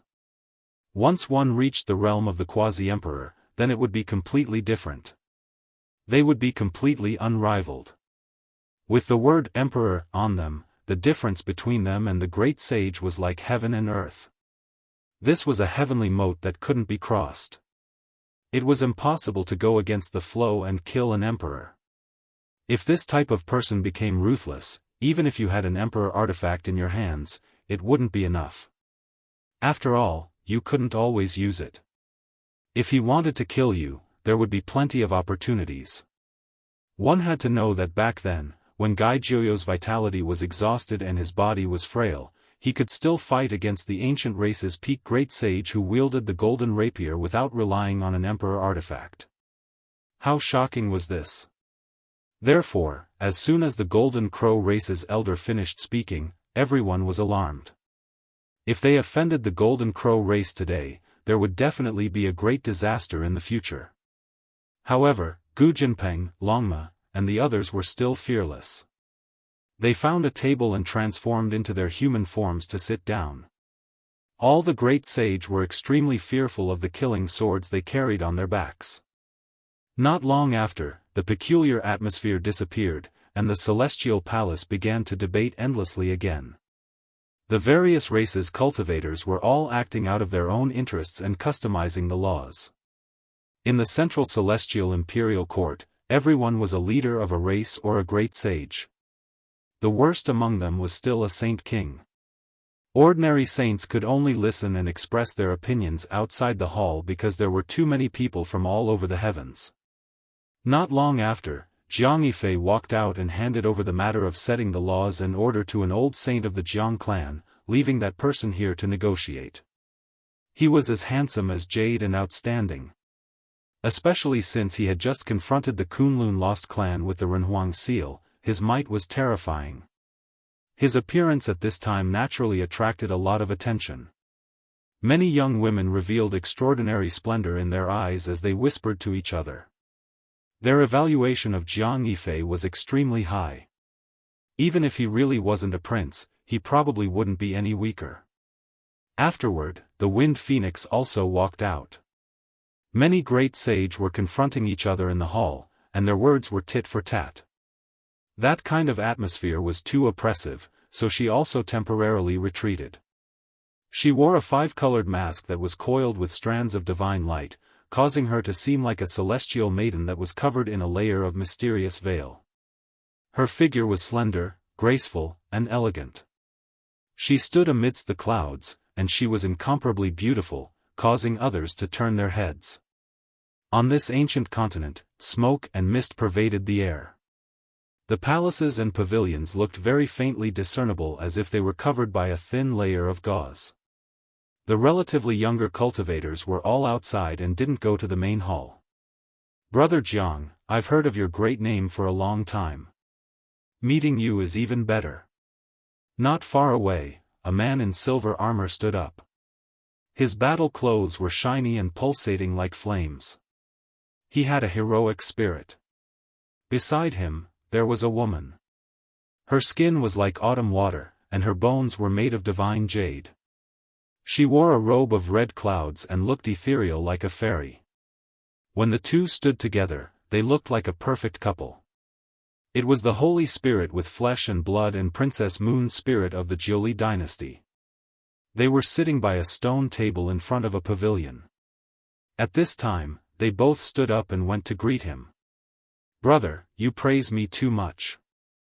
Jiang Yifei smiled and at the same time, greeted Princess Moon's spirit, one of the most beautiful women in the world.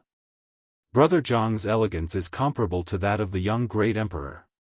I was fortunate enough to see an ancient painting. It was the portrait of Supreme Hengyu. After seeing Brother Jiang, I really thought that the great emperor had come back to life." The Holy Spirit with flesh and blood invited Jiang Yifei to the stone table and ordered someone to bring him a cup of divine wine. He then introduced himself and said that he was a Holy Spirit from the outer realms. His name was Shi Zhongshuan. Jiang Yifei, Shi Zhongshuan, and Princess Moon's spirit sat together. It was impossible not to attract attention. Moreover, there was a sea of people outside the heavenly palace, so they were naturally the center of attention. "The princess of the Wind clan has also come. I've heard of her name for a long time. At the age of 13, she was able to create a remarkable secret technique. Not long ago, she even solved the mystery of the immortal scripture on the stone tablet of her clan. She is truly an extraordinary woman." Not far away, someone said in a low voice. Princess Moon's spirit stood up and invited the Wind Phoenix over. She also sat by the stone table and discussed the past with them.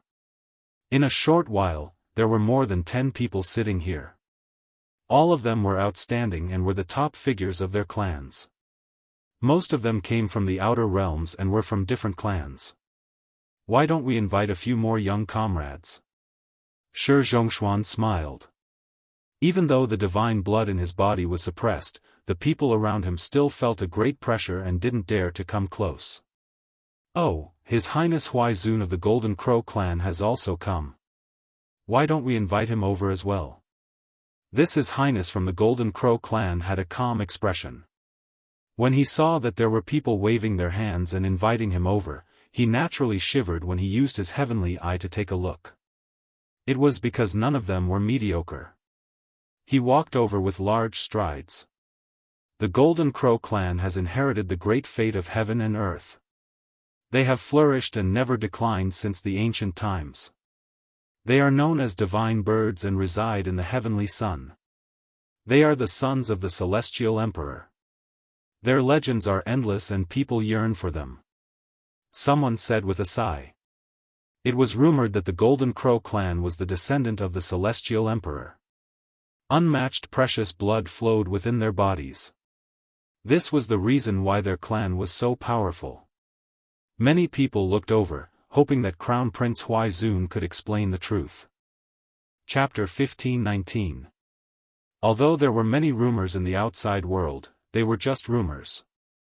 There was no proof in the world. As time passed, there was no way to verify it. "Brother Huaizun, the people in the outside world do not know, but as the prince with the noblest bloodline of the Golden Crow, you should know the truth. Are you the descendants of Dizun?" The moment he said this, not only did the 10-odd people here look over, but even the experts in the distance were shocked. They all looked over, and the place quieted down.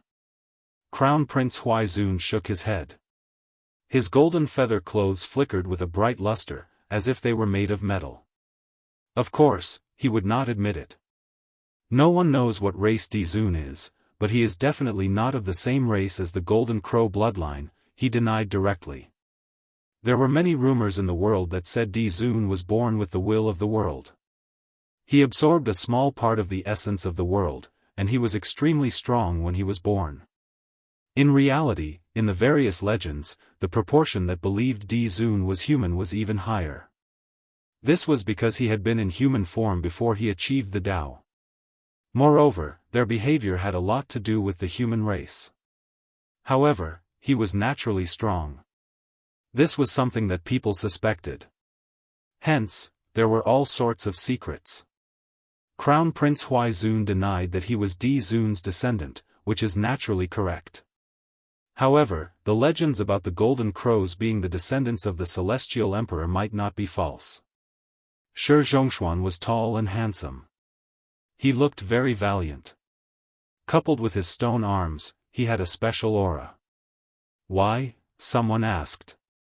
It is true that Di Zun is the Celestial Emperor. When people talk about the Celestial Emperor, they will think of him. However, everyone knows that Ruthless was once called the Celestial Emperor. There was only one reason for this, and that was that they were just too powerful. They were unrivaled throughout the ages. In reality, did Celestial Emperors really start with Di Zun?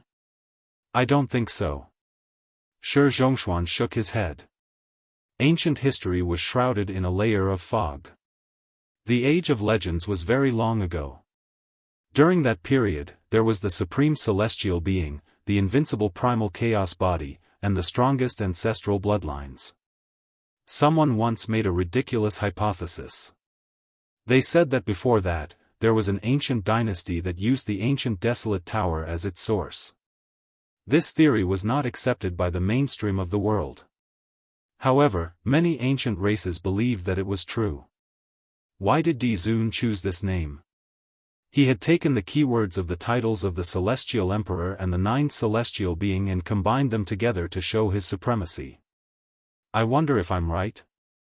Shi Zhongshuan asked. This kind of legend is even more difficult to accept. It's too long ago, and no one in the world can confirm whether it's true or not. Moreover, even if it did exist, it has nothing to do with the Golden Crow clan. Prince Huaizun shook his head. He frankly said that the Golden Crows were not the descendants of the Celestial Emperor at all. All the legends were wrong and had nothing to do with them. Does the Golden Crow clan really have a quasi-emperor? Jianghu asked. His smile was gentle, and it made people feel like they were bathing in the spring breeze. As soon as these words came out, the scene immediately became extremely silent. Everyone stopped talking, because this matter was too important. No one had expected that the Jiang clan's clan leader, who transcended the Lingchen clan, would be so direct. Whether it was the Wind Phoenix, Princess Moon Spirit, or Shi Zhongshuan, they all looked at Crown Prince Huaizun of the Golden Crow race. In the distance, everyone's hearts trembled, and there was absolute silence. Whether it was those who were discussing or those who were drinking tea, everyone seemed to have frozen as they stared in this direction. Crown Prince Huaizun's eyes turned cold as his pupils constricted. He stared at Jianghu and said, "Everyone is so interested in my clan. From the beginning until now, do you want to know everything? Brother Huaizun, please don't misunderstand. We have no ill intentions. We are just curious and want to know more."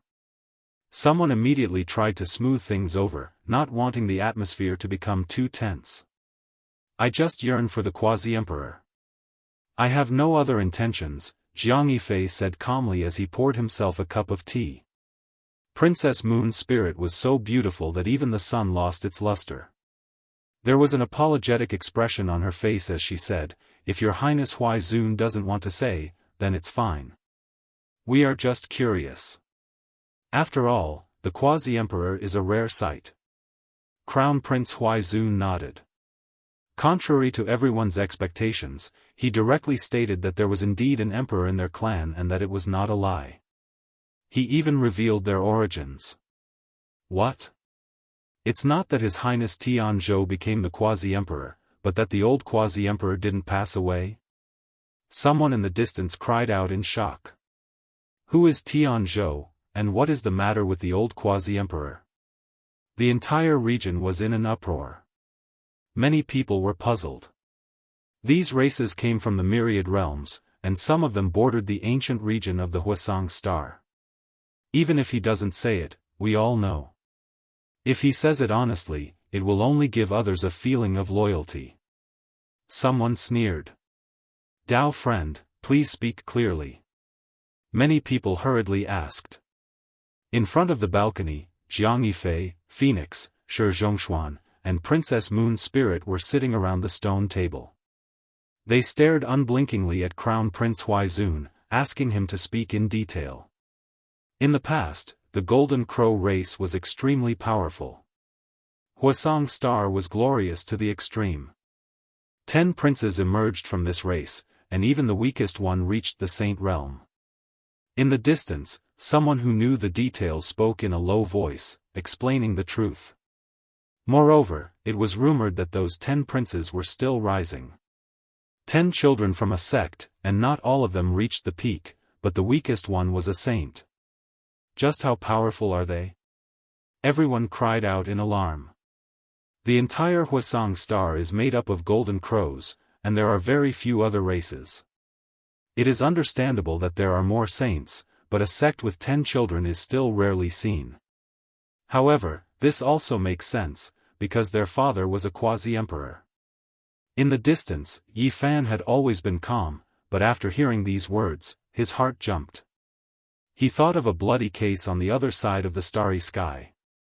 Later on, for some unknown reason, the 10 children of the Golden Crow went on an expedition to an ancient star region. Unfortunately, no matter how powerful they were, it was useless there. Almost all of them died, and in the end, only one prince came back alive. His name was Tianzhou. Yi Fan sighed in his heart. As expected, it was that bloody case. The 10 children of the Golden Crow wreaked havoc in ancient China, and were killed by Daoist one by one. Only one escaped, and his name was Tianzhou. Later on, the race's quasi-emperor was enraged and personally came to ancient China. It was a pity that the great hero of his generation, Daoist, had an exceedingly high cultivation base and was at the peak of the great saint realm. Even though he was about to take that breakthrough step, he still died with a grudge and his blood dyed the vast earth. Unfortunately, during that era, although there were other quasi-emperors in ancient China, they all left. No one could stand up for Daoist and protect his life, even though he passed away at a young age. The people here didn't know about this bloody case, and the Golden Crow race naturally wouldn't speak of it in detail. Almost no one here knew of Daoist's fame. Crown Prince Huizun spoke calmly. Tianzhou is my grandfather, and he hasn't taken that step yet. As for the great emperor that the world talks about, he is my great-grandfather. The crowd was in an uproar. Some people knew about it, but most had never heard of it. Now that he personally confirmed it, everyone's expression changed, and their hearts shuddered. Many people thought that Tianzhou had broken through to that realm, but they didn't think that the so-called quasi-emperor was still that old emperor. Just how old was he? The fact that he was still alive in this world was truly shocking. Only Yi Fan sneered. Tianzhou wanted to become the quasi-emperor? Wouldn't that be a joke? He was once chased by Daoist, and he was scared out of his wits. If it weren't for his 9 brothers who fought with all their might, he wouldn't have had the chance to leave. When will the Golden Crow race's emperor arrive? Shi Zhongshuan asked. There was actually a quasi-emperor, and he was also an unrivaled character from the older generation. My great-grandfather encountered some problems, and he won't be here for a while. Tianzhou replied, but this was enough. He had already said so much today. Even if the quasi-emperor didn't appear, no one would dare to touch the Golden Crow race. Provoking them would only be courting death, and they would definitely be dealt with in the future. Everyone couldn't help but think of the human race's saint physique. After killing so many Golden Crow race experts, would he be able to escape this calamity? Even if he had an emperor weapon, he wouldn't be able to defend at all times. Without a doubt, there would be a huge storm in the future. Miss Phoenix is peerless and a genius. You were able to create a suitable technique for yourself when you were young, and now, you have solved the ancestral monument's riddle. Could you help us clear up some of our doubts? Someone asked. They were very curious about the Feng race's monument, and they all wanted to know what was recorded inside. It's just a scripture. Everyone here comes from 10,000 heavens, and which one of you doesn't have a technique that can steal the fortune of heaven and earth? Feng Huang calmly said. Everyone knew that the ancient scripture was a great secret, and every race would never show it to others. It was impossible to ask about it even if they wanted to. However, Feng Huang revealed a few things. She said that it was a dragon monument with a human head and a snake body engraved on it, and it was left behind by an ancient celestial being. In the distance, Yi Fan frowned. Human head and snake body characters, dragon monument. He thought of the Fuxi of ancient China. Could it be that he was like Laozi, forming the reincarnation seal and reappearing in the world? Was the prophecy of the numinous treasure celestial being going to come true? Princess Feng is indeed a heavenly genius. The riddle that none of the previous generations could solve was solved by you. You were able to see the birth of an immortal scripture. This is truly a great fortune, Shi Zhongshuan said. The Feng race's princess is an extraordinary woman of the present age. Naturally, few can compare to you. Many people complimented. Everyone discussed the past and present, talking about their inheritances. Not long after, a gentle and graceful woman walked over from the distance. Her style was unmatched, and her head of long water-blue hair danced about. Her bright eyes were kind like a fairy, but there was also a type of exceptional pressure within her otherworldly appearance. This is the Fire Qilin Cave's fairy who returned from outer space. Her cultivation is now immeasurable. The true ancient emperor's daughter has appeared in this great world, and there are endless hopes placed on her. She is naturally well known among her siblings. Everyone discussed, all of them full of reverence. Our generation's heroes have gathered, and almost all of them have arrived. This is truly a joyous occasion. Shi Zhongshuan stood up and said to Huolin, with a smile. These words are incorrect. There are a few formidable individuals who have left and are no longer in Big Dipper. Huolin, smiled. Her eyes swirled about, and the world lost color. Her appearance was unmatched and definitely not inferior to Princess Yuling. Shi Zhongshuan slapped his forehead and said, I almost forgot. I've heard that Big Dipper has produced heavenly geniuses and is truly worthy of the name Emperor Burial Star. In the past, there were Alcade, Middle Emperor, and even heroes like Sacred Prince and Huang Shudao. Unfortunately, I can't see them today. Huolin, smiled and said, there is one more formidable one. You forgot, but he has already returned to the eastern wasteland. It is very likely that he is also here. After hearing these words, everyone revealed strange expressions and immediately thought of who it was. When discussing the younger generation, how could that person be avoided? His status was enough to make the heavens collapse. That's true, he is indeed very strong. Shi Zhongshuan said indifferently.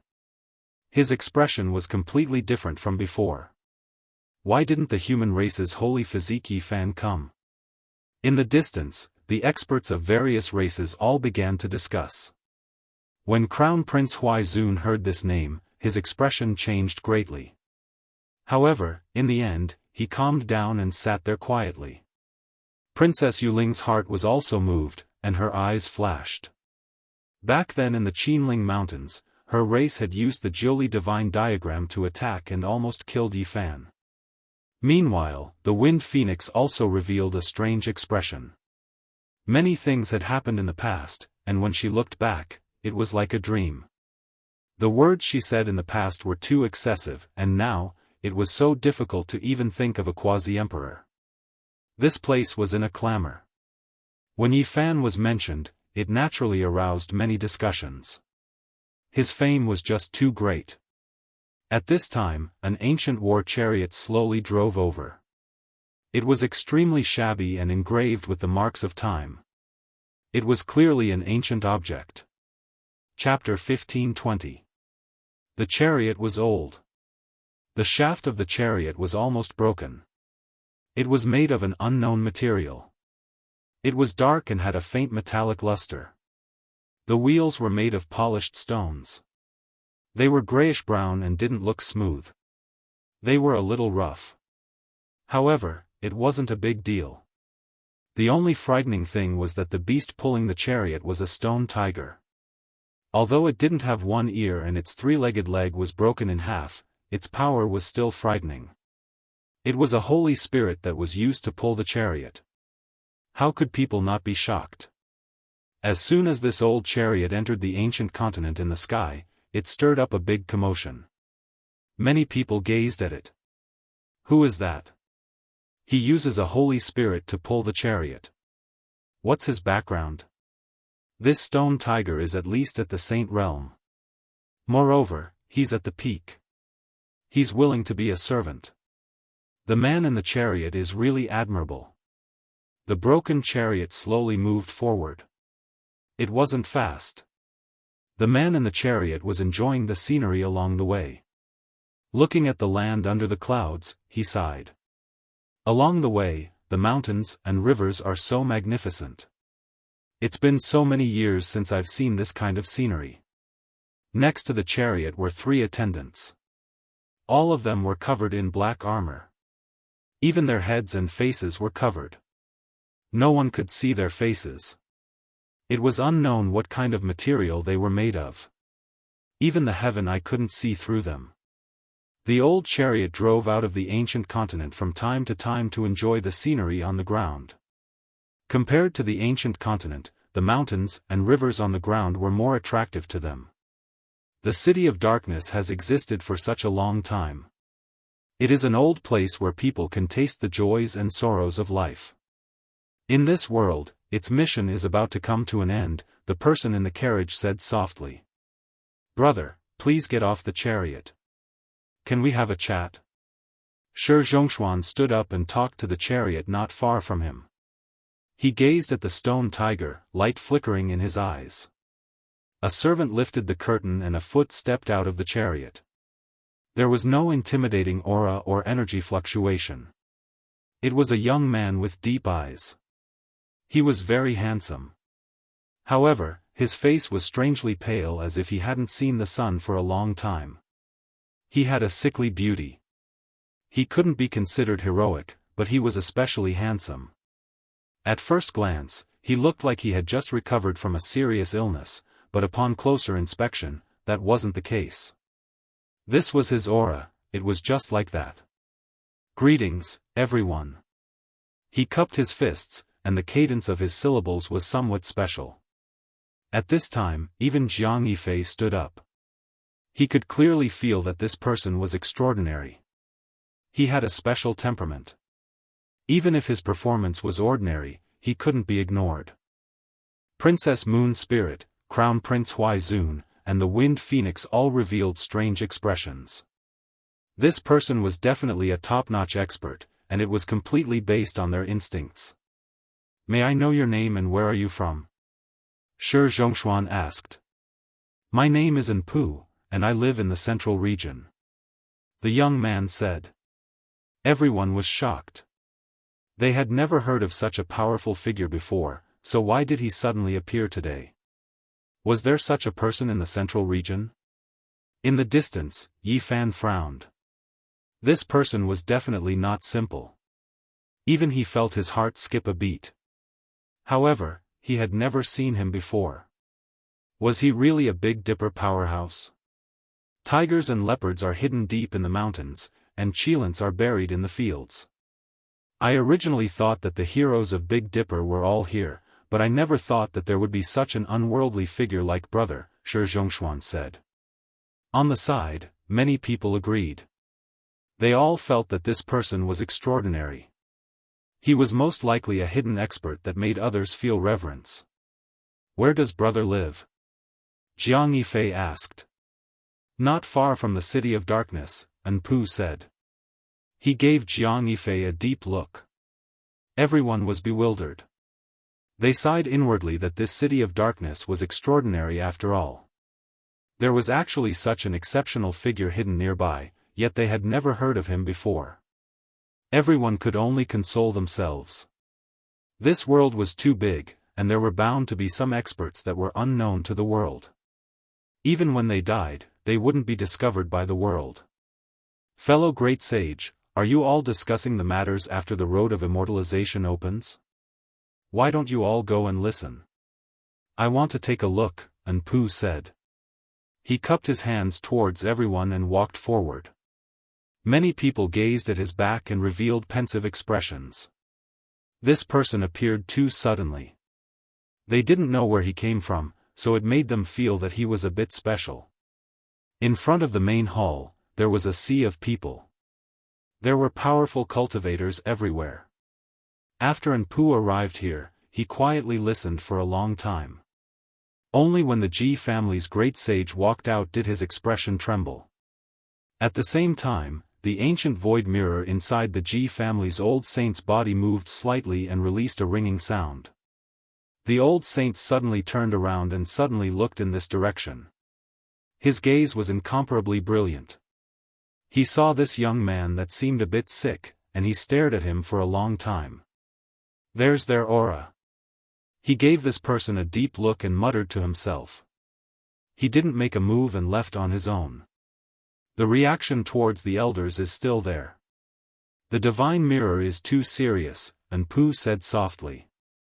He stood here for a while, and then he returned along the path he came from. When he passed by a group of heroes, he was invited by someone and sat down. For an outstanding talent like brother to not be well known before, it really is surprising. Someone beat around the bush, wanting to inquire about his true origins. In the past, the elders were strict, so there was no way for me to come out. Recently, I finally have the chance to properly take a look around this great land, Unpu said calmly. He was always calm, as if nothing could cause his emotions to fluctuate. Everyone sat down and talked about some ancient matters. It was quite pleasant. Meanwhile, Unpu was also quite knowledgeable and knew quite a few ancient secrets. When he talked about it, the cultivators in all directions all listened attentively. The path of immortality is about to open. The existences of the 7 great restricted regions will most likely make a big move, right? Someone brought up this topic. Undying Mountain is very close. I wonder what kind of attitude the supreme beings there will have after they come into being. Someone revealed a worried expression. Speaking of which, the Tao Comprehension Immortal tea in Undying Mountain is about to ripen again. It's a pity that this year, most likely no one dares to guard outside the mountain. In the past, they would always be able to obtain some leaves. Someone said with deep regret. Unpu laughed and said, this little brother was fortunate enough to obtain a few leaves. Today, we had a good chat. Please enjoy the tea. After speaking, with a wave of his hand, a tea set appeared on the stone table. Sparkling and translucent light flickered about. Several leaves flew out, entering the pot. These tea leaves were all miraculous and extraordinary, every single one of them different. One of them was shaped like a small cauldron, 3 legs and 2 handles. It flowed with radiance, and Tao patterns interweaved. Another expanse of scarlet multicolored light flickered about, as if a furnace was rising and falling. It released waves of flames, divine patterns strand after strand, constructing the shape of this leaf. This was a masterpiece of the heavens. The Tao Comprehension divine tea leaves were natural Tao diagrams, every single one of them possessing a different type of natural law, representing a certain type of unchanging truth between heaven and earth. Among them, there was a rather special one that was humanoid in shape, as if a small person was sitting there. It was sparkling and translucent, wisps of mist curling about it, as if an immortal descended into the lower realm. Everyone was incomparably shocked. What kind of person was this? Just because they had a good chat, he brought out Dao comprehension tea leaves to entertain them. In the past, regardless of who it was that obtained it, they would carefully store it away. Only when the most esteemed guests came would they bring it out to entertain them. This person was too extravagant. Everyone immediately developed a good impression of him. This was especially true for the cultivators from outside this region. The Dao comprehension tea leaves were unreachable for them, something that only existed in legends. They never expected to see it with their own eyes. They never thought that they could taste this immortal tea today. There wasn't a single person who wasn't shocked, and then they were overjoyed. The clear spring water was like sweet dew, possessing a faint fragrance to begin with. It left everyone astonished. After it was boiled, it slowly entered the pot. A wave of fragrance immediately wafted out, leaving the nearby people shocked. This tea fragrance was too special. Just a whiff of it made one's mind clear. How extraordinary was this? The black-armored servant offered the tea. The dozen or so youngsters sitting at the stone table all raised their teacups in a treasured manner. They first took a whiff, and then they all sighed in admiration. Huolin gave them a glance, and then she lowered her head to drink her tea. She didn't say anything, appearing to be deep in thought. In reality, she had long noticed Anpu. She had been frowning this entire time. After everyone tasted the tea, there wasn't a single person who didn't feel refreshed. They all felt as if they were going to comprehend the Tao. They all silently comprehended for a long time, remaining silent.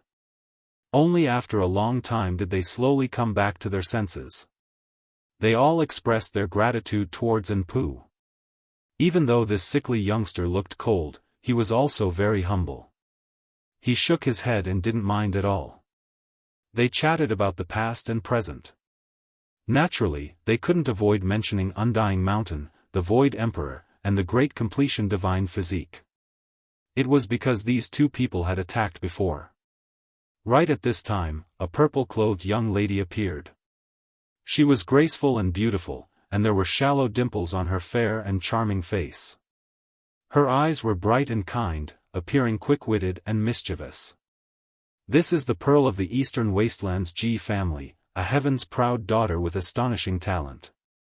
She successfully slaughtered her way back from the ancient starry sky path, someone said.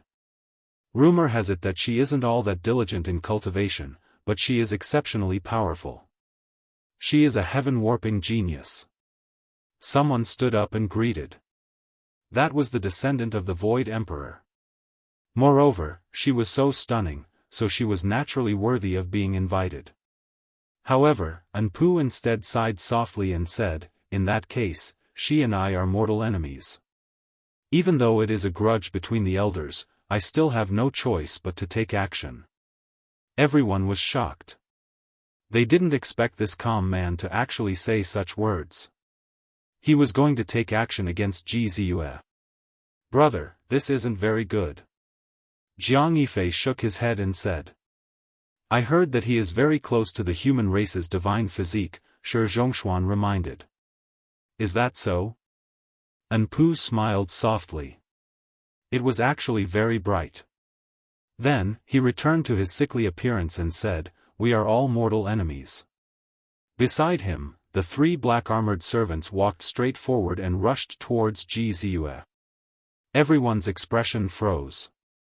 They didn't expect him to really take action just like that. Ji Ziyue was already near and heard their words. However, her expression didn't change. She only stopped when the three servants approached. Whoosh! Suddenly, a Milky Way-like light rushed over and directly cut off the path of the three servants. It was dazzling and dazzling. Yi Fan poured out the wine in his cup. It was actually like a Milky Way, dazzling and boundless. It was clearly just a cup of wine, but it had such a shocking effect. The three black-armored servants instantly stopped in their tracks, and the group of heroes was even more shocked. In this Milky Way, they felt a boundless and majestic will of invincibility. Yi Fan waved at Ji Ziyue and invited her over. Pu Ti sighed softly and said, there are crouching tigers and hidden dragons in this place. There is an expert right in front of us, yet not many can detect him. Such a person deserves a cup of enlightenment tea. Chapter 15:21. Subhuti waved his hand and a servant walked back. He used a jade plate to hold up a cup of immortal tea. Waves of fragrance wafted out as he walked towards Yifan. Ji Ziyue and Yifan sat in the pavilion. Their big eyes curved into crescent moons as they smiled brightly. She naturally knew who this was. Yifan stood up and looked at Anpu. Thank you for your kind intentions. If you send 2 cups, we will accept it. Not far away, Anpu shook his head and said, unfortunately, the feud cannot be resolved. If I don't make a move, I won't be able to answer to the elders. I can only offer the immortal tea. In that case, I can only thank you. What if we are enemies? Won't you regret it? Yifan said. No matter, I will gift you this cup of tea. Anpu said calmly. However, there was a kind of dominance on his pale face. It was very different from before. This made people feel a wave of horror. They felt a kind of aura that could swallow 10,000 miles, and he was the most supreme. It swept away the morbid state and made people's legs tremble and their backs turn cold. This was an incredible character. There was no fluctuation of power at all, and one couldn't see the depth of his cultivation. Just the natural aura alone made the hearts of the people tremble. Is there a need to force tea? Yifan shook his head. Ordinary people can't even drink such immortal tea even if they wanted to. It can be called a kind of immortal fate. What are you hesitating for? The servant said coldly. Yifan ignored him and only spoke to Anpu. Before this, you gave me tea and I am grateful. If you force it like this, then you will be an enemy. Although it was a cup of divine tea, giving it in such a domineering manner had a sense of coercion. Ever since he started cultivating, there had never been anyone who could pressure him like this. Anpu's expression was cold and he didn't say anything. However, the servant holding the teacup was even more domineering. Where did they come from? The true forbidden zone of life. All the power and inheritances in this world were a joke to them. Since ancient times, which power could truly compare to their elders? Unless a true emperor appeared, everything else was just fleeting clouds and dust. Yifan ignored him and directly sat down. He was just a servant. No matter how strong he was still a servant. No matter how strong he was still a servant. No matter what, he would only lose face. Everything in this world is under our feet. My master controls the ups and downs of the world.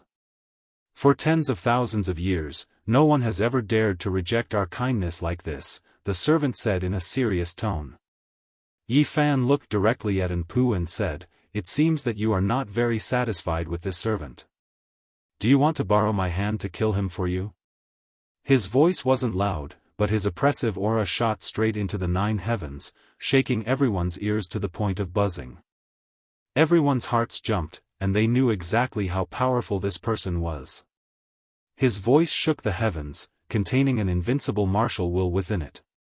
Everyone could clearly feel that this kind of character was definitely a supreme existence, and it would be hard for him to find a match among those of the same generation. Pa, Anpu clapped his hands and said, in all these years, you are the first person to be so domineering towards me. I remember that ever since I was born, not many people have dared to go against me. He asked the servant to step back and bring back the tea of enlightenment. Master. The servant wasn't willing. He stared coldly at Yifan. He truly couldn't stand this kind of attitude, because from start to finish, Yifan hadn't even glanced at him. Even when he spoke, he was directly talking to Anpu. Even though this could be considered self-respect and not bickering with a servant, but where did he come from? He came from the undying mountain. Even if he was just a servant, he was still all-powerful in the outside world back then. Who dared to look down on him? This kind of attitude from Yifan made him seethe with anger. He didn't turn back. He took a step forward and looked down at Yi Fan from above. A powerful aura gushed out and swept towards Yi Fan, wanting to suppress and kill him. Pooh! A cold light flickered, followed by a splatter of blood. Everything ended just like that. Yi Fan didn't even blink. He sat there cross-legged, still calm and composed, directly killing this person without saying a word. Everyone was astonished, monstrous waves surging in their hearts. Just how strong was that servant just now? Even they couldn't say for sure. They were like raging waves, yet they didn't expect to be instantly slashed by someone, directly exploding and turning into a pool of blood. They didn't even see clearly what kind of weapon that was. How did that person do it? It was too fast, killing him cleanly with one strike. Anpu's expression turned cold in an instant, like a demon god. His entire person exploded with a heaven-piercing aura, directly shattering the sky. I respect you as a person, but your servant doesn't know when to back off. If you and I were in your shoes, what would you do? Could it be that you wouldn't kill him? Yi Fan asked calmly. Thud, thud, thud. Rhythmic footsteps rang out, and the great sage of the Ji family appeared. A mirror hung above his head, and he stood in the distance, looking over in this direction, staring at Anpu. Everyone's expression froze. Just what was this person's background? He was actually worthy of a great sage wielding a monarch weapon to observe. This was truly shocking. Anpu's expression was incomparably cold, and only after a long time did he slowly calm down. He said, "Fine," he brought disaster upon himself.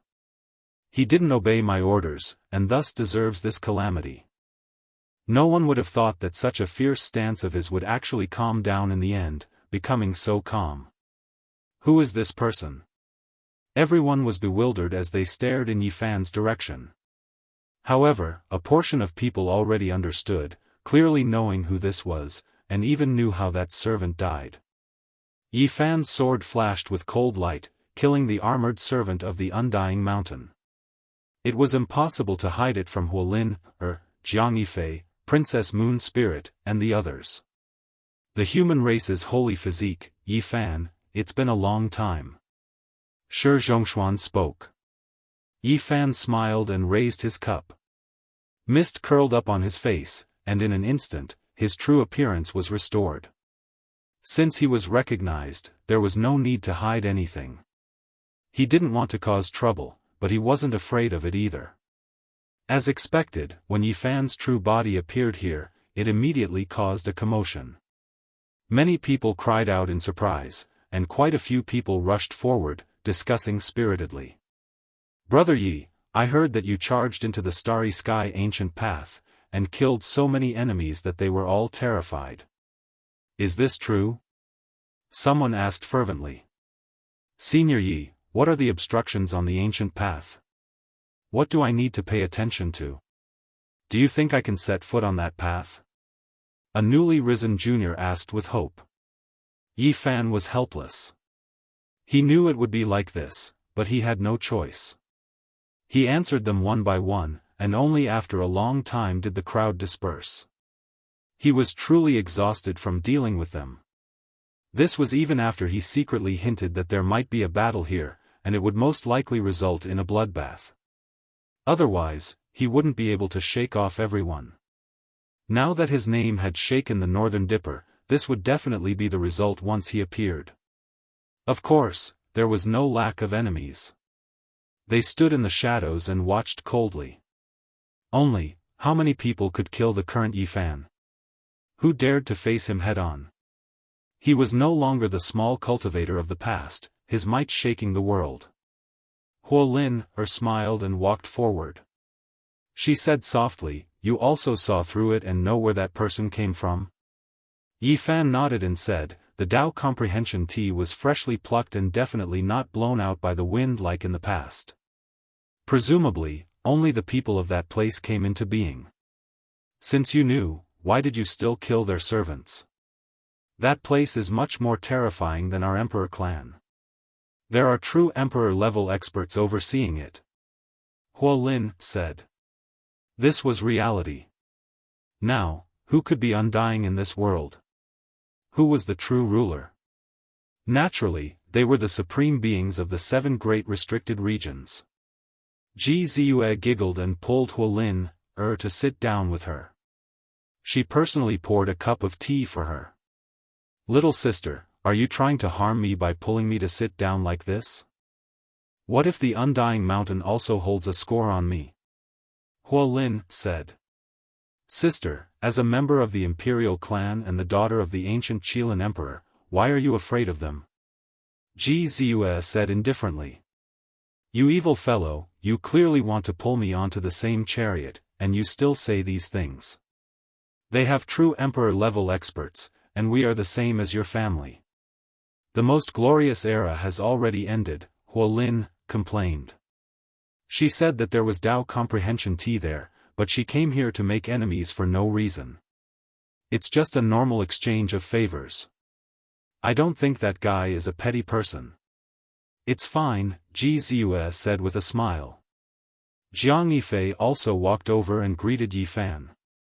The two of them had known each other a long time ago. At that time, Yifan was still a small cultivator and had just learned the cultivation method. How fragrant!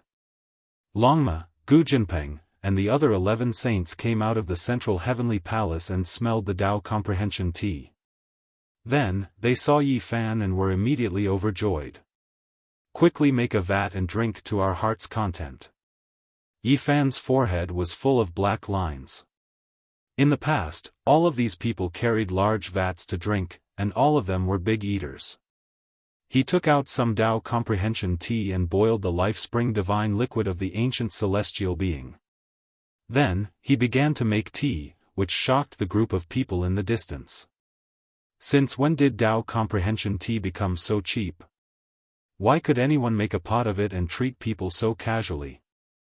Especially when they saw that the number of tea leaves Yifan put in was really not small.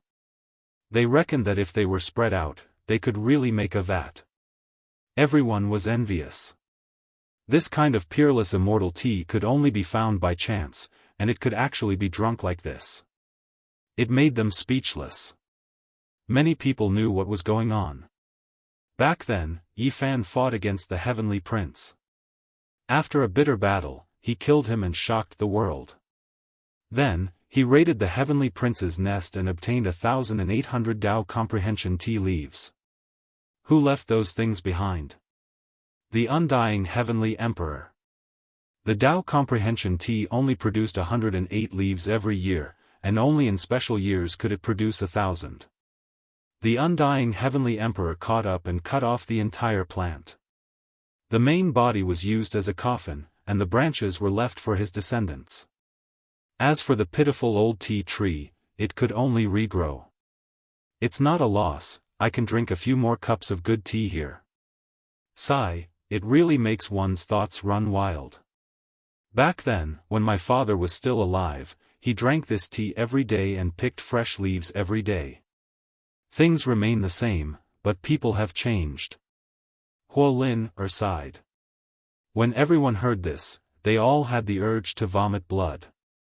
What they had seen and heard today was truly unbearable. Each person's background was more and more astonishing than the last. Yifan. Crown Prince Huaizun of the Golden Crow race stood up and shouted sternly. What's the matter? Yifan looked at him calmly. At the side, Shi Zhongshuan squinted his eyes and said with a smile, I've long heard of the great name of the human race's divine physique. Seeing it today, it is indeed a well-deserved reputation. Your mysterious arts are matchless. He glanced at Anpu out of the corner of his eye, but found that he was very calm and had no reaction at all. The current leader of the Feng race, Feng Huang, was peerless in her beauty. Her eyes flickered with radiance as she also looked over. Her heart was not calm. Princess Moon's spirit, on the other hand, frowned slightly. She knew that if this continued, there would be no small amount of trouble.